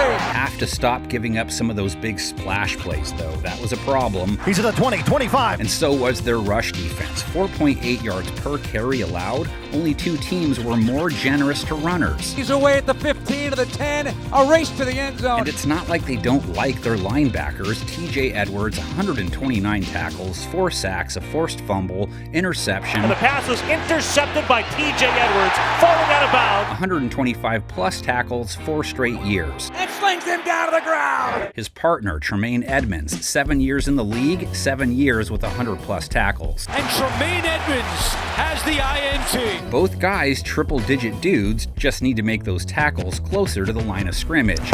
Oh, yeah. They could also finish trips to moms a little more often. Hits him from behind. Ball is out. 40 sacks was middle of the pack, but without a ton of blitzing, they were 5th in pressure rate. Let's go. Montez Sweat, their top QB hunting threat, 5.5 sacks after a 12.5 sack year in 2023. Faced a lot of double teams, but you know, the elite ones always do. In trouble, trying to keep the play alive. The football comes out. Only help he got was from Jervon Dexter, who had 5 bags from the trenches. Jervon Dexter closes the drive. Nice 19 QB hits over 50 tackles, a mini breakout season in his second year. Andrew Billings, his DT partner, only 8 games played last year, only 13 tackles. So throw former Falcon Grady Jarrett in there. 17 starts in 2024, 53 tackles, 2.5 sacks. This will be year 11. It's Grady Jarrett getting Justin Fields. Jarrett can teach Shamar Turner the ropes, Chicago adding him in the second round this year. This is a twitchy, explosive 3 technique who can get up the field and's got some power. You'll see it with a little shake pull. They said goodbye to DeMarcus Walker at the other DN spot. Walker just 3.5 sacks back-to-back years. Hey, it's going to be a fight, but we're the heavyweight champs, all right? Odangbo, 3 sacks in 17 games for Indy, had 8 the year before. That's Odangbo! They need way more from their front 4 this season. If they get it, they have a secondary that can feed off that heat. Boy, look good in that thing right there. Let me check in. Cornerback Jalen Johnson, 2 picks, held quarterbacks to a sub-90 rate after signing that big deal. Yeah, that's all I'm saying today. Access denied. That's all they gonna see. JJ's rate allowed did jump over 35 points compared to 2023 for what it's worth. Hey, don't give me another op, hey! Kyler Gordon also didn't play the pass as well year over year. 6. Hey, 6. Good play. Gave up a rate over 100 in 2024. He was a 75 guy in 2023. Ain't gonna happen again. That was nice, though. Cornerback Tyreek Stevenson had a few Homer Simpson dope moments last season. Held quarterbacks to a sub-80 rate, too. 12 passes defensed. Just add a little more maturity to his year 3, and you'd have something. Down the sidelines to the end zone for the lead. They need their stud safety, Jaquan Brisker, to stay healthy this year. Down goes Stafford. Dropped him like a bad habit. 100 tackle dude his first 2 seasons, only played in 5 games last year. Bo intercepted. Brisker the grab at the 18-yard line. We got a fade to black moment. at Soldier Field. Kevin Byard, his partner, comes off a career high in tackles after clocking out with a hefty 130. Wants to throw, he's blasted by Byard! The toe of Cairo kicks it for him. Santos 21 of 25 on field goal attempts, 8 for 9 from beyond the arc. Cairo Santos' kick is up, and the kick is good! Yes! And the Bears have walked off and won in Green Bay. Thumbnail recap of the Playmakers room. Caleb has DJ, Rome, and Burden. Komet and Loveland at tight end. Swift toking it. What does that get him? On defense, 3 new faces should play lots of snaps for their front 7. Jarrett, Turner, working with Sweat, Edwards, and Edmonds. Relying on the same 5 guys to man their secondary, Stevenson, Gordon, and Johnson have the ability to be in the best cornerback trio convo. Byard and Brisker make a nice safety duo. This isn't going to be an easy year 2 for Caleb based on schedule alone. Road games versus not only Green Bay, Minnesota, and Detroit, but Baltimore, Cincinnati, Philadelphia, Washington, and San Francisco. That's a brutal group of games in enemy territory, so a 4-win floor, believable based on them only winning 5 last year. If Ben Johnson is who they think he is, though, and they can put up 25 to 26 points a game, they would maybe be able to hold court at home and then mix in a few road wins, sweeping the Vikings. That would get them to 11 wins. That's the ceiling. They could both improve and still fall short of a 500 record. Look for Johnson to get things going in the right direction, but less than 9 wins as the guess. That road run they have to make is scary looking, man.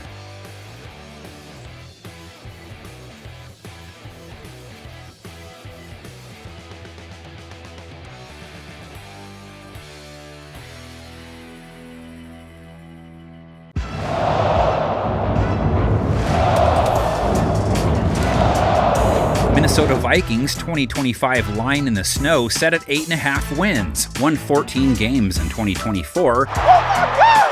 Oh my God! It might not have been an Ollie level shook up the world. Oh! Well, I've never been that open for a minute. But they caught most of the NFL by surprise. We don't take no prisoners, man. 2022 Vikings won 13 games. A whole bunch were super close. Caught it! He caught it! Are you kidding me at the 2? So the obvious question followed. Who are we and what are we about? Could they sustain winning like that 2 years in a row? I never, ever, ever feel like you guys aren't going to kick through that brick wall and go find a way. They only won 7 games in 2023. Last year, 14 wins, 9 by 8 points or less. Finds Addison over the middle. So same question for 2025. It's time to seek the moment of truth and show them who we about. And maybe a bigger riddle, will they get the kind of play from the QB spot like they did last year? I love playing with y'all, man. Hey, this is just the beginning. Just the beginning, man. Here we go. Mike's on 3. 1, 2, 3. Bye. Vikings offense 9th in points per game in 2024. The fuel, its passing attack. And the blowout may be on. Sam Darnold threw for 35 touchdowns, over 250 yards per game. Touchdown! A rate of 102. Fires to the end zone. Caught! Jordan Addison! Minnesota didn't feel the need to wait and see if he was wearing a glass slipper that was about to slide off. They're more intrigued to see what a double dose of JJ will do to their O-face. JJ McCarthy, let's see what you got. Nice touch here by McCarthy. Justin Jefferson's play as icy as ever. Justin Jefferson putting on a show. 1,500 plus yards. Boxtown boogied 10 times. A K+ all 5 years in the NFL. A 97-yard touchdown! Jordan Addison, a perfect compliment. Come on, man. Best door in the league, dog. Has put up 875 plus both years in the league. Best door in the league, man. Better let somebody know. Painted it purple 9 times. And you just made the catch of the year right there, bro. I love you. Jalen Naylor there to fill in the wideout gaps, 400 plus yards, 6 TDs in his second year. What did I tell you? I told you. Have Hawk too at tight end. TJ Hawkinson only played 10 games, makes things hard on D's when he's healthy though. Caught! TJ's killing them! Out of bounds at the 9! Plus Aaron Jones, who has hauled in 50 plus receptions 3 of the last 4 years. Aaron comes off an 1,100 rush yard season too. Dude has never finished a year with less than 4.5 a run in 8 years. Aaron Jones, touchdown! Take yourself down to OSHA Hennessy's office right now and tell him exactly what you did. Both of us got over 120, 2 tummies. Tell him Minnesota's big uglies weren't a reflection of their sack total, too. 49 taken is a lot. Oh, absolutely that was a face mask. Oh, wow. Left tackle Christian Darrisaw, right tackle Brian O'Neill and company ranked 18th by PFF last year. From the shotgun, another good pocket to the end zone. Changes to their inside, signed former Colts center Ryan Kelly, a vet, 4 Pro Bowls on his resume, only 10 games played last year, takes Garrett Bradbury's spot, not the strongest 2024, and added former Colt Will Fries at guard, only 5 games last year, takes Ed Ingram's slot. And they drafted Donovan Jackson in the first round.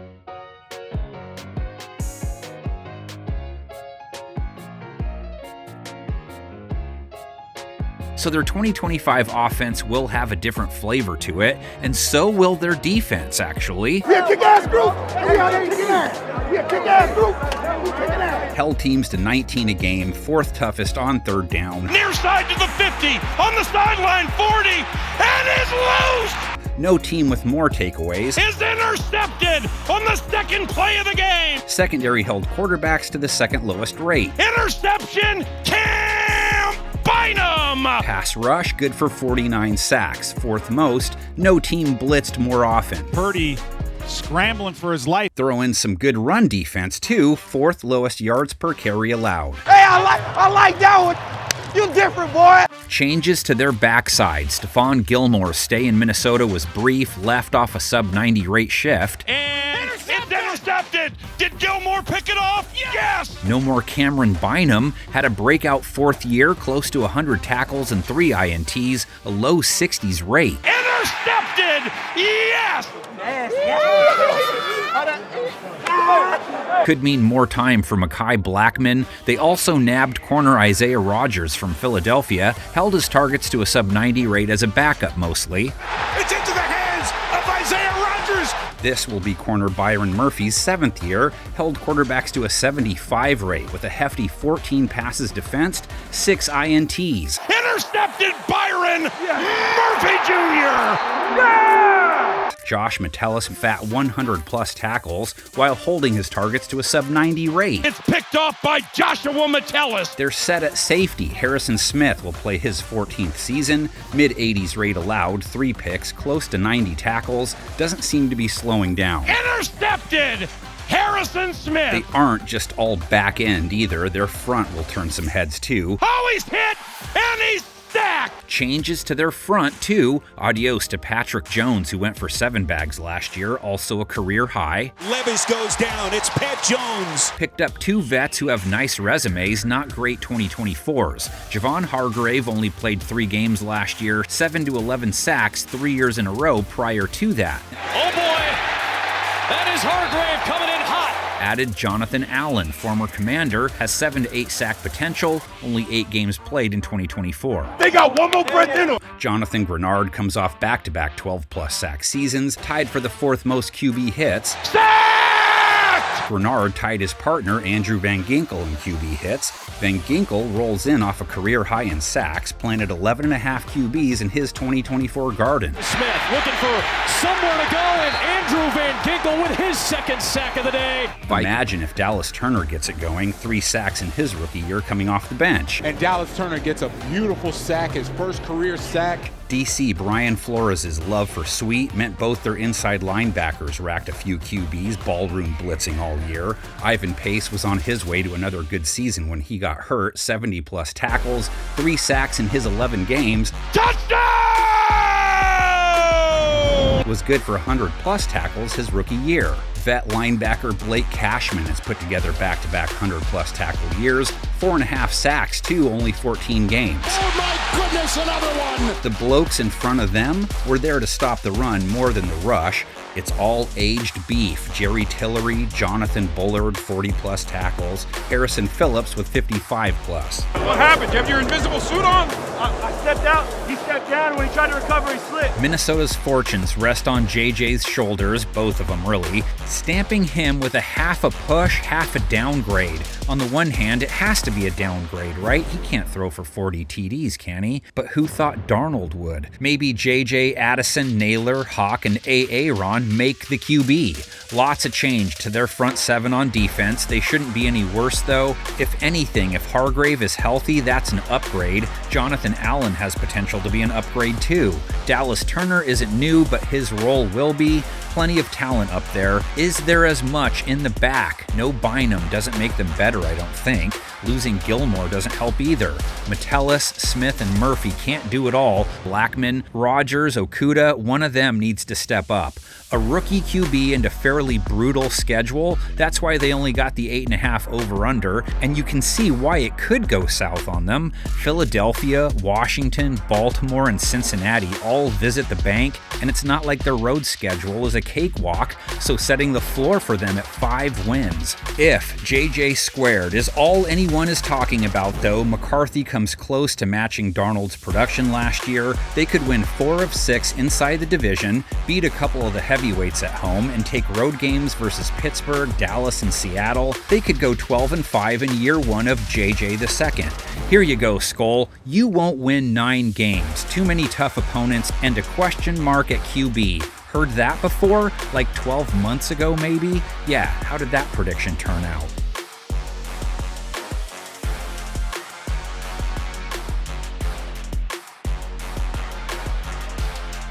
I missed you guys. Great to see you again. San Francisco 49ers 2025 line in the sand set at 10.5. 6-11 in 2024, their season, the Joker 2 of the NFL world. It was a joke, but not the funny or good kind. Hey, give this stadium a reason to go crazy. Let's go. And holy Exodus, Batman, the door couldn't hit anyone on the A because it never had a chance to close this offseason. 49ers lineup is going to look a lot different. You not wearing red between these lines? Uh-oh. You getting smoked. You getting smoked.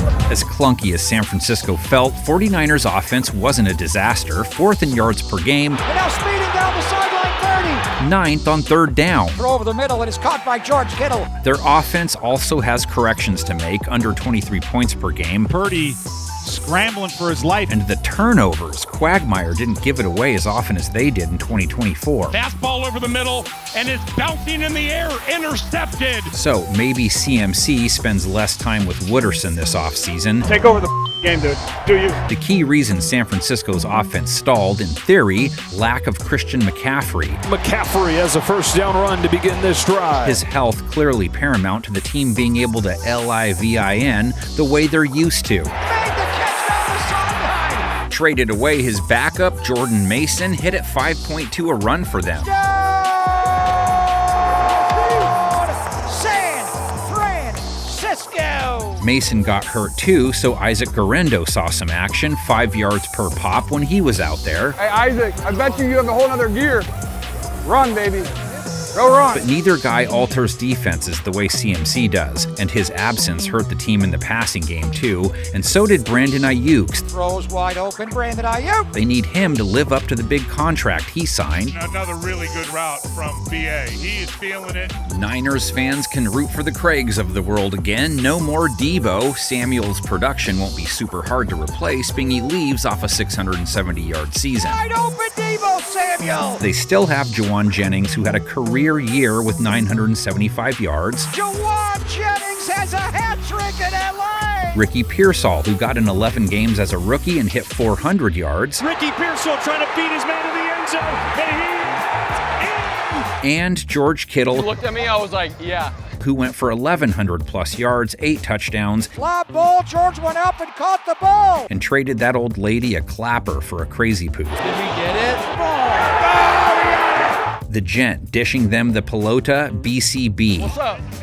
Like, what's up? He wasn't Big Con Brock last year by any means. It is caught for a touchdown. Just didn't have his big Flavor Flav clock on as often as 2023. Should have led you, that's a touchdown. 20 touchdowns, over 250 yards per game.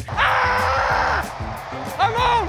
He was third in yards per attempt and yards per completion still. Go, go, go, go, go, go. His O-line. Niners gave up a higher than average pressure rate. Boys, let's bring some life to it, right? We're moving the out of the ball. Were tied for 11th in sacks taken. Just one change to their front five. No more Aaron Banks at guard, but he was their weak link last year. Trent Williams looking to rebound off a 10-game campaign. J-Mo. 49ers offense hoping to avoid appearing like an episode of Scrubs this season. Their defense hoping it doesn't look like an installment of The Acolyte again. A somersault to the end zone! 27th in points per game. Caught at the 50! 25th on third down. Cuts back to the 25! 31st in the red zone. He's trying to outrun the Niners! Not many takeaways. A 97-yard touchdown! Tied for 23rd in sacks, average pressure rate. From Sam Darnold! It's why Niners Empire Nation country is so geeked about Robert Saleh returning as DC. They were a top-shelf bottle under his direction before he left for the Jets. Nick Bosa, of course, their star up front. 9 sacks, that many or more, 4 straight years now. He calls the strip sack. Tied for 7th most QB hits last year. That's a trifecta by Nick Bosa. But he will have 3 new starters next to him. No Javon Hargrave. He only played 3 games last year. Oh boy! That is Hargrave coming in hot. No more Malik Collins, who picked up 5 bags a year ago. Brissett in trouble and spikes it into the ground as Collins got to him again. No more Leonard Floyd, clocked out with 8.5 sacks. Bosa and Floyd combining. They hit the draft for replacements, used their first pick on Mykal Williams to take Floyd's spot. Usually guys the Bears pass on turn out to be pretty good. And Mykal Williams, they get someone who, if he'd been healthy through the entire year and through the process, I don't know that he would have even got to them here with the 11th overall pick. Taking Collins' place, another Collins, 2nd rounder Alfred. Mykal Williams in the first, come back with Alfred Collins.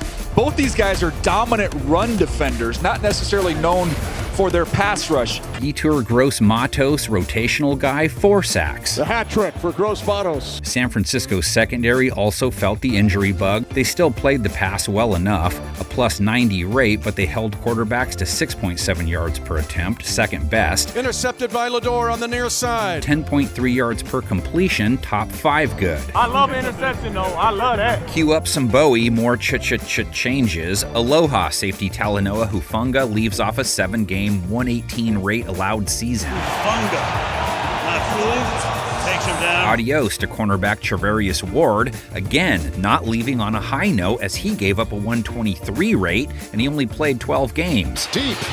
Incomplete, looking for Jefferson. Nice coverage on the play by Trevarius Ward. They're hoping their new DB additions can rebound off poor 2024s. Cornerback Trey Brown gave up a rate over 130 last year, spent a lot of time on the bench. And Trey Brown played it perfectly. Had played the pass well prior to last year, though. Same is true of safety Jason Pinnock, who gave up a rate of 148 for the Giants. Did go for 85 tackles and 3 sacks at least. He's coming all the way from the safety position, and he's been uber aggressive. Same for safety Jair Brown, a 108 rate against. Rookie safety Malik Mustafa looking to build on a nice first year. 16 games, 12 starts, 70-plus tackles, held his targets to a 54 rate. Keep going. It's gonna get more. Rookie corner Renardo Green, 2nd rounder from last year, sub 80 rate, led the team with 13 passes defense. Shows some moxie here for a young guy. Steps right in front of that football. And the guy who's taken over as CB1, Diamador Lenore, comes off an 85 tackle, nice low 70 rate campaign. And then scoop back the other way and running back the other way, Diamador Lenore. Niners run defense. They were average against the run in 2024. We think they can tempo every time. Fred Warner, 131 tackles last year. Intercepted by Fred Warner. So 118 plus, 7 years in a row. Fred gets up and runs back the other way. He's been in the league 7 years now. 30, 20. So maybe he'll break out in year 8. He's a freak. Wow. Fred will lean on a new partner, sort of. Dre Greenlaw only played 2 games last year, so it's not like they really lost him. D. Winters started 10 games in his absence. This will be year 3 for the young linebacker. D. Winters nearly came up with the pick.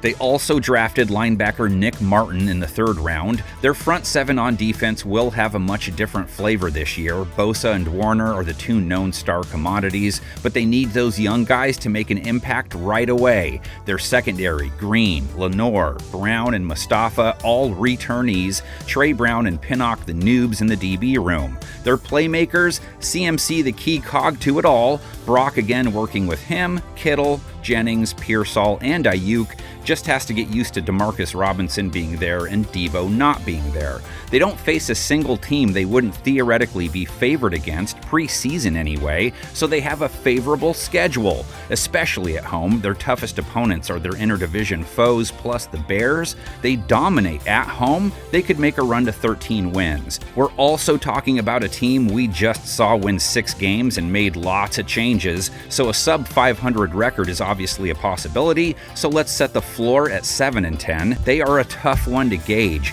If CMC stays on the field all year, feels like they should win 11 or more with the opponents they have on their plates.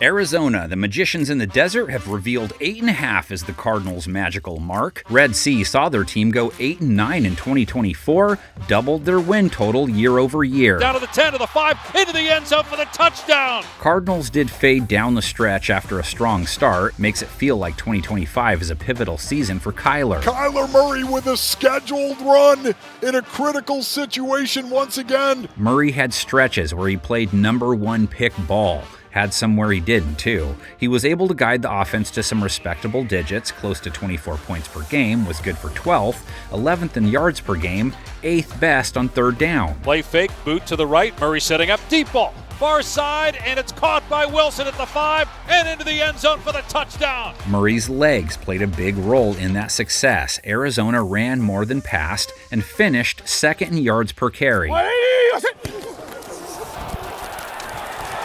And Murray going to keep it. He walks into the end zone for a touchdown. It's a privilege to feel like we good, you know what I'm saying? We good enough to, as long as I do me. Had he had enough carries to qualify, Kyler would have led the NFL in yards per jaunt at 7.3. Oh, shit! Snap to Murray, and he's going to keep it, running right to the outside and into the end zone for his 2nd touchdown. James Conner comes in off back-to-back 1,000-yard campaigns, 8 touchdowns, nice 4.6 per run. 35-40, 45-50, Conner breaks a tackle, 35-30, and finally run out of bounds. Conner still a threat out of the backfield as a pass catcher too, 400-plus receiving yards, almost 50 catches. Murray, underhand toss for the touchdown. Conner on the receiving end. They have one of the best tight ends in the game. Trey McBride got even better in his 3rd year. 111 catches, over 1,100 yards. And a quick throw inside. It's Trey McBride on a tight end screen and into the end zone. Ding dong, the touchdown catch drought is dead. Where does Marvin Harrison Jr. go in year 2? 885 yards, 8 scores as a rookie. First NFL score for Marvin Harrison Jr., the first of many to come. Greg Dortch chipped in 340-plus yards. Michael Wilson over 500, plus 4 touchdowns. Deep ball, far side, and it's caught by Wilson at the 5, and into the end zone for the touchdown. Come on, Zay. Hey, let's go, Zay. Let's go. Right back. The O-line that's supposed to make it all work, anchored by Paris, the left tackle. Johnson doesn't have a rep for being easy, and neither did his mates. Cardinals gave up the 5th fewest sacks, 6th lowest pressure rate. Now in trouble, steps up, throws, lobbing back of the end zone, and it's caught for a touchdown. They dealt with injuries to 2 key guys too. Jonah Williams and Will Hernandez only played 5 and 6 games respectively. In the end, Cardinals offense improved from 2023 to 2024, and the same is true of its defense. Dumps it off, complete to Jones, and the ball's out.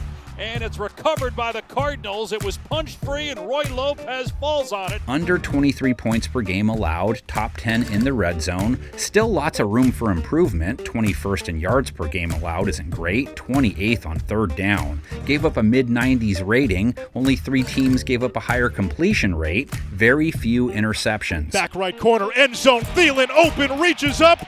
Touchdown, Panthers! Need their safeties to play the pass better. Both gave up rates over 120 last year. Both guys are tackle monsters, though. Jalen Thompson, close to 100. There's not much there. That was read beautifully.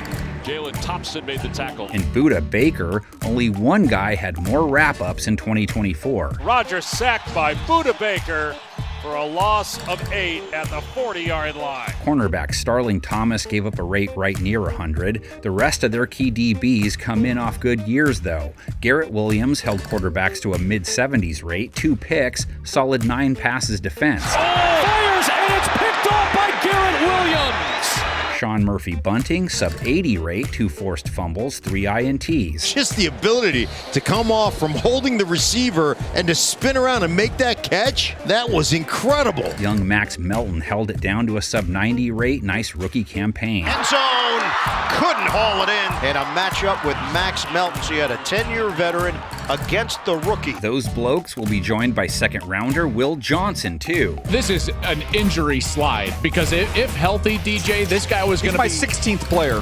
Exactly, and he probably at a position like corner would have gone higher than that because it's always a position of need. Great instincts. He's tough on the edge. He's long. He reminds me of Patrick Surtain in that respect. Arizona's secondary could use help from its front. They did tie for 13th in sacks. 2nd and 12, pressure's coming from behind. Baron Browning with the sack. They need more consistency, though. Didn't pressure quarterbacks at a very high rate. Don't have a specific pass rush threat, or didn't. Now they have Josh Sweat. Champ with Philadelphia comes in off an 8-sack year, has an 11-sack season, a lot of 6 to 7 kind of years. At the 25, they've got him, Josh Sweat. Outside linebacker B.J. Ojulari missed the whole year. Darius Robinson missed most of it. Trying to run, May runs it to his own man, and he's shy of the first down. Robinson only played in 6 games his rookie year, 1 sack. Added Baron Browning, 2 sacks in his 8 games with the Cardinals. Zaven Collins with 5 bags, 2 forced fumbles. Zaven Collins delivered the hit that knocked it from Joshua down. On the inside, they used their first-round pick on Walter Nolan. Big-time upfield burst. I'm hoping he can develop.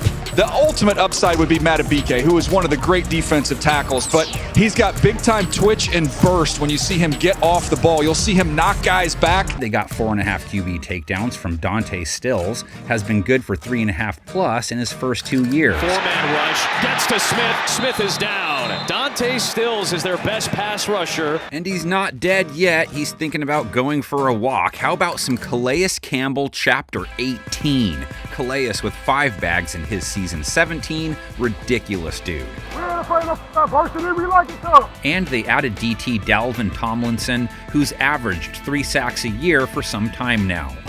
Set to getting Tomlinson. Vet LJ Collier, 3.5 bags. Their linebackers chipped in a few as well, but they said goodbye to Kaiser White, who leaves a 130-plus tackle hole. Tight end Saubert tackled right away. Kaiser White. Mac Wilson, 75, 3 visits to the QB. Here he comes, and they get there, the sack. It was Mac Wilson decking Darnold. Those guys didn't make enough of a difference in the run game, though. They gave up 4.6 a carry, so another area where they can improve. Charbonnet has a first down and then some. He's down to the 30. The new man in the linebacker room, Akeem Davis-Gaither, 82 tackles for Cincinnati, mostly off the bench. And an interception. That is picked off by Davis-Gaither. They'd take more of the same from their kicking game. Chad Ryland was great for them as a fill-in. So, the thumbnail look at the Cards playmaking Cards, kind of the same hand they played with last year. Kyler, Connor, McBride, Wilson, and Harrison Jr. There's expectation he takes his game up a notch in his year 2. Arizona's secondary also didn't get tinkered with much. The rookie Johnson, the key new addition, but Thompson, Buda, Melton, Garrett Williams, Starling Thomas, all returnees. The most change took place to their front seven. It's a crowded room. Calais is back where it began for him. Tomlinson should upgrade the nose tackle spot. Robinson looking for a big jump in his sophomore campaign. Nolan looking to do it right out of the gate. Sweat gives them a legit edge threat. Their inside linebackers are a bit of a question mark in some folks' minds. If they are better on both sides of the ball, the defense by a significant amount, then they win 4 of 6 in what could be a very tough division. Then add wins against all the teams with lower over-unders: New Orleans, Carolina, Tennessee, Indianapolis, Dallas, Jacksonville, and Atlanta, and 1 win versus Houston on the road, and you get a 12-win ceiling. If the offense is stagnant due to a lack of new additions to their playmakers room, and the defense is sort of the same, now they lose 4 of 6 in the division, and they take some losses to teams like Atlanta and Dallas, etc. They'd look similar to last year, say 7-10 as the floor. Arizona was one of the overachievers from last season, which brought with it higher 2025 expectations. Let's go with 9 wins, though it feels like a coin flip between 8 and 9.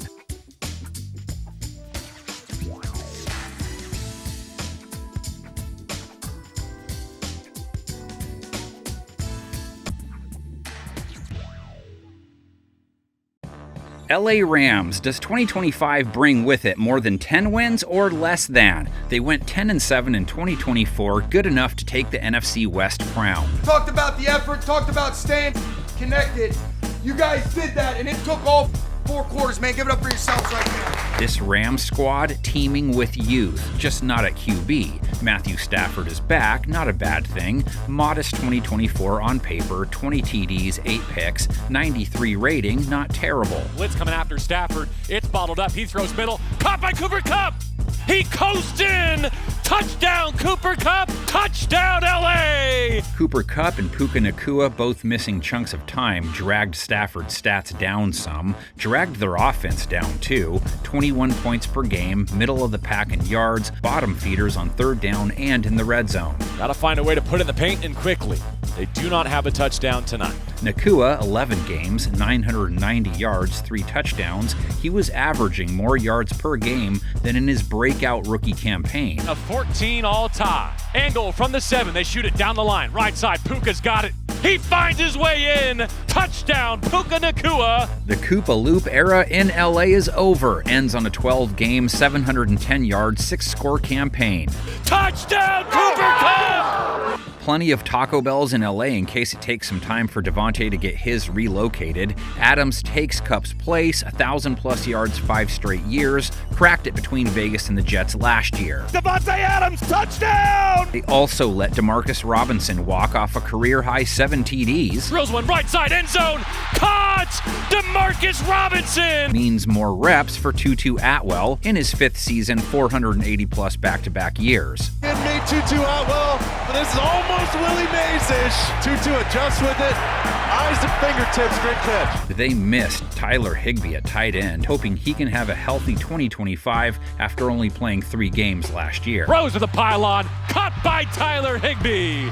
Touchdown Ram! They could also lean into some Terrence Ferguson, drafted the Oregon tight end in the 2nd round. This is someone who can really build speed down the field and is excellent after the catch. Here he is once he's on the move with stiff arms, breaking tackles, running away from defenders. That almost 6'6" frame plays well in the red zone. Matthew Stafford is going to enjoy targeting him. Trips to the blue tent were down for the Rams O-line compared to 2023, but they still had trouble staying healthy. Guard Steve Avila, right tackle Rob Havenstein both missed significant chunks. Left tackle Alaric Jackson missed a few games, but aside from fill-in Warren McClendon, who gave up 6 sacks in his limited reps, their big uglies all performed well. None gave up higher than average pressure rates. They finished with the 6th fewest sacks allowed. Stafford takes a snap, bootleg left side. He fires, he's going deep. DeMarcus brought it in with one hand! While their O-line kept Stafford upright most games, they didn't make things easy for their runners. 3.9 yards per carry for the year. Only one team was worse. Williams gets crunched. Makes Kyron Williams 4.1 a run not look so bad. 1,299 yards, 14 touchdowns, back-to-back 12-plus touchdown seasons, back-to-back 1,100-plus years ahead of his year 4. Kyron Williams dives diving straight ahead for a hat trick. That's part of life, right? It's how we respond is what matters. How we respond is what matters. Williams just didn't break many long runs. Rams offense looking for more explosive plays in 2025. They were the lowest scoring team to make the playoffs in 2024, so plenty of room for improvement. Same is true of their defense. 22 points per game allowed isn't bad, but 26th in yards per game, 20th on third down. Back shoulder throw, ball is caught, Bobo, touchdown! 23rd in rating allowed, gave up 7.6 yards per attempt. Only a few teams gave up more TD passes than they did. Feet down, back of the end zone, DJ Moore, touchdown! Gave up 4.6 a run on the ground. Pushes people out of the way and runs up to the 40-yard line. He gives Rosebaum a stiff arm and just puts him on his back. And their pass rush finished 21st in sacks. Lofts it in the end zone and going up to bring it down is Dante Pettis. But without having to tinker much, LA believes it's sitting on a defense heading in the right direction. Check out the front they're bringing back. Braden Fisk, no relation to Wilson, but played like a kingpin in his rookie year by bagging 8.5 QBs. Buying time, runs out of time, and down he goes. Braden Fisk. Kobe Turner, 8 QB takedowns his sophomore year, had 9 as a rookie. Eventually, Purdy is nobody downfield, and they collapse that pocket right on him. New nose tackle, out with Bobby Brown, didn't care for his prerogative, I guess. Bobby Brown does an outstanding job. He's working against Liam Eichenberg and just pushes him right out of the way and is right there in the hole. 44 tackles in 2024, and with Poona Ford, played with their renters last year, 39 tackles, 3 sacks. Poona Ford has had a really good season. Outside guys, also youth gone wild. Since he was born, they couldn't hold Byron Young down either. 7.5 sacks after going for 8 as a rook. Oh, and you can tell from Byron Young's reaction, he didn't celebrate. He put his face in his hands, expecting a flag. But they don't call it. And Jared Verse, a rookie last year, 4.5 sacks, led the team in QB hits. Man, he brings so much energy, so much violence to this defense. He is going to be something special. If that group improves with another year under their collective belts, then maybe their backside will fit into those leggings this year. Intercepted off the chest of the intended target. A diving interception. Cornerback Kobe Durant heads into year 4, may not be on the same level as his hoops name, but he's coming off a nice year that saw him hold quarterbacks to a low 70s rate. 3rd and 8, being chased, hit by Verson, picked off, Kobe Durant. Their vets need better years, though. Akello Witherspoon, Darius Williams gave up rates north of 105. Nickel cornerback Quentin Lake, nice year 3, 110-plus tackles, low 90s rate, couple of sacks. 3rd and 7, pressure coming. Williams gets eaten alive by Quentin Lake. At safety, a couple of Camerons. They aren't so tight, though, that if you put Cole in, and want it to come out diamonds, I don't think anyway. Curl, 8 passes defensed, 79 tackles in his 5th year. 3rd and 4, that pass is incomplete, the coverage is there, Kittle looks for a flag, there is none. Rate allowed over 110 though. Kinchins rate against over 100 as well, but tied for the team lead with 4 INTs as a rookie, another guy they're excited about. Goes to the end zone, intercepted and brought out. It's Cam Kinchins all the way back, touchdown LA. They'll keep calling me until I come over. And ready or not, there goes the boom. Wait, no. Click, click, there goes the boom. Christian Roseboom leaves off a 135 tackle year. Couldn't decide between POD and saliva. End the game with a sack. Linebacker Omar Spatz is coming back. Rookie had 10 starts, 67 tackles. They're incredibly close. Right there, punched out. And for good measure, even their kicker is young. Joshua Carty, 29 of 34, 6 of 7 from 50 plus, so he's off to a good start. Kick on the way, and it's a Carty party at SoFi Stadium. Quick recap of the changes to their playmakers room. Adams, one of the few guys you can say is an upgrade over Kupp. Stafford, Puka, Tutu, Kyron, Higgs, Fergalicious. They sound like a group that can give the Black Eyed Peas a run for their money. Couple of changes to their front 7. Landman is capable of replacing Roseboom's production, has to stay on the field all year to do it. Poona for Bobby Brown, push it. Secondary brought back Williams, running the rest of the key DBs back. Cameron Bros, the basketball name guy, Lake, Witherspoon, Kendrick all represent continuity in their case. NFC West should be tough sledding, but their best case scenario, they play like the best team in the division and go 5-1 against the NFC West. Even with losses to Detroit, Baltimore, and Philadelphia, it's still a 13-win ceiling. If the competition is just a little too much, they do have a tough slate, and they lose close games to all the expected stronger type teams. While splitting the division, you end up with a 9-win floor. So that makes it easy for me to go 10+ wins. I'm a McVay fan. I celebrate his entire catalog. He's done more with less, and when he sings "When a Man Loves a Woman," 10+ wins, that's what we're going with.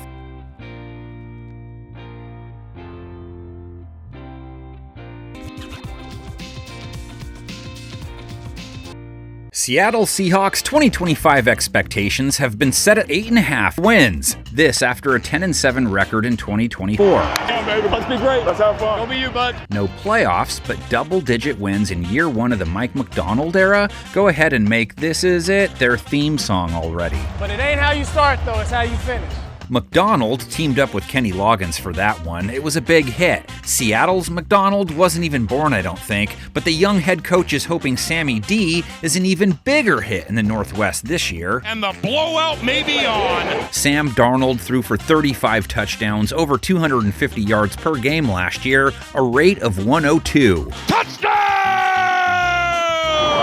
Darnold is getting behind the wheel of an offense that was pretty ho-hum in 2024, 22 points per game, not good on third down, and way too many turnovers. DK Metcalf with the ball coming out. Geno Smith being a big contributor on that front. He threw 15 of them, so they shipped him to Vegas. He throws, intercepted again, taken away at the 5. Darnold is prone to taking a lot of sacks, likes to hold the ball and risk it. The O-line he's paired with gave up 54 sacks last year. Rush on, tight pocket, hit and sacked. They let guard Laken Tomlinson walk. He gave up a team-high 11 sacks. Center Connor Williams, too. Drafted Gray Zabel in the first round of the draft to try and help improve this situation. Yeah, this is my favorite player in the draft, and there's some reasons why on the screen. 5-position flex. He's played tackle. He proved at the Senior Bowl where he dominated that he could kick inside and play guard or center. Darnold is equipped with a WR1 and Jackson Smith and Jigba. We keep playing. We keep playing. He took over as lead dog last year, most targets on the team, even 100 catches, over 1,100 yards, 6 scores. Geno looks right to the back corner of the end zone. A perfect pass. I'm talking about JSN. Few seconds. Finna go get another. He will no longer be lining up next to Tyler Lockett or DK Metcalf. DK leaves off a 992-yard 5 TD shift. Looking that way. Gonna let it fly. Got DK in the backfield. He's got it. Lockett's run in Seattle ended with a 600-yard season. I lost my helmet. That ain't it. Louie, can you help me find my helmet? So the Hawks called Bigfoot home. No one belongs in the Northwest more than Cooper Kupp. Gets to face the team that cut him twice, too. That's going to be good stuff. Up at the 6, cut to the pylon, touchdown Cooper Kupp! They have third-year guy Jake Bobo. Fun name to say, but he hasn't seen much action yet. Ball is caught, Bobo! Touchdown! They signed MVS, Marquez Valdez-Scantling, 400-plus yards, 4 scores split between 2 teams in 2024. Carr steps up and he's looking for the end zone. He's looking for Marquez Valdez-Scantling. Bid adieu to tight end Noah Fant, 500 yards on the nose. Smith fires, what a catch! Made by Fant for a Seattle touchdown. Dropped a second-round pick on tight end Elijah Arroyo. Real seam-stretching tight end. Ironically, the comparison is Noah Fant. On the move, getting vertical is what he does best. Run game, also not consistent. Kenneth Walker was hurt, 11 games played, scored 7 times. A 1-yard touchdown run by Walker, and the Seahawks take the lead. Walker, 3 years in the league. 4.6 a run year 1, 1,050 yards. 4.1 year 2, 905 yards. Last year, 3.7, 573 yards. TDs have dropped year by year as well. They have Zach Charbonnet heading into his third year, 8 touchdowns, 4.2 a run in his year 2. Charbonnet has a first down and then some. He's down to the 30, the 20, 15, 10, 5. Touchdown, Seahawks! The offense is sort of on the hook to play catch-up because McDonald appears to have gotten their defense back on track, tied for 11th in points per game allowed, top 10 on third down, and in the red zone. Gray has the handoff. He's not going to get there. The ball pops out. Nobody's chasing him except his own teammates. Hawks' pass rush and secondary were good, could be better too. Secondary held quarterbacks to a respectable 90 rating, top 10 in yards per attempt and yards per completion. And it's intercepted, picked off. It's Joe, goes the other way, down to the 30, 25, 15, 10, knocked off his feet inside the 5. Josh Allen coughs it up for the first time this season. They like their DB room. Whole group comes off nice years. Cornerback Devin Witherspoon out there feeling the rhythm with his hands, stealing the rhythm while he can. Close to 100 tackles, 6 TFLs, made the Pro Bowl. Only 3-man rush this time. Tighter windows, and one of the tightest is where Purdy goes. Witherspoon the coverage. Spoon man, in case it wasn't. All right. Tariq Woolen, sub 80 rate, fat 14 passes defense. Throws it up in the air, and it is intercepted by Tariq Woolen. And Josh Jobe held it down to a 71 rate in the 10 games he got in. Their cornerback trio up there with the best, even if they just held steady. Allen zips one for side, and it's intercepted by Seattle. It is Josh Jobe. Julian Love has turned into one of the top deep D-men in the game. 12 passes defensed, low 80s rate, 3 INTs. Garoppolo's pass picked off by Julian Love. Sterling Archer's losing his mind. Kobe Bryant, a converted corner, low 80s rate as well, 3 INTs as well. Their secondary not expected to be a concern here, dude. He's going to dump it over the top. Intercepted, Kobe Bryant. Far sideline. He's got some blockers. 30, 25, 20, 10, 5. Touchdown! Kobe Bryant! Sorry, Sterling, phrasing is dead. Hawks used a second rounder on Nick Emanwari, too. Think about the role in which to use him. Kyle Hamilton from Baltimore, where their head coach Mike McDaniel and that defense is very familiar how to use a player like this. Hawks don't just have a back end that would make Sir Mix-a-Lot proud. They're impressive up front, too. 8th most sacks, 6th highest pressure rate. Murray gets hit, goes down! Murray steps up in the pocket. Murray gets hit. He goes down. 2 Seattle music icons already. Stand by for Jimmy. Seattle didn't blitz a lot either. 2 big questions heading into 2025 surrounding their front. Can Leonard Williams come anywhere close to matching his 11-sack 2024? Coming near side. He's running like a racehorse. He's at midfield. Turns upfield, has blockers. Holy smokes, are you kidding? Leo Williams is going to take it in for a touchdown. Williams has always been a force, but he's no spring chicken, been in the league 10 years. That's only the second time he's had a bag total that high, just as an FYI. Then there's their first-round pick from last year, Byron Murphy. There's a pass, and he sheds his block and gets in there and gets the sack. Doesn't allow Jacoby Brissett to double pump or anything. That's a nice play by Byron Murphy. Team and coaches say they were happy with Murphy's progression last year. A couple vets filled things out in the trenches. Jaron Reed managed to seal the deal 4.5 times. Under pressure again. He's going to get swarmed and sacked.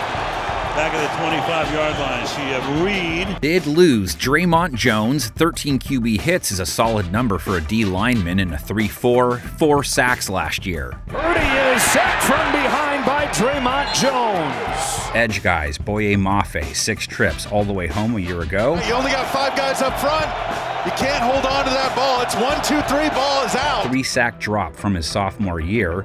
Derek Hall also had a good sophomore year. He picked up 8 in his first year as a starter. Looks, gets hit, goes down, Derek Hall. Uchenna Nwosu has so much potential, but once again couldn't stay on the field. Just 6 games, second year in a row that's been the case. Played more than DeMarcus Lawrence, who they signed away from Dallas. Only got in 4 games last year, 3 bags before he went down. The time is in, we don't put in the work with it. Rush defense, lots of room for improvement. Gave up 4.6 a run last year. To the left side, finds a crease. That's an awesome play. They cut ties with linebacker Terrell Dodson after 9 games. Maybe he was the problem. His departure led to more playing time for rookie Tyrese Knight, which was a good thing. 88 tackles, probably their best rookie from 2024. Murray climbing the pocket, running in two defenders, and how about the Seattle pass rush? And now Tyrese Knight, the first of his NFL career. Paired with Ernest Jones, who they picked up mid-year, had 94 tackles across 10 games. You have Seattle getting very aggressive defensively. They send 5 guys, and they want to see if the offensive line can pick them up. With kicking duties still on the foot of the trusted Jason Myers, 26 of 30, 9 for 12 from 50+. Myers gets it away. The Seahawks win the game. So, Seattle is relying on a very different playmaker group. Darnold, MVS, and Kupp and Arroyo added, Geno, DK, Lockett, and Fant being subtracted, Smith and Jigba, the one returnee, and Jalen Milroe, taken in the third, will be waiting should there be a reason. Front 7 on defense, Lawrence slides in for Draymond Jones. A lot hinges on Leonard Williams being as dominant as last year, Murphy making a bigger impact in his year too. Secondary, Job, Spoon, Reek, Bryant, and Love all back, so they have continuity, with Emanwari expected to work his way in there quite a bit as well. If Darnold and Kupp are hits, how high could the Hawks soar? Let's say they only lose 2 games inside the division, and give them losses to all the teams whose over-unders are higher, plus the road game versus Pittsburgh. They come out with 11 wins. If Darnold was wearing a glass slipper last year and midnight struck Week 18, Seattle could find itself in turbulent skies, their floor the reverse of their ceiling at 6-11. Seattle outperformed expectations last year. I'll buy into McDonald figuring out how to win at least 8 this year. How their own division rivals fare should dictate how many more they can scratch out beyond that.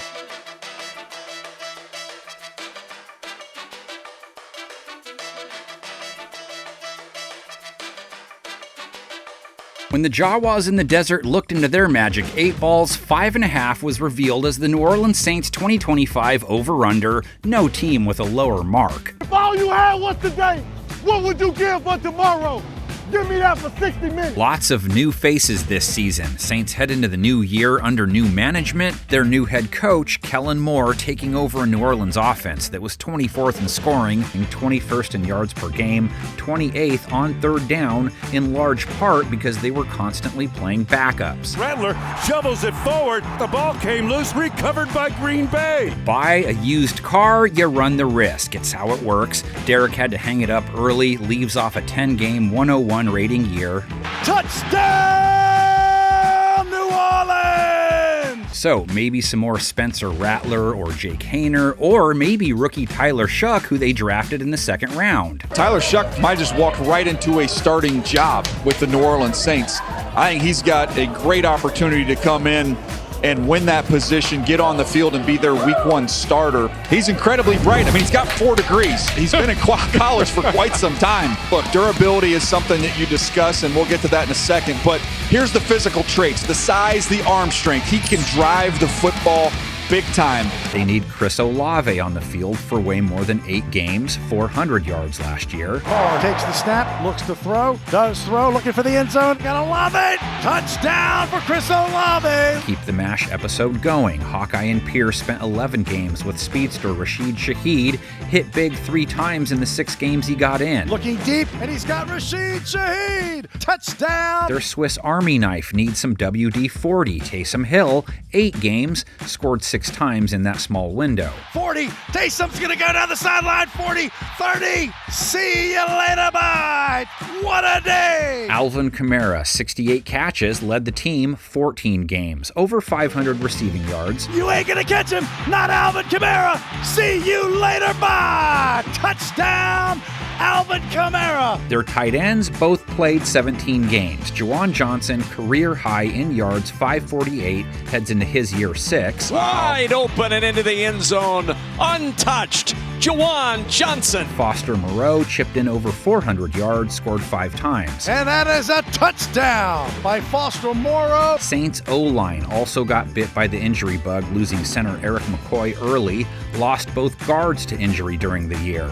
Not many quarterbacks faced a higher pressure rate as a result. Carr trying to keep the game alive. Pump fakes, hit from behind, ball loose, it's down, it's incomplete. The Rams do it on defense. So how about another first-round draft pick on a lineman? They added Kelvin Banks Jr. Well, I thought these tackles would come off the board quick because there's not a lot of them that you can count on to come in and start and play right away.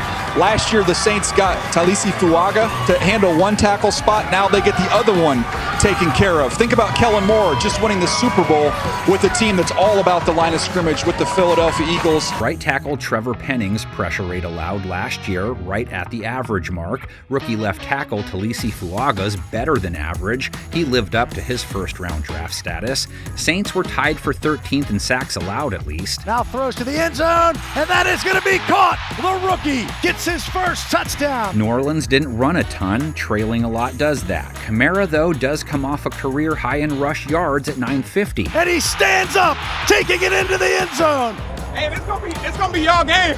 So blow open. Swear to God, it's gonna be y'all game. Saints offense showed it was plenty capable early when all the key parts were in place. They could hope just being healthier will net better results. Defense can't point to injuries to explain its 2024. They just need to play better in 2025. Intercepted. Anderson's got it. 35-30, 25-20. Touchdown Atlanta. He beat Olave to the end zone. 19th in points per game allowed, 30th in yards per game, 21st on third down. They have to be better at stopping the run. Gave up over 140 rush yards per game. Only one team gave up more yards per carry. Kareem Hunt following his blockers. He's into the end zone. Touchdown! Pass rush needs to make quarterbacks feel rushed more often. Didn't blitz a lot, didn't bag a ton of quarterbacks. 21st in pressure rate. He fires. He completes it. He's going to have a first down and more down the left sideline. Their secondary, at least, does come in off a good season. Held QBs to the 5th lowest rating, the 5th lowest completion percentage. Will throw to the end zone, and that's picked off. Picked off by the Saints in the end zone. Unbelievable. Great read. Tyrann Mathieu. They did have to absorb the loss of cornerback Paulson Adebo, who only got in 7 games. He was having another great year when he got hurt. He had picked off 3 passes already. Prescott over the middle, and it's intercepted. It was high that time, and it's picked off by Adebo. Added cornerback Isaac Yiadom to the fold with the 49ers last year. 5 starts out of 17 games, 94 rate allowed, solid-ish. Lets it go. It is intercepted. He threw it right to him. Oh yeah, Kool-Aid lived up to his name, broke through in his rookie year, and didn't wreck any structures doing it. Held his targets to a low 90s rate. Wanted neighbors, but Kool-Aid McKinstry said, oh yeah, and he shut it down. And then there's Alontae Taylor, their big man on the CB campus, gave up a high rate, most yards in the NFL according to Next Gen Stats, but faced the 2nd most targets, tied for 5th most passes defensed, 4 sacks to boot. Alontae Taylor brings him down. His 3rd sack. Well, this has been a heck of a day. Domination. Honey Badger still doesn't give a shh, and apparently he doesn't give a shh about playing in 2024 as he called it quits. Off a good year, too. Sub 60 rate, 3 picks. It's in the middle of the field, intercepted Tyrann Mathieu. And Mathieu gets his 3rd interception of the year. I thought you about to catch that. Yes. I thought you went up like... If it was the right hand, I was copying you. But it's the left hand. I ain't jump right. The left hand got to work on that grip. The left hand. His fellow safety, Will Harris, 13 games, low 80s rate, isn't coming back. In his place, another former Chief, Justin Reed. Rate allowed over 100, played the pass better the year before, 87 tackles, 2 picks in 2024. Intercepted at the 40-yard line, picked up by Justin Reed. They have Jordan Howden off the bench, heads into his year 3 after holding his targets to a sub 70 rate. Young on the move and overthrown again.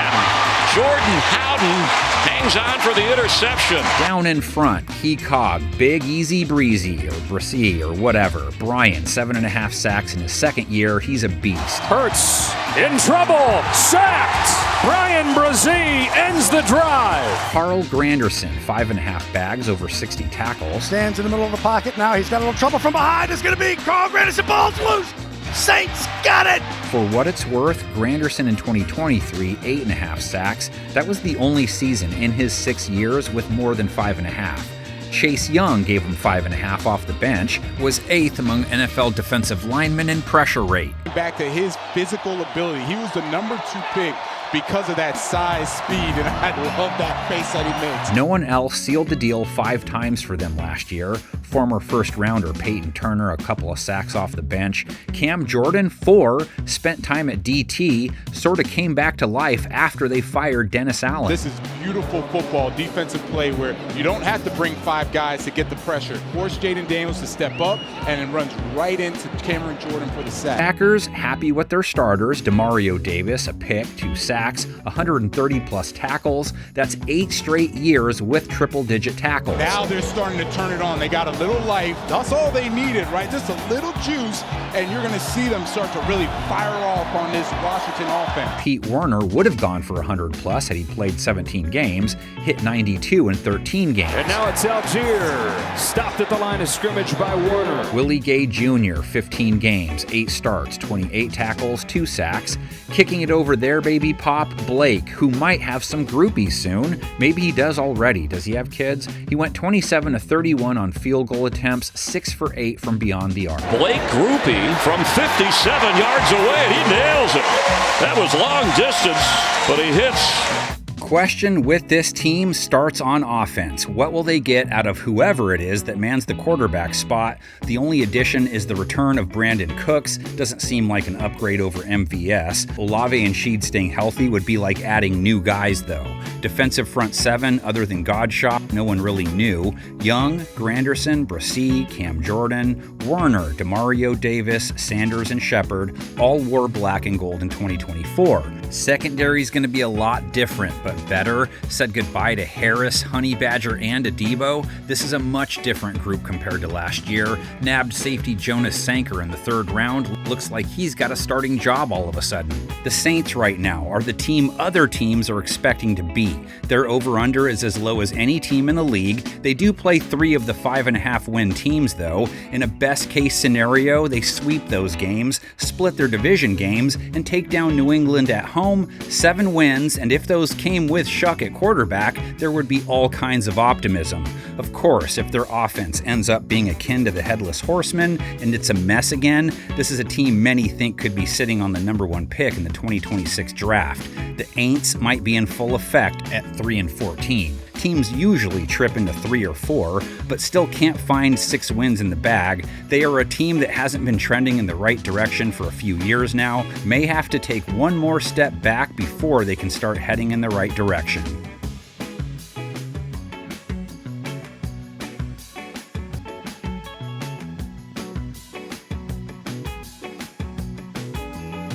Carolina Panthers 2025 marker has been carved out at 6.5 wins. 5 wins in Dave Canales' first year, but they head into Bryce Young's 3rd year with optimism. The throw, touchdown, zips it in there to Moore.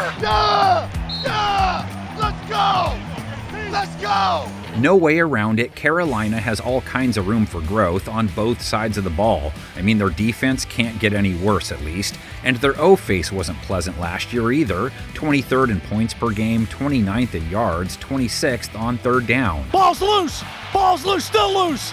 Improvement sits on the shoulders of Bryce Young. His stats aren't Sofia Vergara or Selma Hayek-like or anything, but his rate last year, almost 10 points higher than his rookie year, 15 TDs against 9 INTs. Being benched seemed to spark him. He flashed his number 1 potential much more often in the second half of the year. If he builds off it, he too could start turning some heads. Pressure coming, Young back of the end zone, in trouble, gets away, throws downfield, caught!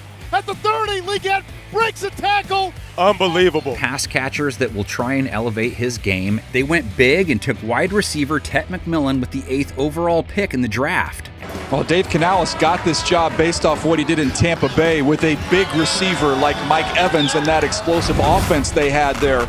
So he goes out and gets one as a head coach and gets Tet McMillan, who is very long and rangy. Think about Bryce down there in the red zone. Just throw it up with tremendous touch, which he can do. He can go get it. How about the special one-handed catch?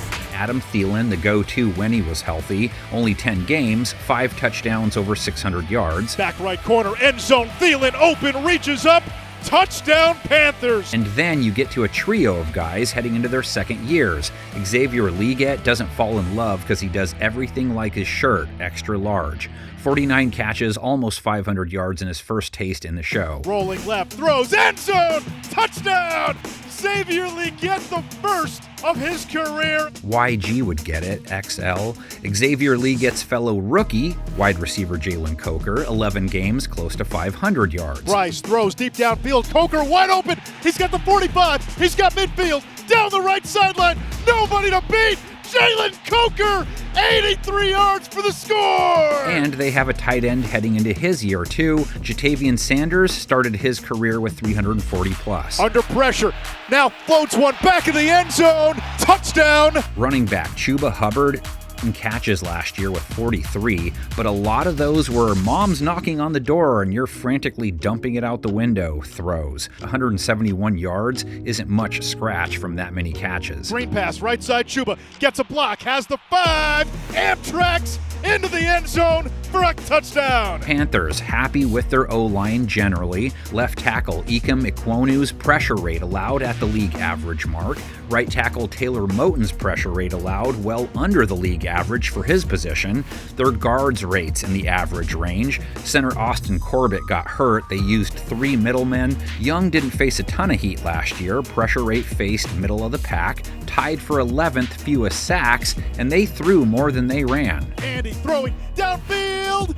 Thielen, touchdown! 27th in rush attempts in 2024, in large part because they trailed a lot. They would love to use their backs more. Hubbard went for 1,100 plus yards, 4.8 per run, scored 10 times, easily their best offensive guy. Hits his year 5 after a career year. The give to Hubbard over the right side, breaks a tackle, 10, 5, high step, touchdown Chuba Hubbard, and the Panthers win in overtime. Plus, they picked up Rico Dowdle, who went for 1,000 plus yards in Dallas last year. Dowdle crashes through on the right side. Touchdown, Cowboys. Plenty of room to grow for that group. Their defense, the Kelly Bundys and Quagmires of the world are like, bro, even we aren't that easy to score on. Nowhere to go but up for Carolina's D. Kyler Murray with a huge play. A 20-yard touchdown run. Almost a clean sweep of the Big Four. Pesky red zone defense. Last in points per game allowed. Yards per game. Third down. 29th in the red zone. Few more 30 seconds to cover. Pass defense. No team gave up a higher rating. Caught! Touchdown Chargers! Pass rush. Many Panthers fans just dropped the P when describing it. 32nd pressure rate. There's the snap and a play fake to Swift from the pocket. Caleb throwing open. DJ Moore inside the 15 to the 10. Turns it up to the 5. Walking into the end zone. And finally, rush defense. 32nd in yards per carry allowed and yards per game. Flips into the end zone! Touchdown Chargers! So as you can see, the bar for 2025 is try not to be the worst defense in the league again. So who do you trot out there to try and reverse the curse? Start with Derek Brown, a stud who just needs to play, and they'd improve. Only played in 1 game last year. He falls into the difference maker category. Completes to Kamara, but swarmed by the Panther defense. Shai Tuttle, run-stopping DT type, 15-game starter, over 45 tackles. And that's Shai Tuttle who comes in with just the Tillman-style punch as he's able to get that ball out right there. Give this Panthers defense a ton of credit. Fellow defensive tackle Ashawn Robinson comes off a career year, 5.5 sacks, 80 tackles. Sets his feet and dunks. Back beyond the 40. Ashawn Robinson raced to the quarterback. Those two won't see as many reps, though. Carolina added Bobby Brown from LA, so don't count them out, I guess. Comes off a career-high 44 tackles, heads into his 5th year. Bobby Brown does an outstanding job. He's working against Liam Eichenberg and just pushes him right out of the way. And they picked up Tershawn Wharton from Kansas City, who rolls in off a 6.5 sack campaign. They're going to grab him and pull him down. Panthers would like to see more from their guys on the outside, so they signed Patrick Jones, who went for 7 bags last year for Minnesota, a career high as he moves into his 5th year. Levis goes down. It's Pat Jones. DJ Wanham, 4. Patrick Mahomes is sacked out near midfield. DJ Wanham. And they added Nick Scorton in the 2nd round, hoping he can make a dent. This is a player the defensive line coaches around the NFL fell in love with in the workout circuit. Very strong and firm at the point of attack. He played at close to 280 pounds this year, and we'll get to that in just a moment. Here he is as a rusher. It's more power than finesse. Panthers might have 99 problems, but JC ain't one. Horn was healthy finally. In turn, struts in off a Pro Bowl year. On the run, intercepted! see Horn at the 40-yard line. I think when Mike Jack lines up in front of receivers, he sings just loud enough. I'm giving you on the count to 3, just show your stuff or let it be. Minshew is picked off. I'm telling you, watch your mouth. I know your game, know what you're about. Minshew threw it right at him. Shamone. Jackson faced the 8th most targets in the NFL, tied for the 2nd most passes defensed, 2 picks. In the air and intercepted by Jackson. Shaw is bad for you unless it's Smith Wade. He held it down to a nice low 70 rate in his rookie year. Float one, that's taken away. Backing them up, another young DB they're excited about, safety Damani Richardson, low 90s rate in his rookie season. And it's intercepted. It's a Carolina takeaway. As a new partner, though, out with Xavier Woods, who leaves a big hole. 119 tackles, a sub-90 rate allowed, 3 INTs. Throwing on the run, and it's intercepted! Sliding into his spot, Trayvon Merrick, who actually had a similar year as Woods with Vegas. Over 100 tackles, a couple picks, a low 90s rate allowed. Ball's deflected and picked off! It's Merrick! Linebacking core, Shaq Thompson, gone, though he was rarely there the last 2 years anyway. Allowed Trevin Wallace to see more action than expected. 13 games, 8 starts, 60-plus tackles as a rookie. And he's going to be sacked. Oh, that's a big sack by the Carolina defense and Tevin Wallace. Jewel, his partner, 97 tackles, 3.5 sacks in just 12 games. Josie Jewell was there in a hurry. And here comes the boom. They also picked up linebacker Christian Roseboom, Ram last year, fat 135 tackles for him. They're going to end the game with a sack. So, in review, Rico and Tet McMillan, the new playmakers. Rest of the group is the same. Bryce leaning on Chuba, Thielen, Liggett, Coker, Sanders and Tremble manning the tight end position. They made numerous changes to their front 7 on defense, mostly additions. Wharton and Brown all year at the defensive end spots would make things easier for Wanham, Jones, and Scorton coming off the edges. Roseboom, a nice addition at linebacker, leaning on 4 of their 5 DB 2024 starters to play the same role in 2025. Horn, Mike Jack, Wade Smith, and Damani Richardson all know each other well. Merrick taking Wood's spot, the one change, shouldn't notice much of a difference. If Bryce rolls out as an A-level QB in his year 3, he figures it all out. They lean on their Rico Chuba monster. That defense is like top 12-ish. They could win 10 games. They take 4 of 6 inside the division and are good enough to beat teams like Seattle, Miami, Dallas, Arizona, and both New York teams. If Young is no better, he just has random moments rather than a slew of them, then they could lose 4 of their 6 division matchups and not beat all those mid-teams, as you might call them. Another 5-win year is in play. Looking inside the bag, we find more than 5, less than 7 though. Relative to their roster, their schedule doesn't have any easy wins, and they haven't shown themselves to be hunters just yet.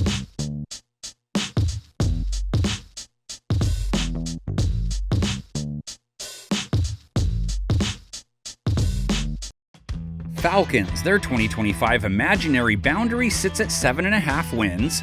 Atlanta's 8-9 record in 2024, disappointing, but it did set up what Dirty Bird lovers hope is their next great QB era. Penix got to cut it loose, up in the pocket to his left. Mike at the 5, looks, Mike tucks, dives, that's a touchdown. Time for Michael Penix to rise up and make this Atlanta a better watch than the one with Ern and Alfred. I know that's a lot to ask, but that's what's expected of the second-year QB who took over as starter with 3 games to play, didn't light the stat sheet up during his taste test, but flashed the promise that led to the Falcons drafting him despite dropping all that coin on Kirko Chains. Throws, end zone, it is caught! Kyle Pitts! Touchdown Atlanta! Penix is taking over in Atlanta, where a wise man said, play is play, and he's surrounded by top-shelf players. Some Drakes had a rough 2024, not London. He comes off his first 1,000-yard campaign, 1,200-plus yards, 9 TDs. Kirk looks, sails it, Drake there, caught!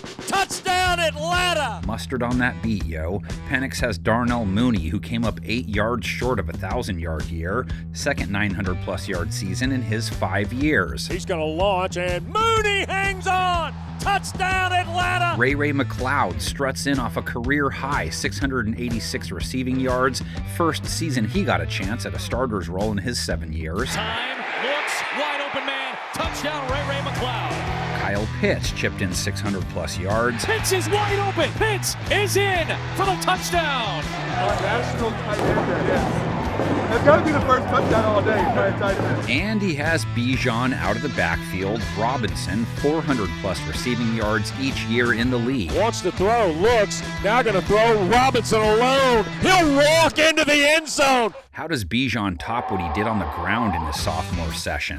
1,456 yards, third most, 4.8 a run, 14 trips to the zone. Bijan Robinson, touchdown Atlanta. Even his backup, Tyler Algier, picked up 600-plus yards on 4.7 a carry. No surprise they were 8th in rush attempts. Here's Algier finding a seam right side. Tyler Algier, touchdown Atlanta. Atlanta's O-line excelled as both run blockers and pass blockers. Left tackle Jake Matthews, right guard Chris Lindstrom, right tackle Caleb McGarry, left guard Matt Bergeron.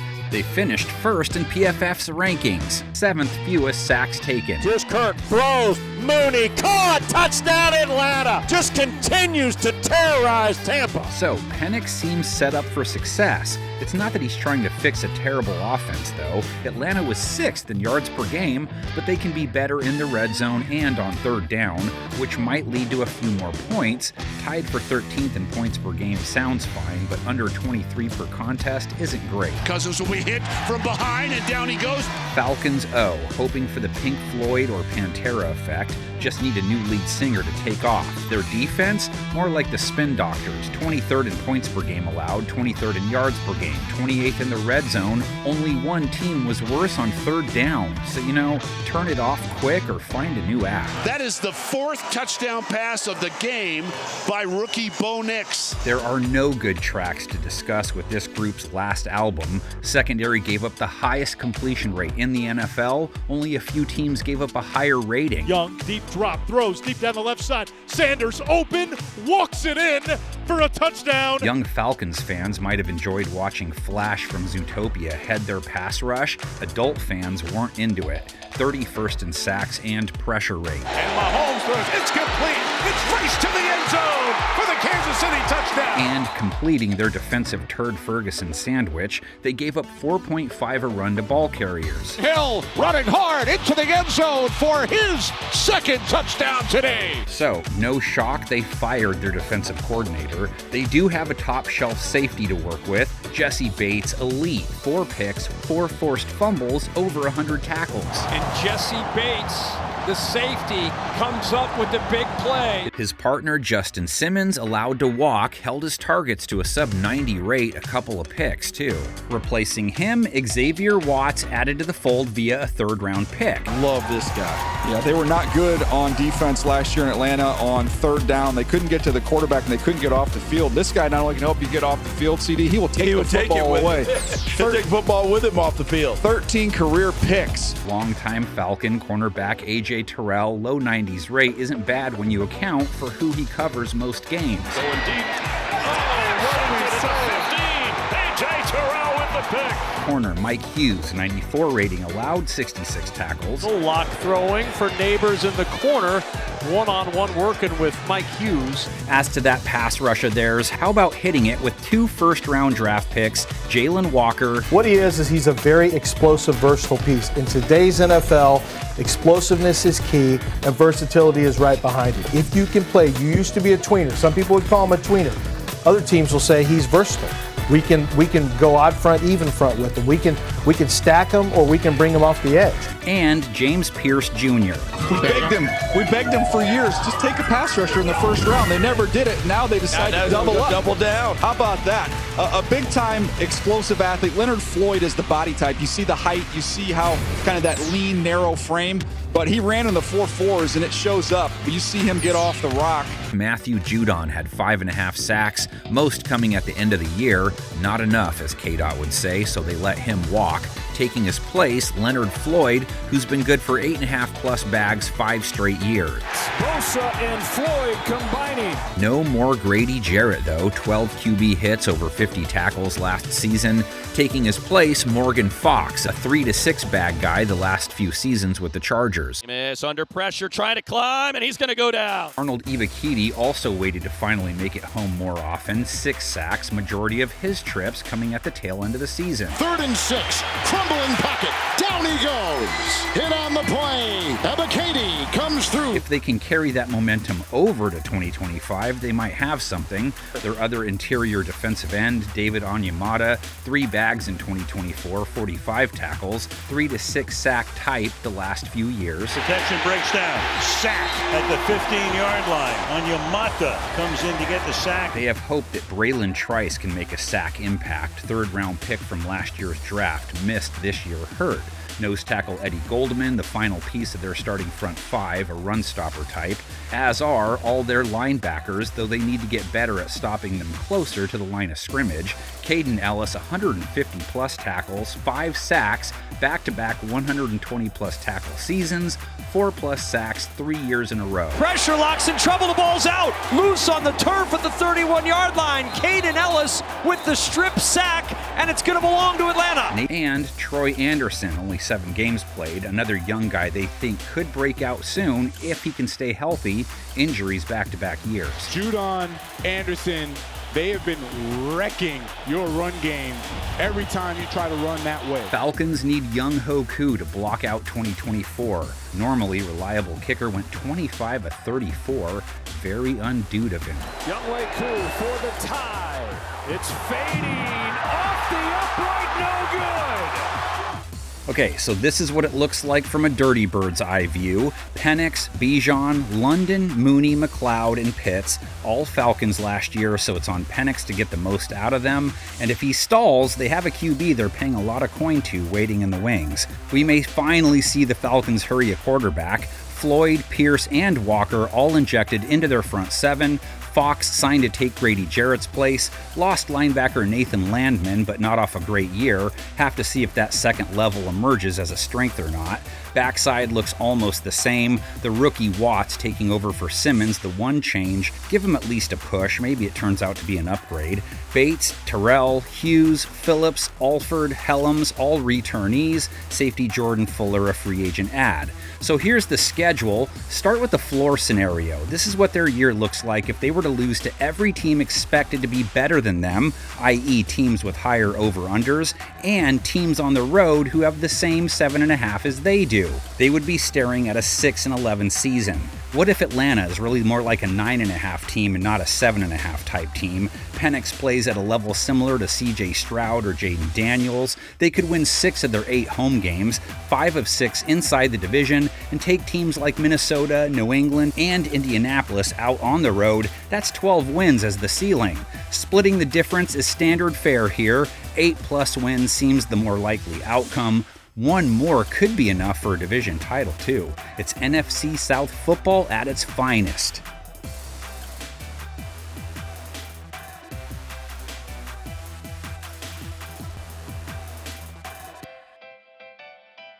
Tampa Bay Buccaneers. The line on their 2025 flagpole sits at 9.5 wins. They went 10-7 in 2024, good enough to take the NFC South crown. Hey, we haven't had one of these in a long time. Yeah. So everybody say yeah!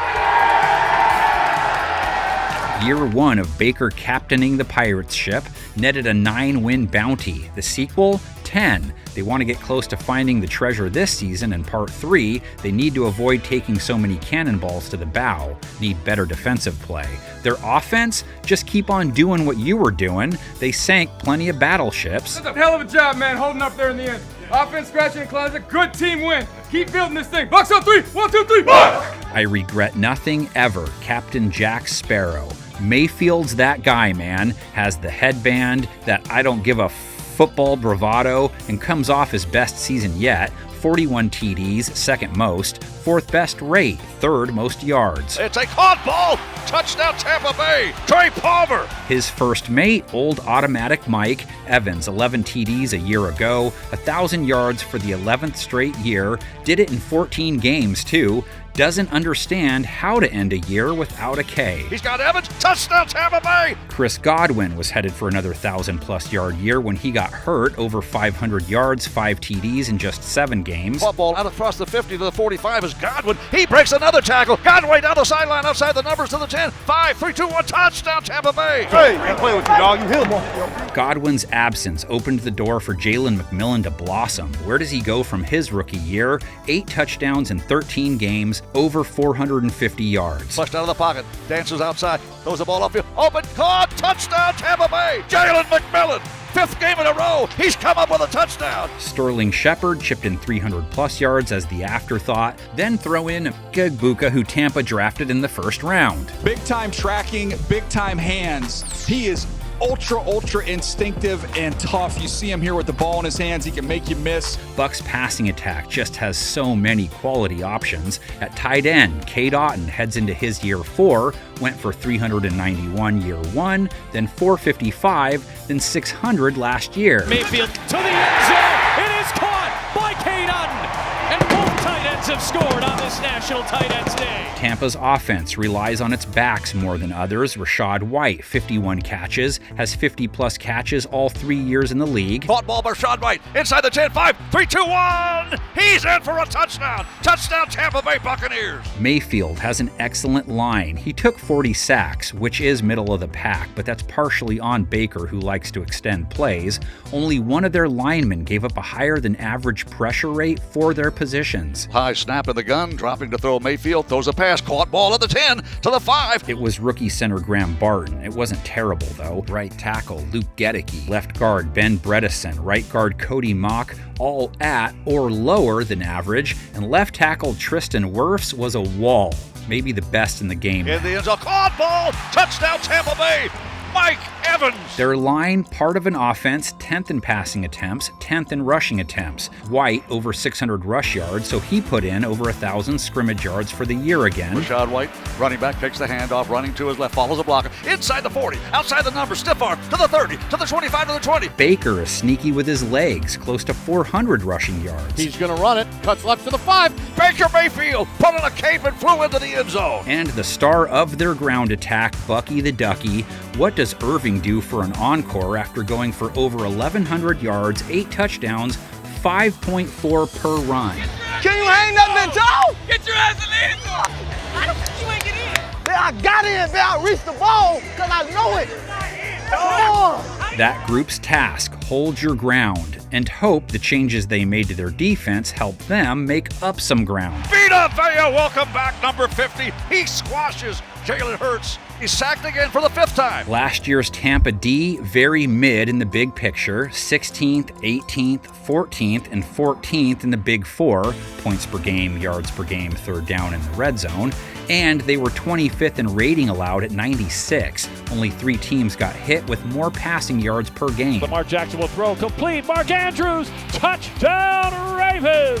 They like their secondary, they just need to avoid the blue tent this year. Antoine Winfield, 9 games. He's one of the best safeties going, too. DeVito is nearly picked off. Antoine Winfield Jr. almost got both hands on that one. Safety Tyke Smith, 13 games. Looking to build on a nice rookie campaign, though. Couple of picks, over 50 tackles in his year 1. So Cabo's pass is intercepted.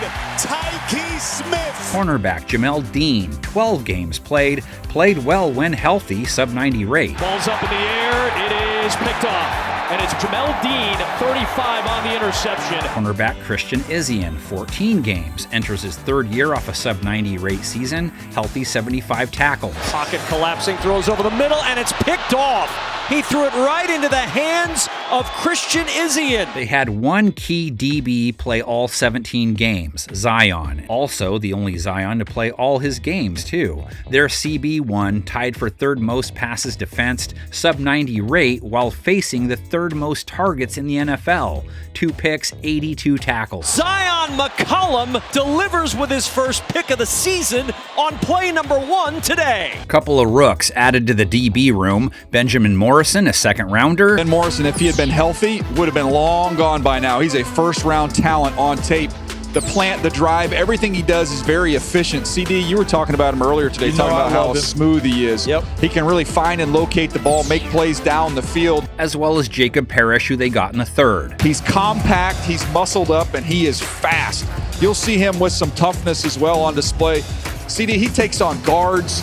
He's got a little dog in him, and I think that's something the Tampa Bay Buccaneers, we've talked about the physicality on offense. We know they love that on defense as well. The front that's supposed to assist them in stopping quarterbacks. Top 10 in sacks and pressure. Man in the back says everyone attack a lot with this team, and it turns into a ballroom blitz. A half dozen sacks by the defense, a forced fumble, and the Tampa Bay Buccaneers defeat the Philadelphia Eagles. Bucks with the second highest blitz rate. Suppose it's not the man in the back in this case either, but over on the side. Strength of their pass rush, unique in this case. They're big boys right in the middle. Their bag leader last year, D lineman Kalijah Cansey, who's heading into his third year, 4 sacks as a rookie, 7.5 as a soft. Boy, Cansey, he missed some time, but since he's come back, he's been impressive. I really like what I've seen from him. Stacked next to Tavita Tuli Aki Ono, Tui Pelotu, Mosasisi Va Hahe, Fihohoko, Faliatu Vea, who comes off a Pro Bowl year after going for a career-high 7 sacks, has been good for 5 to 7 the last 3 years. Pressure on Mahomes, and he is wrapped up eventually. That's Vita if you're into the whole brevity thing. D lineman Logan Hall also comes in off a career high in QB takedowns with 5.5. This will be year 4 for him. Previous high was 2.5. Look out. Big sack. Logan Hall. They'd like to get a few more sacks from their edge guys, so they added Hassan Reddick, 10 games with the Jets in 2024, 1 sack, double-digit bags each of the 4 years prior to that debacle. That's the front, led by Hassan Reddick. Third-year guy Yaya Diaby had 4.5. Rattler is taken down. Yaya Diaby gets home. He went for 7.5 as a rookie. Anthony Nelson had 4 with a respectable 13 QB hits. 4 to 5 sack guy the last 4 years. Pressure's coming. He's sacked again. Anthony Nelson, and a loss of 6 on the play. Linebacker Levante David blitzed his way to 5.5. Dude rolls in off another 120-plus tackle season. 3 forced fumbles, 1 pick. He was everywhere. Coming through. Hurts gets away. Now ball is stripped. Loose. Bucks recover. Levante David came on the blitz and forced the fumble. He helped the Bucks finish top 10 in yards per carry and yards per game allowed on the ground, too. It is Barkley running left side. Levante David says, KJ Britt, David's linebacking partner last year, on the departed list after a 70-plus tackle year. Busta would give him the Henry, then give him the Chrissy, pass him the Remy, and then pass him the Servassier. They liked what they were seeing from Dennis last year when he got hurt. Pressure from Levante David. Daniels turns away from him, but right on the doorstep, Servassier Dennis, Yaya Diaby. Mr. Rhymes would approve, I'm sure. And they have Anthony Walker, who comes over from Miami off a 14-game, 68-tackle season. Right now, this is a fumble. Kicking duties, McLaughlin. Sarah makes you feel bad for dogs. Chase makes Bucks fans happy when he kicks like he did last year. 54 of 56 on extra points, 30 of 32 on field goal attempts. His only 2 misses from 50-plus, where he went 8 for 10 from. In the feet of an angel. The spot a little low. The kick is airborne. It is airborne. It's airborne. It is good! Bucks win! Bucks win! So the Buccaneers add Egbuka to their playmakers room. Lost OC Liam Cohen, though. Josh Grizzard takes his place. He was the passing game coordinator last year, so he's well acquainted with how Baker, Evans, Godwin, McMillian work. Not too many changes to their defense either when you step back for the broad view. Reddick upgrades their pass rush. Walker or Dennis will take Britt's snaps. Hall, Vea, Cansey, Diaby, and David known commodities, as are most of the guys in their secondary. Winfield, Izzian, McCollum, Dean, Smith, their expected starters, all played together last year. Morrison and Parrish, the rooks trying to work their way into playing time. Their own division isn't expected to be the strongest. Their schedule is tough, though. That's what happens when you finish first. But let's say they win 5 of the 6 NFC South games. and take care of the rest of their business at home, say Philadelphia, say. Even with that, their road slate is as tough as it gets. Houston, Detroit, Buffalo, and the Rams all away from the ship, so setting the ceiling at 11 wins. If they themselves aren't as strong as they were in 2024 for any reason, it would likely be tied to Baker regressing for some reason, but he does have a roller coaster resume, and the schedule is just too much, they could stumble to 7 wins. I don't think that happens, but I think they are in for some battles that will make it hard to hit 10 wins. I feel like a 9-8 year is on the horizon, which would still win the division and get them back in the playoffs.